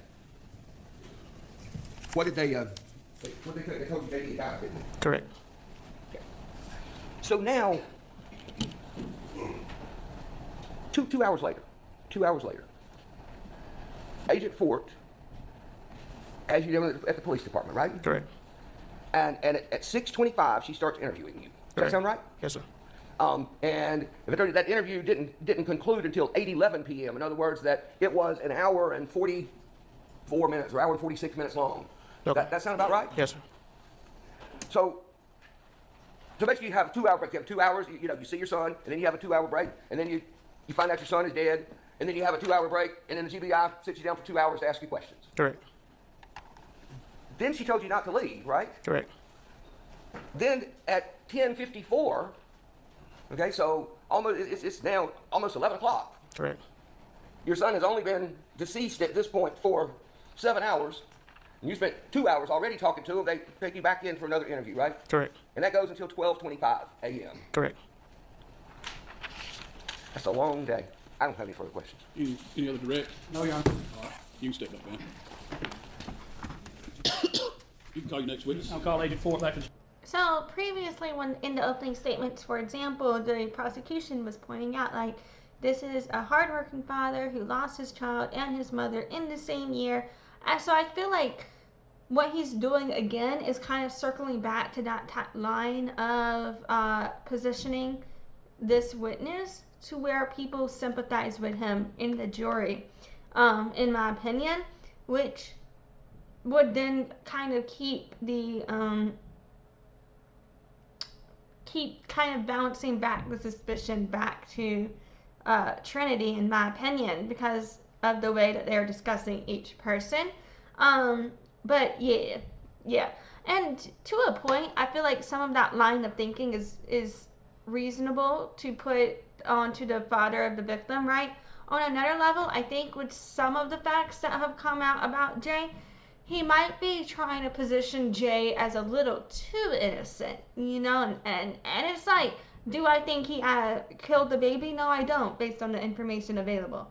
But do I think that you're going a little too far with trying to make him look innocent? Yes, I do. I think it should just focus on the facts related to Trinity. I don't know. Maybe I'm wrong, but... Stand, Your Honor, and request permission to cross-examine those of the adverse party. All right, Agent Ford, if you return to the stand, please. Watch out.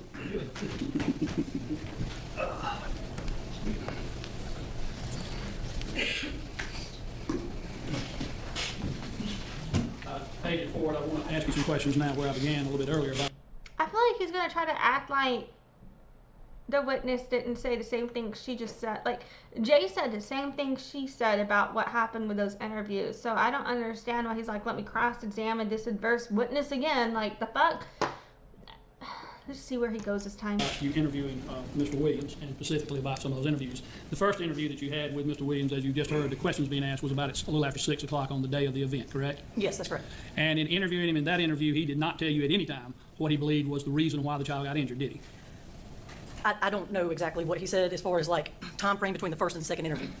Do you have your notes from that? You make notes for the interview, do you not? I have a summarization of the interview, yes. Yes, I have. It's called Exhibit 12, and it has pages 1 through 8. Do you have that with you? Yes, sir, I do. Can you step down and get those interview notes for each one of the interviews? I have it up here with me. Oh, you do? Okay. Well, the first interview, if you could turn to page 6 of that interview. Okay. And if you could read me the last 2 paragraphs of that, am I correct that in that you're giving a rendition sort of about what happened, and he doesn't tell you anything about a fall or anything of that nature? I might have had him out of order. Give me just a minute. Okay. Whether or not he says a fall did or didn't happen, you know, based on what he was processing in the moment, I find irrelevant. Because if he said a fall happened, that would be because he's repeating what was told to him. If he didn't say a fall happened, that would be because he didn't know what the fuck happened, because he wasn't there, in my opinion. Either way, I don't understand where they're going.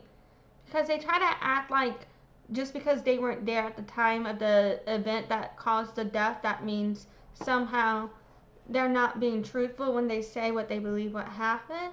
But all roads lead back to where these statements came from Trinity herself, and the defense admits that as well. So it's just like, why are we harping on this yet again?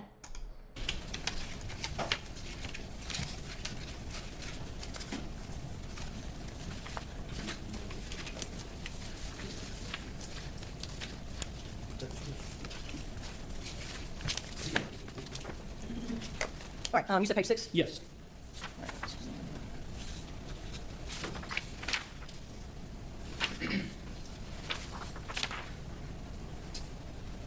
Can you tell me what the paragraph starts with, please? Well, getting to really, I guess there's 3 paragraphs, but there's one, the bottom 3 paragraphs, 2 are just one-line paragraphs, but the bigger paragraph before the 2 lines that finish up that page, do you see where it starts, Williams left the dorm? Yes, sir, I do. And can you see as well where it says, Williams recalled the time being 12:29, Williams was not able to immediately answer, and Poague called again. He's talking about the telephone call where she's telling about the child being in distress. Williams could hear Poague saying JD multiple times. Yes, Williams, sir. you see all that? Yes, sir.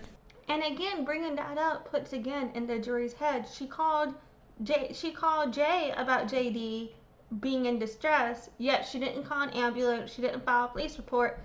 Still does not look good for her. Williams went inside the dorm room and asked what happened. Poague responded, I don't know. And the next comment is, the next sentence, it says, Williams grabbed Romeo and drove Romeo to the hospital in Williams' car. And the next one says, Williams had nothing further to provide at this time. That paragraph seems to indicate he didn't tell you anything about what caused the injury, did he? Not in that paragraph, no, sir. How about in the whole interview? I'd have to go back. You'll have to forgive me. It's been 2 years. I don't remember exactly what he said. Every word in the first interview and the second interview. It's just a accumulation of all the interviews. I'd have to review it. I'm going to come back to the first one in a minute then. But if you could go to the second interview in that same night that I believe was the one that ended up ending about 12:20. I respect that she's like, look, I don't really know what happened when, but some of this shit obviously happened if I wrote about it. That's basically what she's saying to me. I don't know. 5 in the morning. Okay, give me just a second, please. Yes.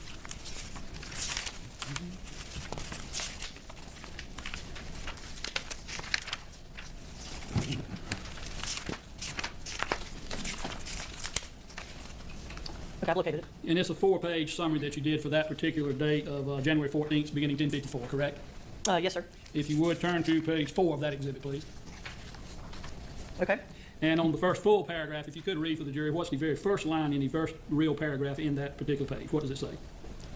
The interviews, the summaries print out a little bit different, so Okay. if you'll just tell me what it starts Sorry, with. it starts with Williams did not know how. Okay, I'm with you. If you could read that for the jury, please. Williams did not know how Romeo, JD, could have been injured. Williams denied causing any physical harm to Romeo, which is JD. Agent Fort provided contact information for William. Mind you, all that proves is that Williams was not present for the fatal injury. In case Williams needs to contact Agent Fort for any reason. So that paragraph establishes, at least in that second interview, that same night when this occurred, that he said he did not know how the injury occurred, correct? He's trying to act like just because he repeated what his girlfriend said, and then is also saying he doesn't really know what happened though, that somehow makes him not credible. But that's part of the human mind processing events. This only makes Trinity look worse. It doesn't discredit Jay like he is acting as if it would, in my opinion. I feel like, what does he think he's doing here? It's not good. No, yes, sir, that's what it says. Now, you just heard him say he told you about how it happened, that he told you it was caused by a fall. If that had been told to you, would you have put it in this interview summary? I would like to say yes, that I might have, but the summary is just a summary, so it's not going to be a transcription of it. I can't say that I would have put everything in there, but I would like to think that I would. I mean, that's an important piece of information. If someone's claiming a fall cause, that you'd want to notate that, would you not? Theoretically, generally speaking. Whether or not Jay claimed that he thought the baby had fallen then or not, doesn't negate shit. Doesn't negate what Trinity has said that what people have testified that Trinity said happened. It doesn't negate, you know what I'm saying, the facts where Trinity was the only one in the room with the baby, and that can kind of be proven at the time of the fatal injury. And you know, it doesn't negate the fact that she didn't even call the police. She never called the ambulance, even if there was a window of opportunity for it to have been Jay and not her. Why would she not have sought medical attention or legal action to protect the child then? Like, all it does is open up loopholes and questions for her involvement, and it does not negate that Jay is cleared, in my opinion, from the investigation. Now, going back to the first interview, and I'm going to ask you if you'll please just thumb through it and look through it. If you can tell me in any place in that first interview where you believe that he told you anything about what occurred that caused this injury to happen. Okay. If he says anything about a fall or claims it's something else, if you would, I understand you hadn't had a chance to look at it till I put you back up here, but take time and do that, and then I'll ask you a question, okay? Okay. I really am failing to understand how this line of questioning leads to any sort of logic that would help his client. And I just feel like it looks as if he's continuing to badger the witness and throw spaghetti at the wall because he doesn't have a valid defense. Because what the fuck is this? It makes no sense. Why are we still back on this? He's literally, his only strategy is to just waste time, run out the clock by arguing semantics over shit that's already been proven, already been debunked, and there's so much evidence for it. It's just like, really wants to make you slam your face on the keyboard, which is why I think his main goal right now is to just kind of wear everybody down, whether it's the witnesses, the other attorneys, or the jury, or maybe even the judge. I feel like he's just trying to wear people down by arguing about the facts until people are over to his shit. It looks as if he's just antagonizing or trying to provoke them, so then he can find a way to discredit them or get them to trip up or some shit. But so far it hasn't worked. I don't think it's going to work again this time. And it's sad to see that he doesn't have any better argument for his client. It's like, was your client that wrong that this is the best you can do for her? And you didn't see anything where he said anything about child fault, did you? I didn't see that in my summary, but again, it's a summarization. That doesn't mean it wasn't said in audio.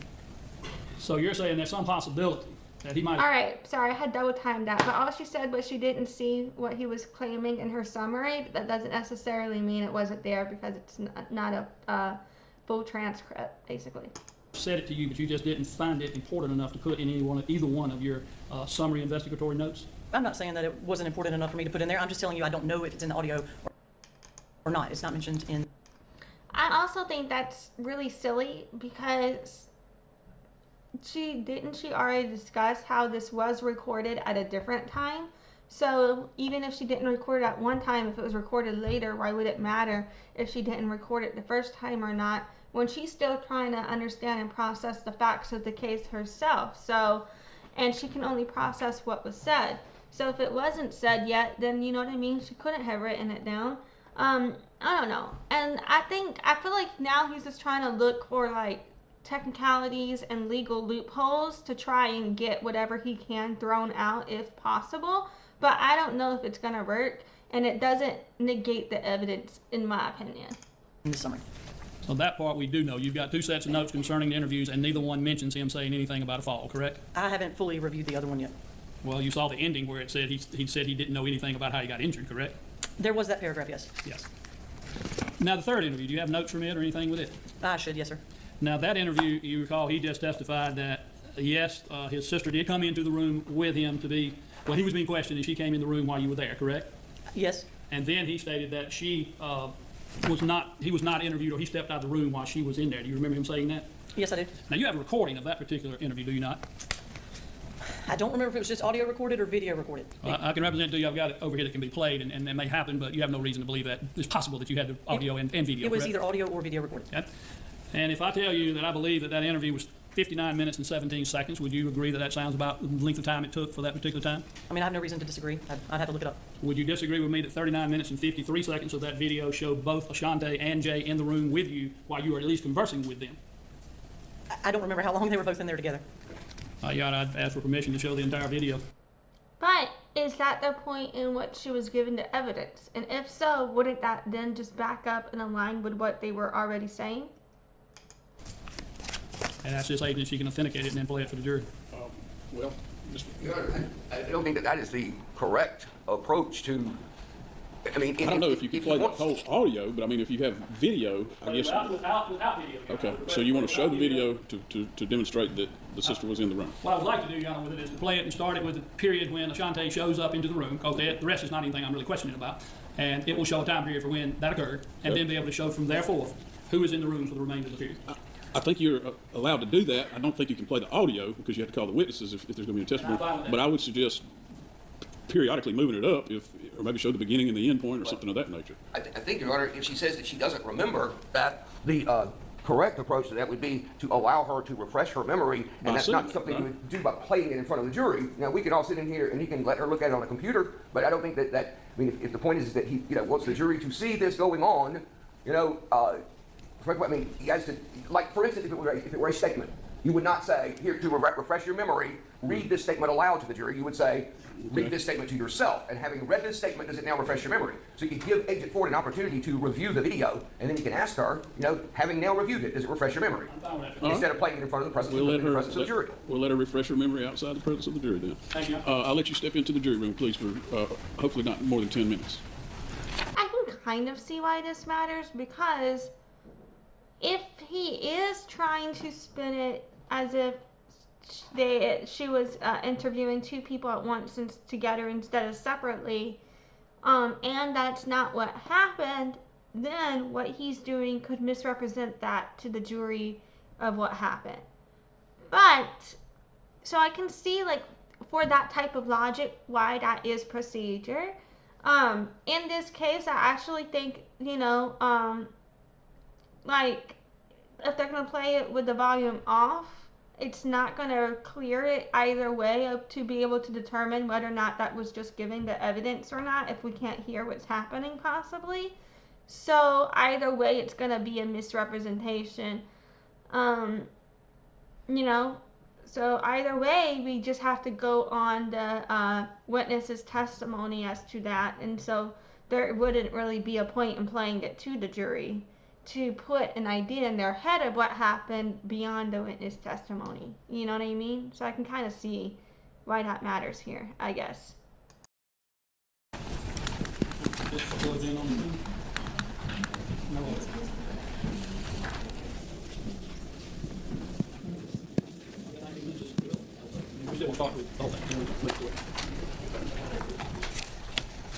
Grab that door.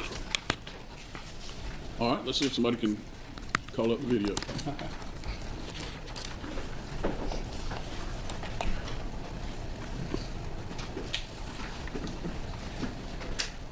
That on the start point of it, before you go, just stop it right there, if you would. Agent Fort, as you see on the screen right now, you can see that there's a video that appears to show you and Mr. Williams, correct? Correct. Does that appear to be the interview room where at one point you had interviewed Mr. Williams? Yes, that's correct. And then it's got some timeline dates on it at the bottom. Is that an accurate date for when the interview occurred, or is that just when it was saved, or do you know? I want to say the date was in January. I can't give you if it's accurate on the system. Sometimes it reboots and things like that, so I can't tell you that. Well, let me ask you this. That particular interview, I know you did two at or around the hospital with him, correct? On the If I'm not mistaken, I didn't pause it at the right time, but I think it said June on there, which may have been why they're clarifying the date there. day off. That's correct. And that's not in that location, is it? Correct. So you would have... God damn it. I tried to pause it to show you guys the date, but I'll see if I can. It'd be fair to state that this is the third interview that we're looking at here. Yes, sir, it would. And If you let her look at her summary from the interview, I imagine she can read the first line of it and tell you when the interview occurred, regardless of what that timestamp says there. that's fine. Well, what does it say on your summary as when the date was? I mean, I wasn't really too concerned with that, but I'm fine with that. If you give me just a minute, please. It's number 44. Yeah, January 26th in the top left-hand corner, it says that may be more likely to be the right date. But That's more accurate with what I remember. Yes. Okay, no, it does say January. I didn't see the 2024-Jan-26. I thought that said just 609 for a second, so I was thinking June. But no, that would be the right time. Whatever. I guess maybe that matters to establish what this is relevant to, but all right, let's keep going. January 26, 2024 at 9:51 a.m. okay.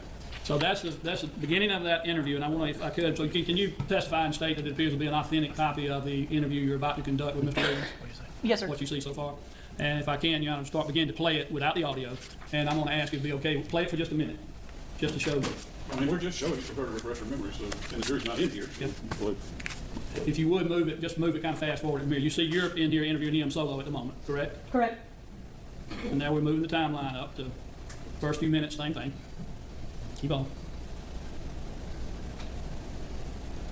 All right, do you hold it right there? Do you recognize who is entering the room now?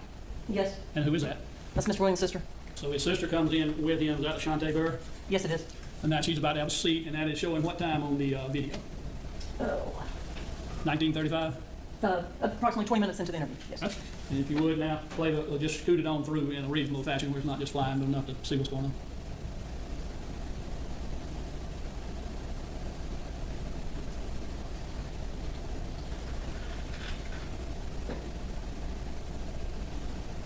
Okay, but this footage, maybe I'm wrong, but it does look as if in this footage, all she is doing is going through a phone.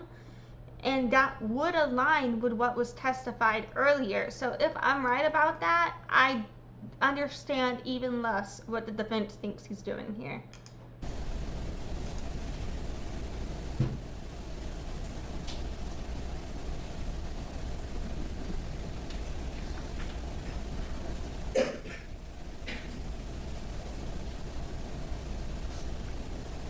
Okay. Would you agree with me that roughly from that 20-minute period until the end of the video that Ashante Burr and the brother remain in the room together as you're sitting there with them at the table? Yes, sir, that's correct. That's Right, but in that time period, you can clearly see her going through a phone. That aligns with what they said happened. I don't know. Maybe I'm wrong. Maybe I don't know what happened, but without the audio, currently, you're not disproving shit yet. That's the part I need. I'll ask them a follow-up question from you. Okay. Yes, that's what I need. all right, then you can take that down. I feel like you better have the audio, better be able to introduce the audio to twist that. Otherwise, all it does is match their previous testimony for me. We'll bring the jury back in.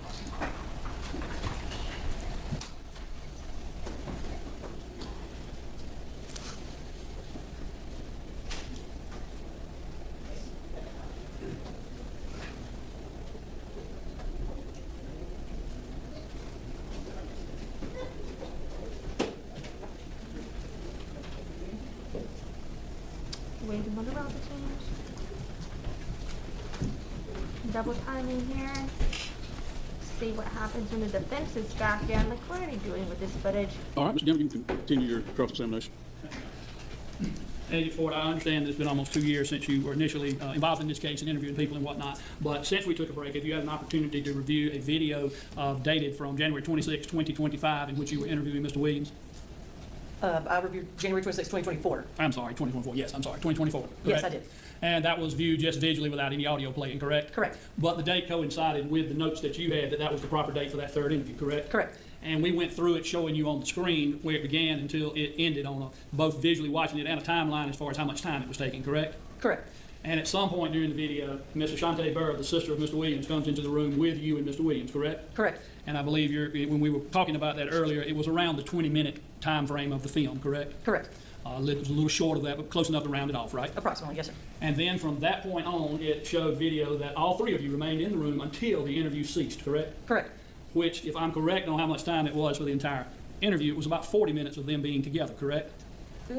Or you can look at your notes, and I think you'll probably have where you began and ended the interview, correct? Yeah, so we started at 9:51. It looks like we ended around 10:50 approximately. That's about an hour, so 60 minus 20. So it's close, right? 20 minutes and 39 or something in that range, right? Correct. Now, and you heard Mr. Williams just testify that he did not remain in the room once you began. Objection, Your Honor, asking this witness to comment on or otherwise characterize the And that's not what he testified to, in my opinion. They clearly said that she had them both in together. And that at that point is when she got information from the sister's phone. That's what the video camera footage showed, in my opinion, potentially, if I understand what happened correctly. But in their testimonies, what they had said was not only did this happen, but also afterwards he was also interviewed separately in a different occasion. So either I understood what happened wrong, or he is trying to twist what happened to make this argument, and I don't agree with that because you know what I mean? I understand to a point if something happened and then you have commentary on it, when people disagree with your commentary on the events that occurred, they'll be like, you're just trying to twist what happened, you're just making a narrative, and all you did was say what you thought about what happened, and you have nothing, you can't control what happened, so you're not trying to make or twist a narrative, you're just being like, look, this is what I saw. I could understand to a point when it's like that, you know what I mean, where to a point everybody has the right to an opinion about something, and it's not twisting a narrative, it's just their opinion whether or not you agree with it.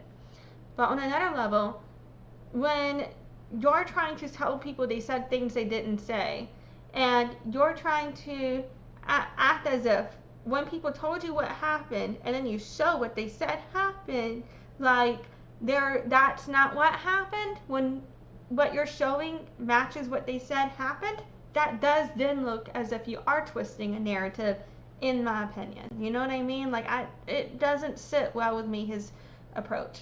Testimony of another witness is improper. Ms. Gamble, you can state your question without asking her to comment on the other witnesses. I will, yeah. The video evidence that you saw conclusively shows to you that for 40 minutes those two were together with you in that room, correct? Correct. That's all the questions I have for this agent. You need to redirect this agent on those matters. No, sir. All right. You set that down, 84. Thank you, sir. Sure. All right, Mr. Gamble, you can call your next witness. Jenna Newsome, Your Honor. What's the name? Jenna Newsome, I believe, isn't it?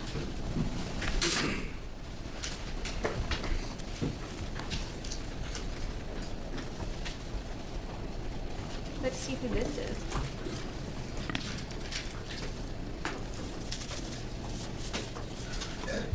Waiting on the witness.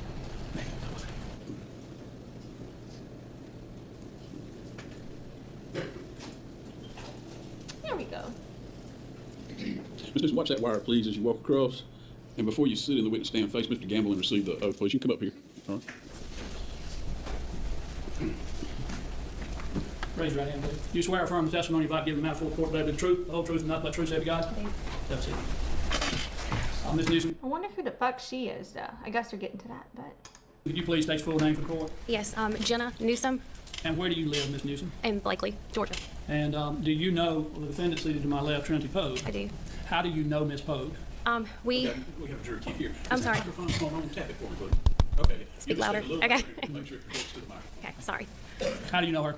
We met in 2020 at Miss Cockwood pageant. And do you have known her since then? Yes, sir. Has she ever performed any service for you? Okay, a pageant situation. So this person is really getting associated as somewhat of a beauty queen or a beauty pageant. And I understand to a point beauty is subjective, there's social norms and all of that, beauty standards, blah, blah, blah, highly colonial for the most part. I feel fucked up though because I'm understanding how would Trinity fit inside of the world of beauty in terms of pageantry, because, and I don't mean that based on lookisms, I mean that based on, we saw in the hearing video we watched earlier that went nowhere where she had dyed her hair black, like she looks as if she's trying to pass off as being goth or emo or maybe punk or something. So I feel like that's an entirely different aesthetic that is a contradictory style to what I'm aware or used to seeing from pageant. But not that you can't be pageant and punk or something if you don't want to be, but I mean if you do want to be, you know what I mean. But you can be whatever you want to be. You know, you could be interested in pageantry and still into whatever the fuck you want to be in. But I don't know. It's just interesting to me that she's alleged to have won. She doesn't fit any sort of beauty standard that I'm used to seeing. But yeah, and maybe that's why people outside the beauty standard should win. I don't know. But anyway, yeah. Yeah, I need to process that better because maybe I'm being misogynistic. Okay, let's keep going. My bad. You would pay her for services. Yes. What did she do for you? She babysat my children and went on like day trips and stuff with us. How old were your children at the time she was babysitting? I would be pretty horrified if someone was babysitting my kids and then I found out this is how they talked about their boyfriend's child and this is what happened to their boyfriend's child. They would never see my kids again. And I would be embarrassed to have called them a babysitter. You know, like, wow. Ugh. I wonder what she thinks now. But she's their witness, so is she like on their side? I don't know, but wow. I'm going to object. If this is just, character evidence in the sense of, she babysat my children and nothing bad happened. That's, first of all, is irrelevant. Well, it's irrelevant generally, but under 404. Ms. Lane, before you go into a lengthy objection, I think maybe I should take the jury back out and listen. You know, that's a good point. Like, does a character witness count as a valid witness for a murder trial if they didn't witness anything to do with what the trial is about for the murder? Is there a time and place for character witnesses in that, or do I not know the law? I don't know. If I would understand why on premise, because this witness had nothing to do with the case, why they're like, what's the point in her? But I would also understand if character witness was allowed at this point. But isn't that more of like a sentencing thing? I don't know. I don't know how this part of the law works, man. I'm not an attorney, but okay, let's keep going. Find out, because I don't want to have. I'd rather get all the if there's going to be objections to the testimony heard. Yes.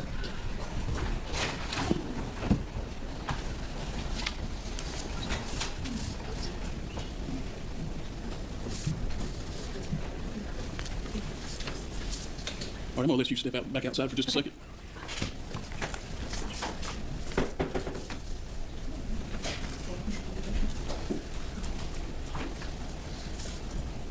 All right, what's your objection to the testimony, Mr. Lamb? It's irrelevant character evidence under 404. Evidence of a person's character or trait of character is not admissible for the purpose of proving action in conformity therewith. It's like, she babysat my children and nothing bad happened. I would trust her to babysit my children or whatever is coming. It's not a pertinent trait of character under this, with regard to with regard to the issues in this case, it's not a pertinent trait of character, which means it's not acceptable. It's not admissible. And even if it were admissible, it would only be able to prove it by reputation, not by reference to specific circumstances or specific acts. All right, Mr. Campbell. It's not being offered for the purpose of character. It's being offered to be able to show that she has experience in being around children at or near the age of this child, and that she would have the knowledge necessary for first caring for the children, but secondly being aware. Okay, you discussing that it's not that she's bad with children. She just doesn't like this child. She's just bad with this child. Doesn't help your argument, in my opinion, to prove whether or not she could have murdered this child. Doesn't make you look better. Doesn't really help, in my opinion. I don't know. When children are fussy or not, dealing with them when they won't sleep as they should, all of those type things. So it's not being offered to prove anything in character. And I don't intend to go into great detail with the witness other than to ask her what I just asked her about, did she babysit for her, how many times did she babysit for her, and really that's the. And it doesn't negate the text messages that she sent to not only Jay, but also her roommate about JD, the baby, as well. Like, those were disturbing messages. Gist of that conversation with her, Your Honor. All right, Mr. Lamb. Well, just asking her if she babysat for you, I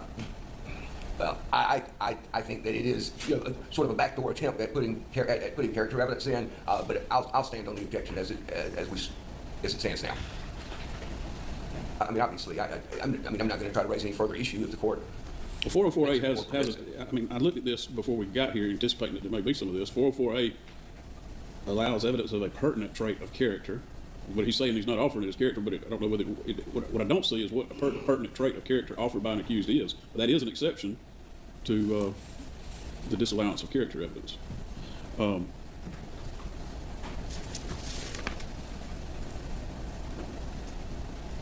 then I believe you can prove just general good character under 405, but that's not like specific instances. So with the limited proffer of what you're just wanting to establish that she's had experience babysitting, I'm going to allow that testimony. I would probably ask her as a final question, did you have any issues with her when she did so? Okay. And her answer would be yes or no, but I'm not going to go into follow-up. And again, I still think it doesn't help Okay? I think it could have just been left out because this whole concept of it's not that my client is bad with babies, she just hated the baby that is dead now, does not help you. It does not help you. It's like someone being on trial for murder and being like, I hated that dude that's dead that I'm on trial for murder for, but I'm a people person. I love people. I know I'm on trial for killing somebody, but I'm a real people person. I know there's evidence I said I hated this person, but people love me.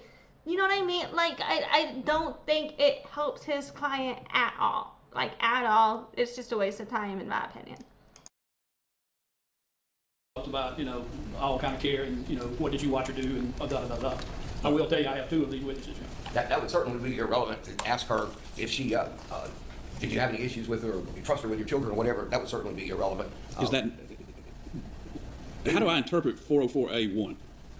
Partner trait? Yeah. I would interpret it just as if we had an issue before the court about someone who, whether he accidentally struck a nail or intentionally struck a nail, and you were trying to bring in evidence to show that the person was a skilled carpenter. What would be the purpose of that? Are you trying to establish character that he's a good carpenter? No, you're trying to establish he had the skills and ability to most likely not have accidentally struck it or that type of thing. Here, because this is part of the issue of the case, Your Honor, pertinent trait. Okay. But if you're a carpenter and you bulldozed a house, you were not supposed to bulldoze, for example. Does a carpenter do that? I don't know. Like construction people do. Okay. If you're a carpenter and you built a staircase and the staircase falls apart after one person climbs up at one time, didn't do anything wrong. They were just trying to use the staircase like normal, and your staircase that you built falls apart entirely and injures the person.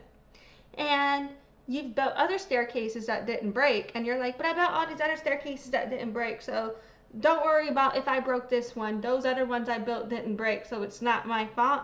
That wouldn't really excuse you from culpability, in my opinion, about if you built that staircase that broke, if you did. You know what I mean? And then it broke, and then because you didn't build it good enough. You know what I mean? Like, a history of doing well doesn't change what you may have done this time, in my opinion. It would be whether she has any child care skills or not. And that may be true, that whether she has skills, whether she is skilled in child care. Whether or not she's skilled in child care doesn't change whether or not she harmed the baby. I don't think this matters. There are mothers who were theoretically good at taking care of their kids that are known to have killed their babies. Same with fathers. You know what I mean? That is just...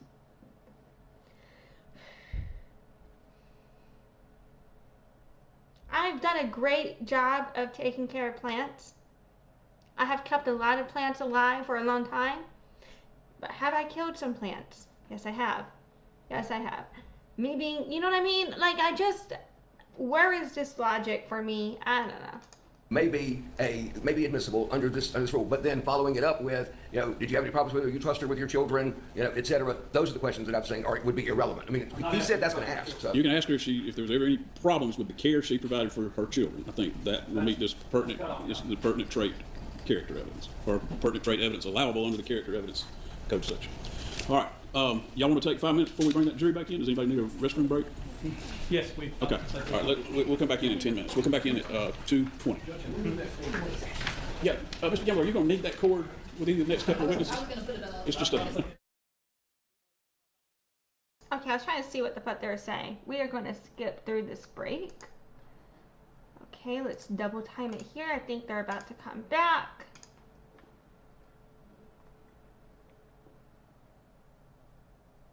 And then we will continue with the witness that I think is pointless.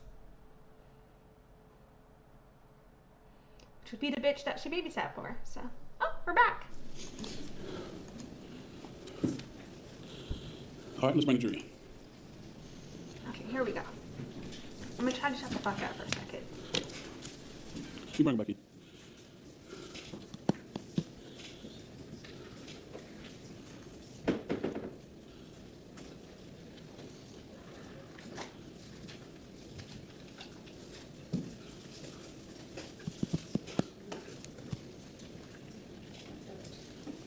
I thought we were starting. Double timing through here.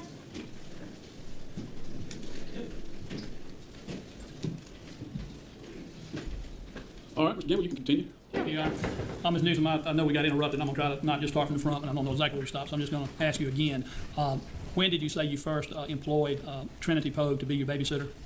We met her in 2020. I don't really remember if it was the fall of 2020 or the fall of 2021 that she first babysat my children. And how many children was she babysitting? I have 2. And they boys or girls? 1 girl, 1 boy. How old were those children when she began to babysit for them? My daughter was 3 or 4, and then my son, maybe 7. And at that time, it was in 2021? Yes. Okay. How old was Trinity at that time? 15, 16. I think she was driving, so I'm going to go with 16. Okay. How many times approximately did she babysit for you? Maybe 10 plus times. And did you have any issues with her babysitting for your children any of those times? No, sir. That's all the questions I have, Your Honor. All right. Mr. Lamb, do you have any cross-examination? Just briefly, Ms. Newsome,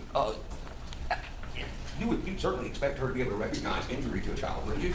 Yes, sir. I mean, that's part of what you expect out of a babysitter, right? If something goes wrong, they're going to recognize it. They're going to be in a position to do something about it, right? Yes, sir.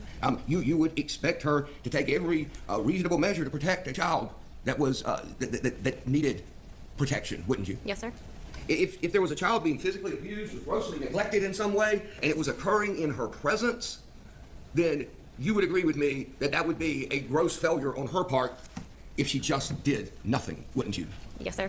Nothing else. Any redirect? No, Your Honor. All right. Thank you, Ms. Newsome. See, that's what the fuck I've been saying. I don't think this helped the defense at all, in my opinion. What do you think? You can call your next witness. Jessica Whitaker, Your Honor. Jessica Whitaker. Yes.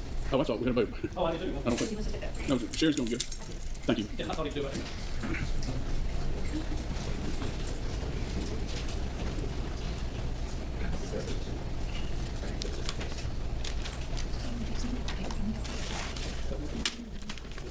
I thought this was starting already.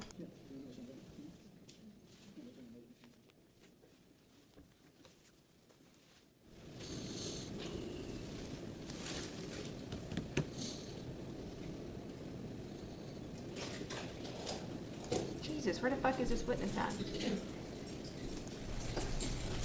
Ms. Whitaker, before you step into the witness box, if you come up here and face Mr. Gamble to receive the oath, please. Please raise your right hand. Do you swear or affirm the testimony you're about to give in the matter before the court with the truth, the whole truth, and nothing but the truth, so help you God? Thank you. Now, speaking to the microphone, because I know a lot of people speak soft and the jury needs to be able to hear you, okay? Could you please state your full name for the court? Jessie Whitaker. And Ms. Whitaker, where do you live? Iron City, Georgia. And living in Iron City, Georgia, do you know the defendant? I'm curious as to who the fuck she is. Trinity Poague. Yes, sir. How do you know Trinity? She was one of my babysitters for my children. Ms. Whitaker. Ah, man, not another fucking babysitter. Y'all already know what I think. You already know. You need to speak up a little bit. All 12 of those folks are there at the table, okay? She was my babysitter for my children. Okay, when you say she was a babysitter for your children, how long a period of time was she the babysitter for your children? She started watching my 2 stepkids that I have in 2020, and then I had my own child in 2022, and she also watched her. Going back to 2020, how old were those 2 stepchildren that she was babysitting for? 7 and 5. And then in 2022, you had a child of your own? Yes, sir, in November. How soon after the birth of that child did she begin to babysit for you? Maybe a month old, maybe 2 months old. How many times did she babysit for you with that infant child? A handful of times. She would help hard. How about the other 2? Any time that we had them and they had like Christmas break, Thanksgiving break, any kind of break from school, she helped me out and babysit the 2 oldest ones. Can you give me a number of approximation how many times that might be? I would say 10 or more times. That would be for the 2 oldest? Yes, sir. And then the infant? Maybe 5 to 6 times, possibly more. And in all of those times that she babysit for you, would there be? Okay, I'm just going to say it again. I am failing to understand how a history of babysitting negates the negative things she said about the baby she is accused of killing. And it doesn't negate how this baby suffered a fatal injury while under her care. I don't feel the rest of this is relevant. And all I think it does is make the jury think, well, if you're so good at taking care of kids, why would you treat this one so poorly? Did you resent the baby that much because it wasn't your baby, as you mentioned? All it's going to do is make them think about her statements about this baby. Because that would be you know what I mean? Like, I think this is a very bad move on the defense part. And it's like, are you playing these cards because this is all you got? That's sad. Any issues with her babysitting duties for the children? No, sir. That is all the questions I have. All right, Mr. Lamb. Any cross? Yes, sir, just perhaps a quick question or two. Ms. Whitaker, if one of your children was being watched by Ms. Poague, and your child suffered an injury of any sort, what would you expect her to do? Call me? Okay. Would you expect her to call a doctor or an ambulance? Yes, sir. If she observed someone abusing your child, would you expect her to report it to the police? Yes, sir. If someone was abusing your child, would you expect her to do everything in her power to protect your child? Yes, sir. When's the last time she babysat for you?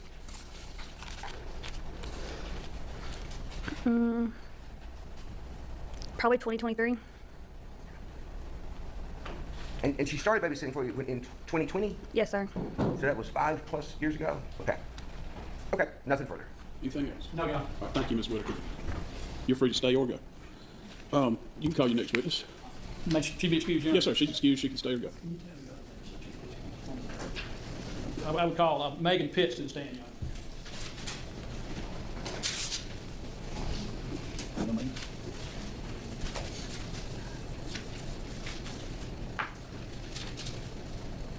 Yeah, that did nothing like I thought it would, but that's just my opinion.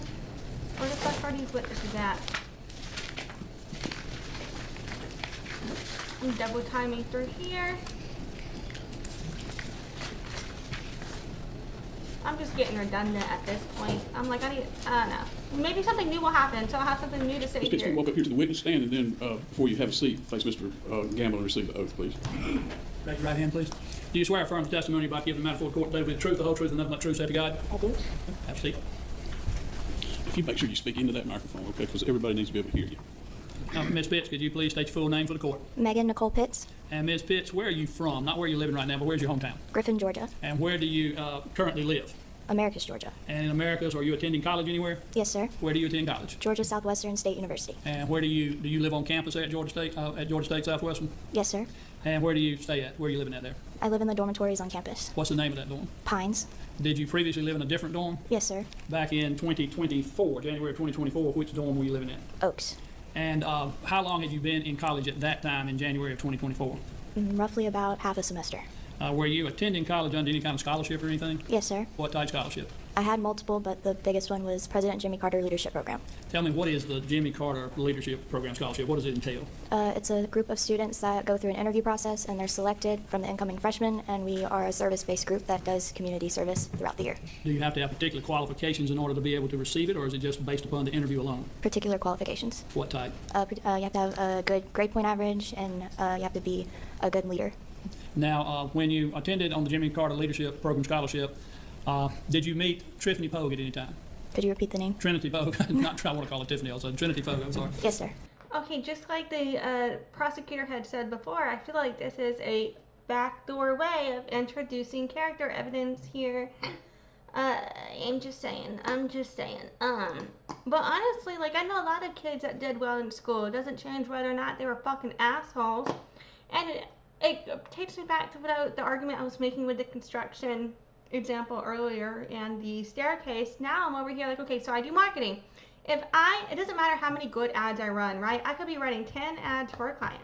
9 of those ads could have amazing return on ad spend, but if that 10th ad is plummeting, if I'm not getting good results, you bet they're going to be holding me accountable for getting that 10th ad up to par. You know what I'm saying? Or canceling it, or fixing it, or whatever, to stop bleeding the money. So it's like that. It's like you could be doing everything right in these other situations that you had. That doesn't negate accountability for whether or not you did something else in a moment. In my opinion, it's not evidence to debunk shit, in my opinion. Yeah. At least related to where I feel it's being used.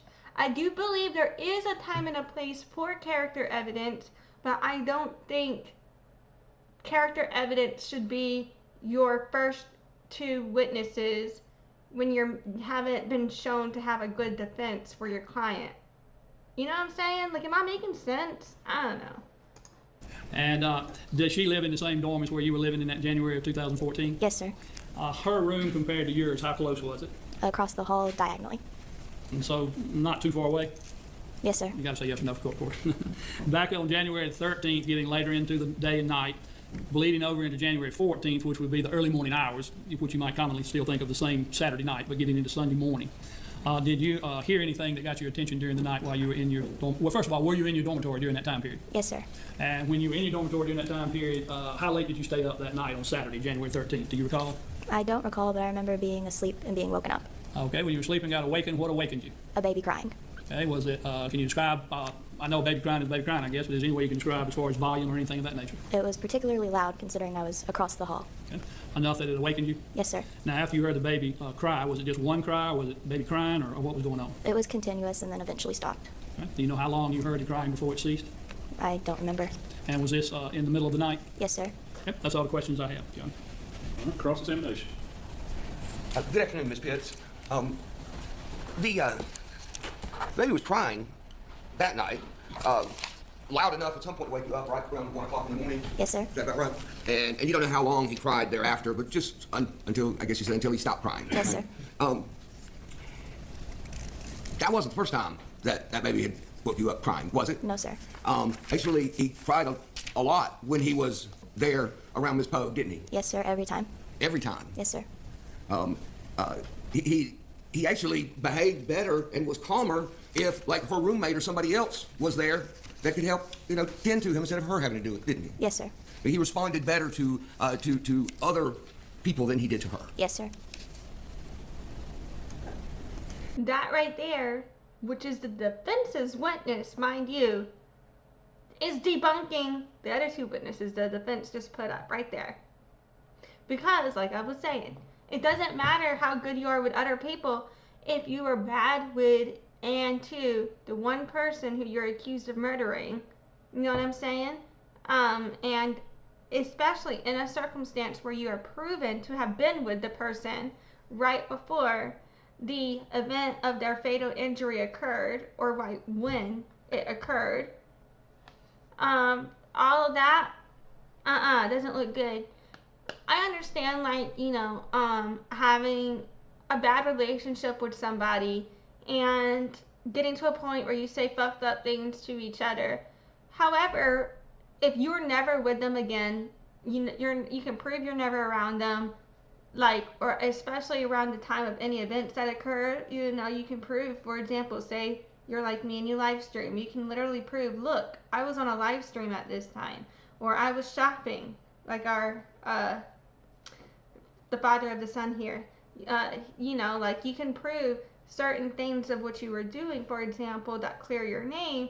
Then it doesn't necessarily matter. Just because you've had an issue with somebody doesn't mean you've killed them. I understand that. But when that shows that you had resentment and motive, when you can show that you were the last person with the child whenever the fatal injury occurred, when there's only logical explanation because no one else could have been there then, and it's just like, even if somebody was, you didn't get help. It's like, none of it makes you look good. If anything, in my head, it's like, if any of what they're saying is true about Jay actually being involved, I don't think he is. But I'm just saying, hypothetically, suppose he was, as they're saying. Then, in that scenario, wouldn't you think, that doesn't, like, none of what you said negated your involvement. So I felt like, if anything, if what they were saying was true, all it would do would be kind of creating precedent from their case to also arrest him later. It wouldn't clear her to me, in my opinion. Because at the end of the day, she didn't fucking call the police. So let's hold her accountable on that too. That's also participating in child endangerment. You know what I mean? Like, a lot of the defense, in my opinion, was basically like, it wasn't like she wasn't involved. It was that he was there too. So let's look at him too. Yeah, she did nothing about it and knew in this scenario, because how else would that have happened? right? Like, you know what I mean? Like, their argument makes no sense, no matter how you spin it. I wonder how long it'll take the jury to come back with a verdict.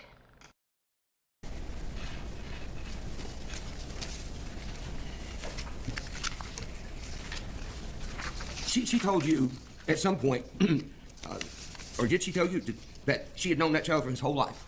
I don't recall. You don't recall that? Do you remember interviewing with the GBI? Yes, sir. Agent over at I think y'all interviewed over at the police station on campus? Yes, sir. Interviewed with Special Agent Joe Chestnut? Yes, sir. Does that sound right? And I mean, there's an audio recording of it, not a video. There's an audio recording of it, but there's also a summary that the agent prepared, which was, his note summary of the interview. Okay? Yes, sir. If I let you take a look at that for just a moment, do you think that might refresh your memory about whether or not she had told you anything about how long she had known the child? Yes, sir. Okay. Your Honor, I object to using refreshment of the agent's notes to try to refresh her memory.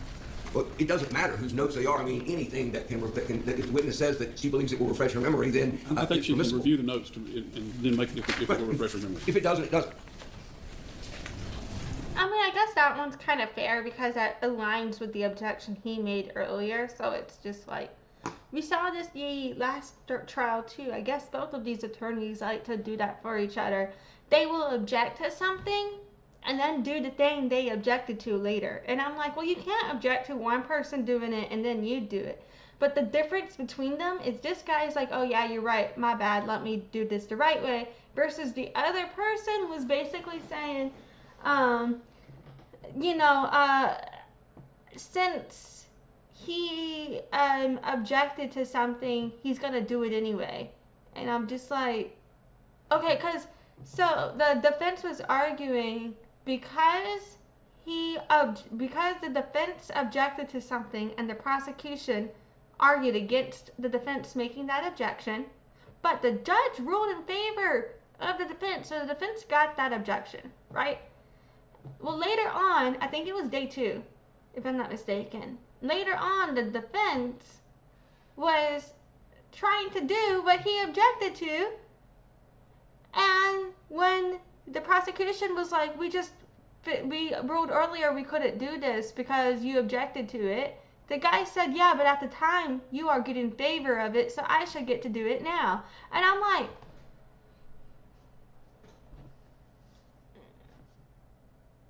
but apparently both of them like to do what they objected to. But earlier, I think it was day 2 if I'm not mistaken. Maybe it was part 2, day 1, but I believe it was day 2, what I'm calling part 3, the whole day 2 trial that this happened, if I'm not mistaken. I could be wrong about when that occurred, but I know that definitely happened in this fucking trial. I believe, if I interpreted this all correctly, whatever, blah, blah, blah. So, you know what I'm saying? But that really stood out to me. I was like, the fuck is wrong with these damn people? Anyway, okay, my bad. Let's start maybe like right in here and read down 2 or 3 paragraphs. Just read to yourself. Do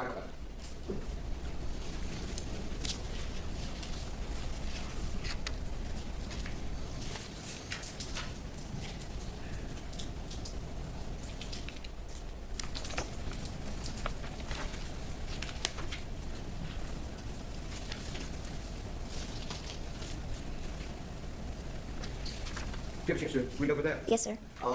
And in fact, having done so, does that refresh your memory at all about whether or not she had led you to believe, led everyone to believe certain information about how long she's known the child, things like that? I remember her having conversations about describing knowing the child and helping take care of him, but I don't recall that particular conversation. Okay, you don't recall a particular conversation where she said she'd known him his whole life. Correct. But you do recall conversations where she had talked about the child, taking care of him, and that sort of thing. Yes, sir. Where she'd seen him taking care of him away from where y'all were, away from the dormitory. I don't remember. You don't remember that? Okay, all right. Did you ever hear her express any opinions of her own about the child? Yes, sir. What kind of opinions did she express about J.D. Angeles? They were never directly to me, but they were in group settings, and she would describe it. The objective is not said directly to her. You saying it's heard from a group, but not from her? I want you to clarify as to whether or not she heard it, Yes, not that she heard it secondhand. Okay. And I do need you to speak into that microphone a little louder, okay? Yes, sir. Thank you. When I asked you if you had heard her express any opinions about the child, you said...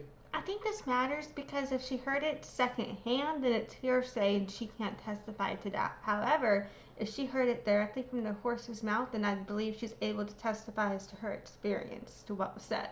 So I think that's why that was coming up, if I'm not mistaken. I wonder what the fuck the expression horse's mouth comes from. Sometimes I've noticed myself say the expression, I'm like, what the hell is the etymology in that? Okay. In a group setting, was it a setting where you actually heard what she said? Yes, sir. It was in her room. Okay. Not her talking to someone else and them telling you she said something. It's something you actually heard. She just wasn't talking to you individually. Yes, sir. It was a group of people in her room. Gotcha. Okay. So what opinions did you hear her express about the child? She was describing that she didn't particularly like him.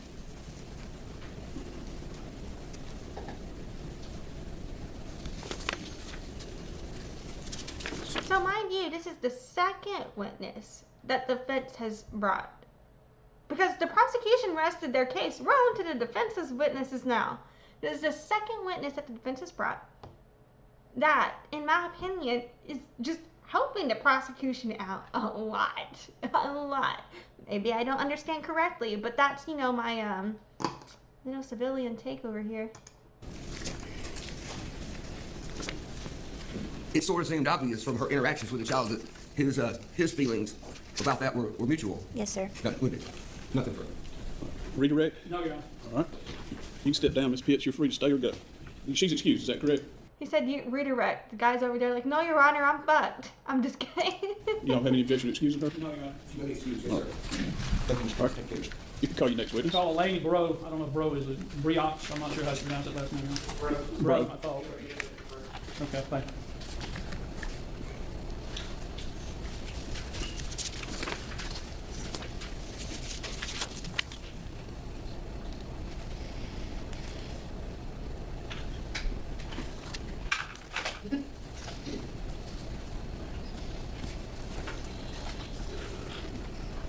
I don't know.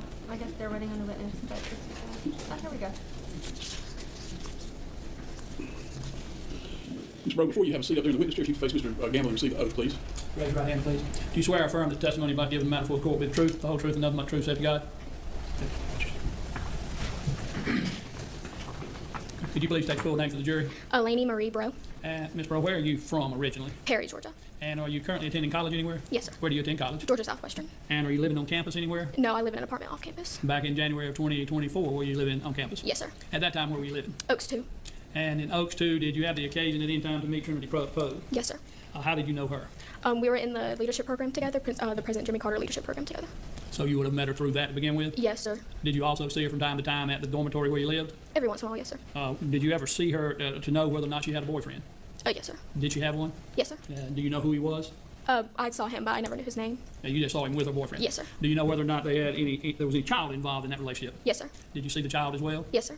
Did you ever see Miss Poague where she was carrying that child with her? Yes, sir. Now, how far away was your room at the Oaks from Miss Poague's room? Right across the hall. Directly across? Directly across, yes, sir. Back on January 13th in the late night hours, anywhere from 10 o'clock forward, till January 14th, early morning hours, did you hear anything during that time period that was worth noting? I heard the baby crying, sir. What time was it when you heard that? Do you know? It periodically throughout the night. I probably went to sleep around like 10:30, so I just woke up every once in a while and just heard the baby crying. Was it enough to have awakened you? Probably not, no, sir. Just heard the baby crying? Yeah, I just wake up random throughout the night anyways. Okay. You don't know anything else about that, though, other than the baby was crying? No, sir. All right, that's all the questions I have. All right. Cross-examination? So the child didn't wake you up. You just woke up, but you could hear him somewhere down the hall, across the hall, Yes, sir. right? Yes, sir.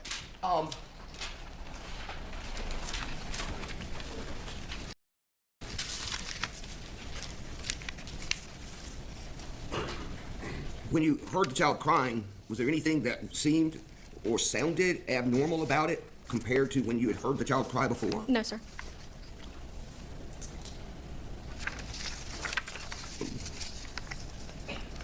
The next morning, let me back up. You said that you heard him crying maybe around 1 a.m. and then on and off until 6 o'clock in the morning. Yes, sir. So what you mean by that is when you woke up, you might still hear him crying if you woke up at 3 o'clock or Yes, sir. whatever. Yes, sir. You don't actually know that he cried all night. It's just a couple times you woke up and he was crying. Yes, sir. And then about 6 o'clock or so in the morning, you didn't hear him anymore. No, sir. Then you got up at 9:30 in the morning and you didn't hear him crying then, did you? No, sir.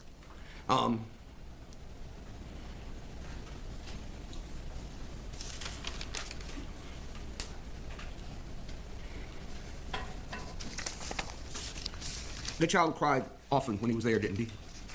Yes, sir, I think so. I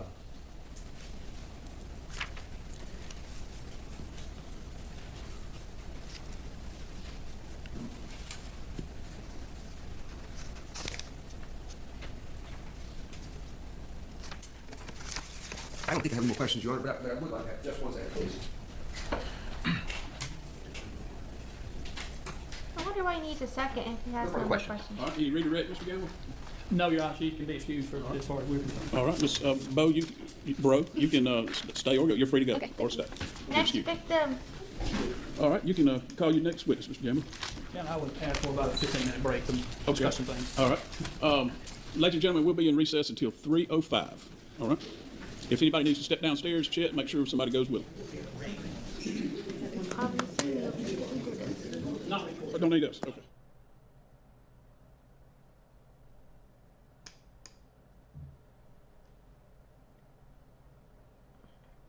I think somewhere around here they come back. Let's double time through that.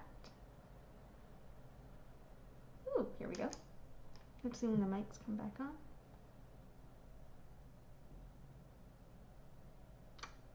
About to start making dinner. I've got leftover red rice and chicken. I think I'm gonna use that as a side. Cook some fish to go with it. Maybe some green beans or some shit. Should be healthy, right? I don't know. What are you doing for dinner? Yeah, should. Shit, yeah.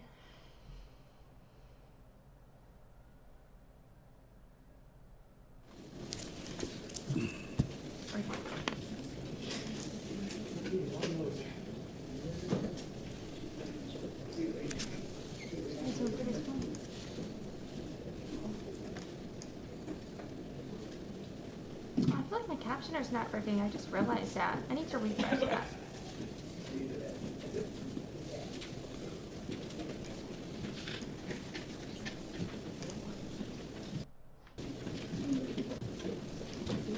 We are still double timing. I realized my captioner wasn't working. I don't really know how much it is.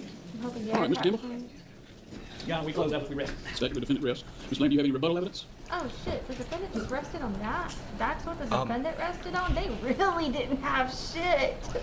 Wow. Fuck, they're fucked. Okay. They're fucked. They've got My to be proposal would absolutely be fucked. for us to have a jury charge conference, all the things that we need to do in preparation for y'all to give closing arguments, and that y'all start your closings in the morning. That would be great, Your Honor. I think that'd give people plenty of time to prepare. Ladies and gentlemen, the evidence portion of the trial is completed. There's a good bit of work that I need to do with the lawyers. They get to go over the charge that I'm going to give you and make any objections, and we work that out. And also, I want to give the attorneys time to prepare the closing statements so that they can have overnight to actually get their thoughts in order. It's very important for both sides, and I want them to be able to narrow down their thoughts and give a good cohesive argument. So I'm going to recess for the afternoon as far as you're concerned. I would like you to return at 9 o'clock in the morning, and at 9 o'clock we'll bring you in and we will begin the closing argument phase of the case. All of the instructions that I've given you are still in place. You'll begin discussing this case once I've given you my final jury instructions in the morning after closing arguments, okay? So with that, you are excused. Please don't look at that TV No, she wanted to laugh this whole other fucking trial. Now she wants to cry because she knows she's fucked. But the rest of this trial, day 1, day 2, she wanted to laugh. It was all fun and games then. It was all fun and games. She showed no fucking remorse about the fact that the baby died. But now where it looks like she's fucked and she might go to jail and some shit, now she looks sad. I don't think the jury's gonna buy those ears one bit. Not one bit. that internet tonight, okay? Watch a rental movie. Yeah. Well, you can still rent a movie on TV, right?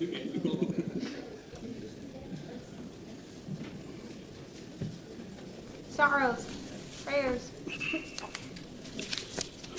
Yeah. Yeah, why don't I send y'all the draft of the charge? I've got some corrections already written on it, but y'all can look it over. It's basically a combination of both of y'all's. We'll come back over and we'll go over that charge conference. We will do that. I did not put the charge in about it if the defendant does not testify. Okay. I mean, I didn't know which one it'd be, but obviously now. Okay. All right. And we can also remove all the charges that we submitted on I noticed all the charges of police voluntariness of the state. Right, police interviews, yes. Yeah. Those can all be removed. Okay. So go back those 2 revisions and then send it to both of them. Y'all got your computers here, right? Yes. Okay. And I'll come back at 3:30 and we'll go over that charge. Okay.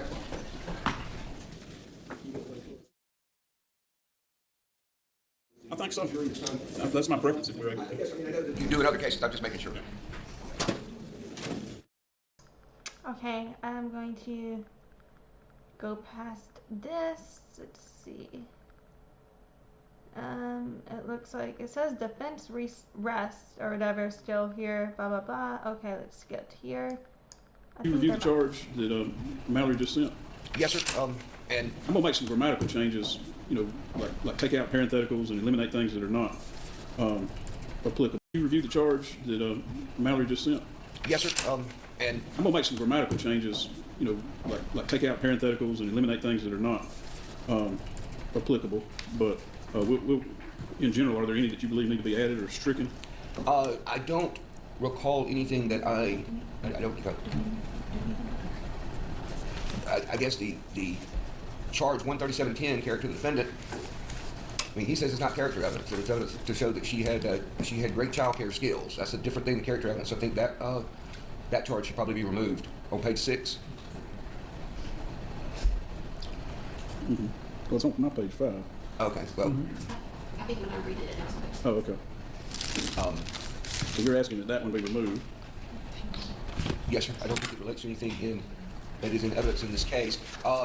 The defense has asked, as I understand it, the defense has asked for the long version of the direct circumstantial charge, and the state concurs with that.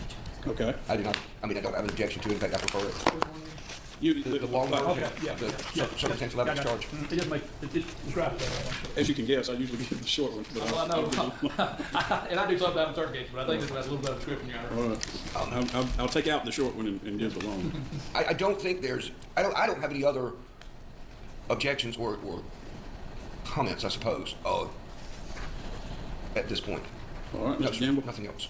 Yeah, and I reviewed it, and with that notation you've already made about these going with long version instead of short, that was the only real comment I had. I don't really object if you take out the character objection. I don't think it really matters much one way or another for me. And the only other thing. I know I have this on 1.5 speed, but no, I really believe he's got to be an auctioneer. So, auctioneering communities needs to recruit this dude. Because he would be great at it, believe me. I would have, as Mr. Lamb and I both discussed it, he brought it up, but the news cast that I used to question Mr. Wright about, we got on a flash drive, not to go out to the jury, but needs to be, we think, marked as. Wait a minute, you know he sounds like, what's that, what's the fuck?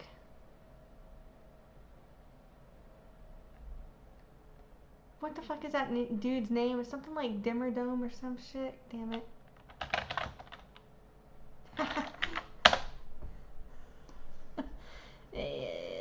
Yeah, this is what he sounds like. Hold on, let's just find a video, just a quick one. Oh, this one's good. Doug Dimmadome, the owner of the Dimsdale Dimmadome? That's right, Doug Dimmadome, owner of the Dimsdale Dimmadome. Anyway, sorry. Defendant's Exhibit 4. They made it part of the record. And the state, and the state has no objection to the court reopening the evidence for the submission of that. And I would also, Your Honor, ask this: according to our records, all of the state's exhibits were in fact tendered and admitted. I mean, there were a couple of them that were admitted not to go out with the jury, but they were all tendered and admitted, I believe. If anyone has any different information on that, I would ask that we be advised of that, so that if I need to make a motion to reopen briefly, I could do so. All right, let me find my list. My recollection is that everything. Yes, it's empty for you, yes. Okay. Yeah, we have some extra blanks. Thank you. All right, so I'm going to allow the evidence to be reopened, and 4 will be admitted. Yes, Your Honor. But it will not go out with the jury. Correct. And I think we can just do that by stipulation, unless you want to do it in front of the jury. No, Your Honor. Okay. I think that I think that. It's not going out with the jury anyway. Right. But you tell them that you're sending the evidence out with them. We send them the stuff that we're sending them, and then that's my view. I'm good with that. All right, let's make sure we're all on the same page while we're at this as to what does not go out with the jury. I believe the videos would not. I mean, they may ask to see them, but we customarily would not send it out with them. So that's exhibits 20, 21. Exhibit 3. I thought I had 23 as a picture. No, number 3. 3. Okay. 3, 20, 21. Wasn't there a written statement that y'all?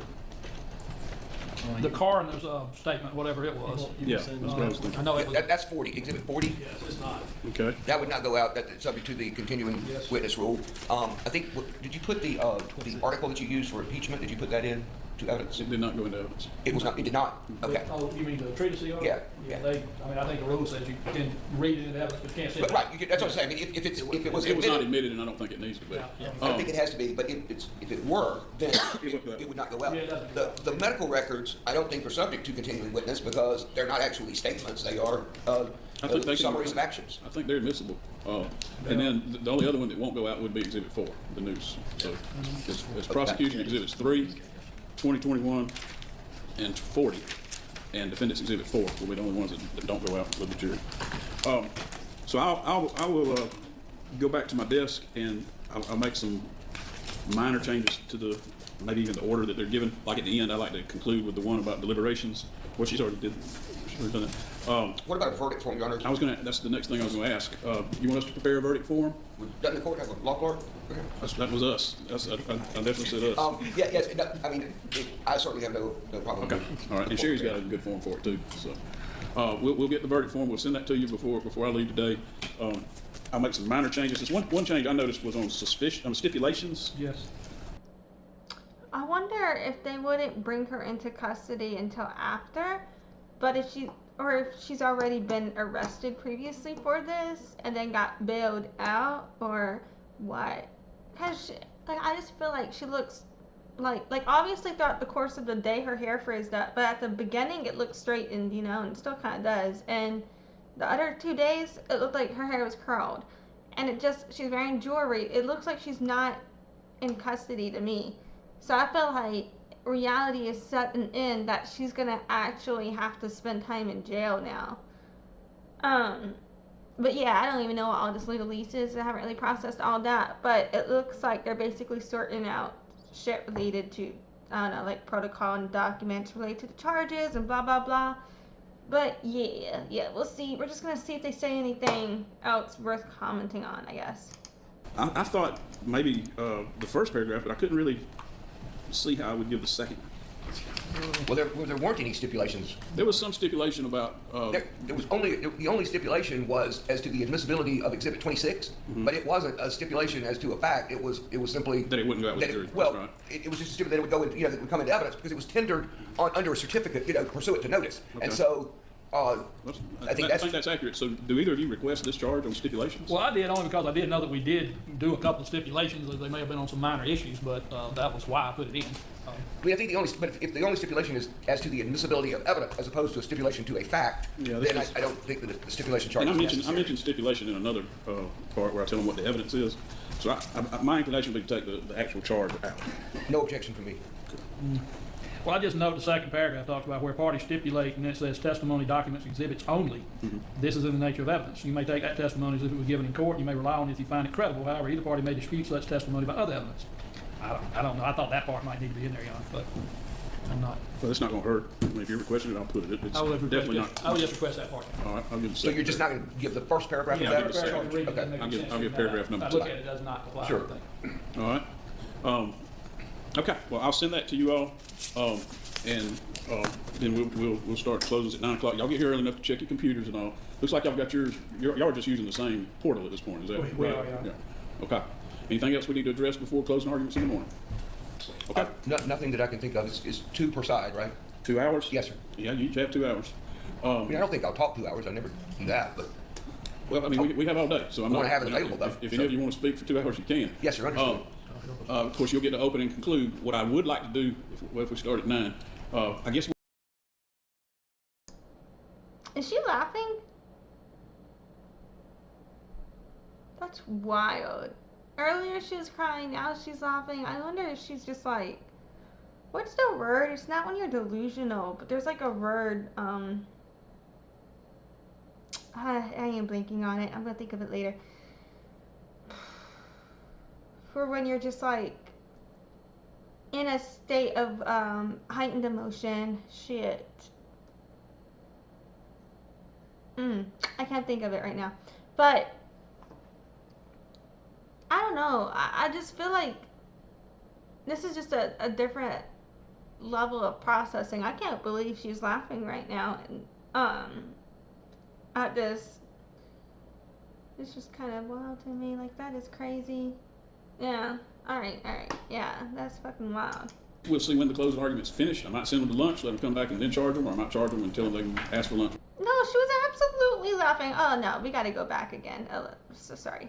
I'm sorry I'm doing this to you.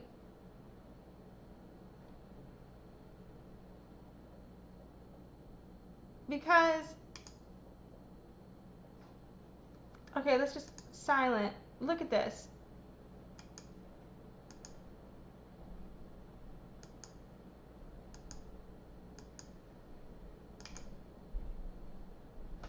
The fuck? This bitch is over here laughing. And not how long ago was it before she was over there crying and now she wants to be laughing and shit? Like, okay, this is just, look at this. This bitch is clearly laughing over here. Having a great old time again. Yet again. Oh, now she's like, wait a minute, hold on, let's act straight. But mind you, where was it that she was crying at? Let's find out. Marco. Oh, I think I found it.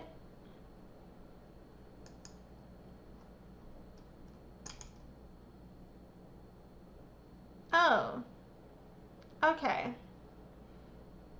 You're right. So, you know why no one's buying this? You know why no one's buying this? Because, shit, let's see if I see it again.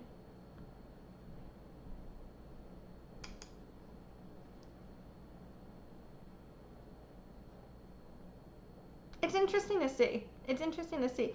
And I'm somebody who can be emotional, especially if it's around time my period. 1 minute I'm going to be crying, the next minute I'll be having a great time again. Just give me 5 seconds, okay? But that's just a whole nother level to me. Oh wait, was that all that was said? Okay, I'm gonna go back one more time to see if I missed anything. My bad. I think that's it though. I guess we'll see when the closing argument's finished. I might send them to lunch, let them come back and then charge them, or I might charge them and tell them they can ask for lunch whenever they want to. I just have to kind of play that by ear. Understood. Or even offer to get them some pizza and let them work through lunch or something like that. We'll see how all that works. Oh, you know what I think the difference was? When she was crying, wasn't the jury still there? And now that the jury has left. Yeah? I believe the jury was still there, and now after the defense rest and the jury left, now she's laughing. I think the difference is whether or not she sees the jury looking at. Like, this is crazy to me. But I bet the judge may be taking that into consideration as well. Does he really have a say on those things? I don't know. But, you know, whatever. I think they determine whether or not she's guilty, and then he determines the sentence. Or am I mistaken? I don't know. Well, I guess to a point they determined the sentence based on the verdict of the guilt. Whatever. All right. Thank y'all. I'll see you in the morning. Thank you. The smile, the laughing and the smiling, and that shit would be funny to me. Oh my god. It's hard to believe that she is innocent in that scenario. Okay, so before I recap today's stream, my plan for covering the rest of this. If the latest that I'll have to get to is Sunday latest, I'll be able to cover the rest of day 4 if I can't get to it before. What I might end up having to do is split up day 4 into 2 parts like I did day 1 and just cover day 4 sometime between tomorrow and Saturday. But if I can't do that or start it then I might just have to do it all in one day on Sunday. So we'll see what I'm able to end up doing. But yeah, so in conclusion of today, we started off by watching the what I thought was going to be the first hearing because I thought I had missed it. Well, I mean, I guess I technically did miss it, but whenever we went to go play the hearing, not shit happened. I think it was just like rescheduled and pushed back. I don't even know.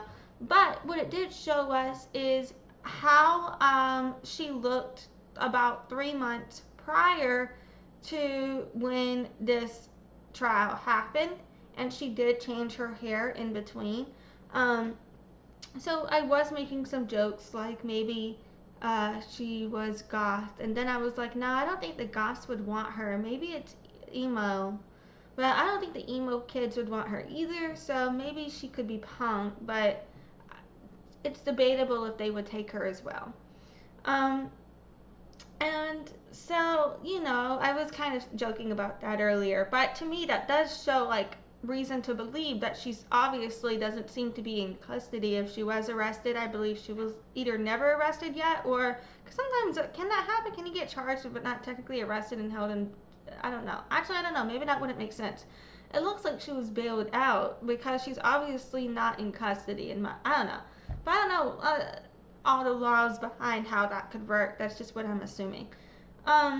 So, yeah. So that's kind of all I could really get from the hearing. I don't even know. But then we moved on to what is day 3 here of the trial. And so, yeah. The first witness was from the police department. And they're working also at the medical center, and so they were testifying as to what they witnessed the day that J.N. had come into the hospital with the baby, as when the baby passed, as well as what he saw and witnessed from the girlfriend. And he gave his testimony where the girlfriend had made statements about the baby possibly having fell. And yeah, what he was saying was really just kind of backing up what the medical doctors had said previously, and what the previous testimony was from Jay on what had occurred as well, in my opinion. And then they also brought in a deputy coroner, which would be Reverend Mathis Wright, and they referenced with him the major holdup that kind of, like, the whole conversation was about verifying the autopsy and everything like that, blah blah blah. I felt like they were asking stupid questions, but the main kind of like thing that happened there was argument over, he had an interview with a TV show, and so yeah, there was discussion or dispute between Mr. Wright or Reverend Wright and the defense attorney about what was said. I don't know if maybe I processed that wrong or heard it wrong, but I felt like the defense attorney was trying to say that Reverend Wright said something other than what he said, even though it was close. But maybe I just didn't have full context, because I felt like Reverend Wright was speaking generally on the procedures for autopsies, because I didn't have the context for the rest of that clip to know what was being talked about specifically. But the defense attorney claims that was a specific statement relevant to fucking what Mathis was saying about this baby. But I don't know. I disagreed based on what I thought I saw happening, so maybe I'm wrong. But also, you may be thinking, why would a defense attorney do something like that? Because that would ruin his credibility, would it not? But we've already seen the defense attorney do shit like this in this trial, so I would have had it past him, but that's just me. But yeah, fucking, and then, let's see, we looked at, they had one of the investigators who investigated and had the actual interviews with people testify, and what they tried to trip her up on was she testified that she gave everybody separate interviews, but she did have Jay and his sister together whenever she was getting information from Jay's sister's cell phone. Is, I believe, if I remember correctly, what the testimony was, and I believe that's what Jay had said too. So then they show footage of Jay's sister in the room, and you can see on the footage she has a phone and she's clearly doing something with the phone. So to me, it looks like what they're saying is what was happening. But the defense attorney was trying to say as if she was investigating and interviewing and interrogating both at the same time. But they're claiming all that was happening in that window was her getting information off of that cell phone. So she did have the phone in the video. You can believe what you believe. I think I understood that correctly. I could be wrong. They had a bunch of different sidebars without the jury present. I don't know if that's technically a sidebar or not, whatever. They had a bunch of different, like, arguments without the jury, you know, about a variety of things, such as what could be testified to, if something would be hearsay or not, because they would be asking the witnesses questions about things that other people had said and shit like that, and then they were arguing about if 2 different pieces of footage could be played, like, so there was different arguments without the jury present related to all of that also, but not necessarily in chronological order with what I'm discussing. Yeah, and they ended up recalling Mr. Reverend Wright. He gave an initial testimony, and then they brought him back and played that clip I was talking about earlier, where I didn't think he had necessarily said anything different than what he thought was happening, but maybe I'm wrong. But he had also said, like, he didn't even remember the interview because he had done a lot of them, which I could understand. And then fucking, yeah, they basically, half of the, more than 4 hours was spent on some of the same people because they kept recalling the same witnesses back. And it was the defense doing that. And I think the reason he was doing that was he really didn't have, in my opinion, an argument. And so I believe he was implementing a sea lioning or gaslighting strategy against them, and just kind of trying to question them over and over and over to wear them down, to act as if they're not credible. But in reality, in my opinion, all it kind of did was show, you know, that, like, no matter how many times you try and trip them up, they're still sitting here pointing to the same evidence to show you what is happening. I don't feel like it was working out for them. So then they also had 2 different women come in that that what's her fucking face, Trinity, had babysat for, trying to talk about how good she was with their kids or whatever. And there was an argument about whether or not that was even valid, because would that count as character testimony, and would that even be relevant? It was ruled that could go on. I don't really understand some of the laws that happened there, but I did say, you know, I could understand why it would or why it wouldn't be allowed depending on scenarios.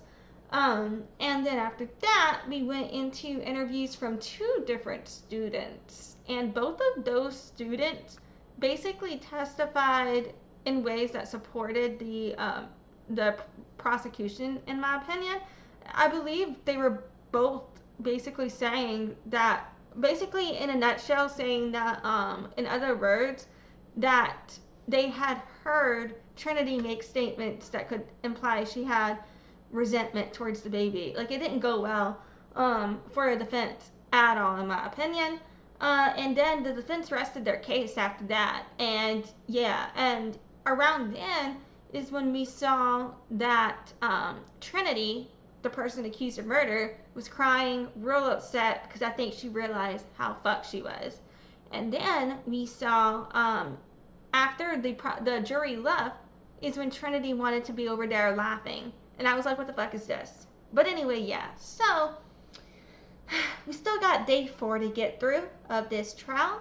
I'll see when I can cover it. I can't make any promises because I might need to get some things done tomorrow, but if I can do it tomorrow, I will. But I might have to go be an adult tomorrow. We'll see what happens. But anyway, fucking, Sunday will be the latest I cover it. But I would like to cover it before, because I might cover something else Sunday if I can. We'll see. I don't know. Alrighty. Well, thank you for joining me today. I appreciate you. Hope you have a great day and all of that. And, yeah, I am out of here. Bye. Thanks for watching. Join the loyalty program at nola-child.com/loyalty and check in during live streams to get points for rewards.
you.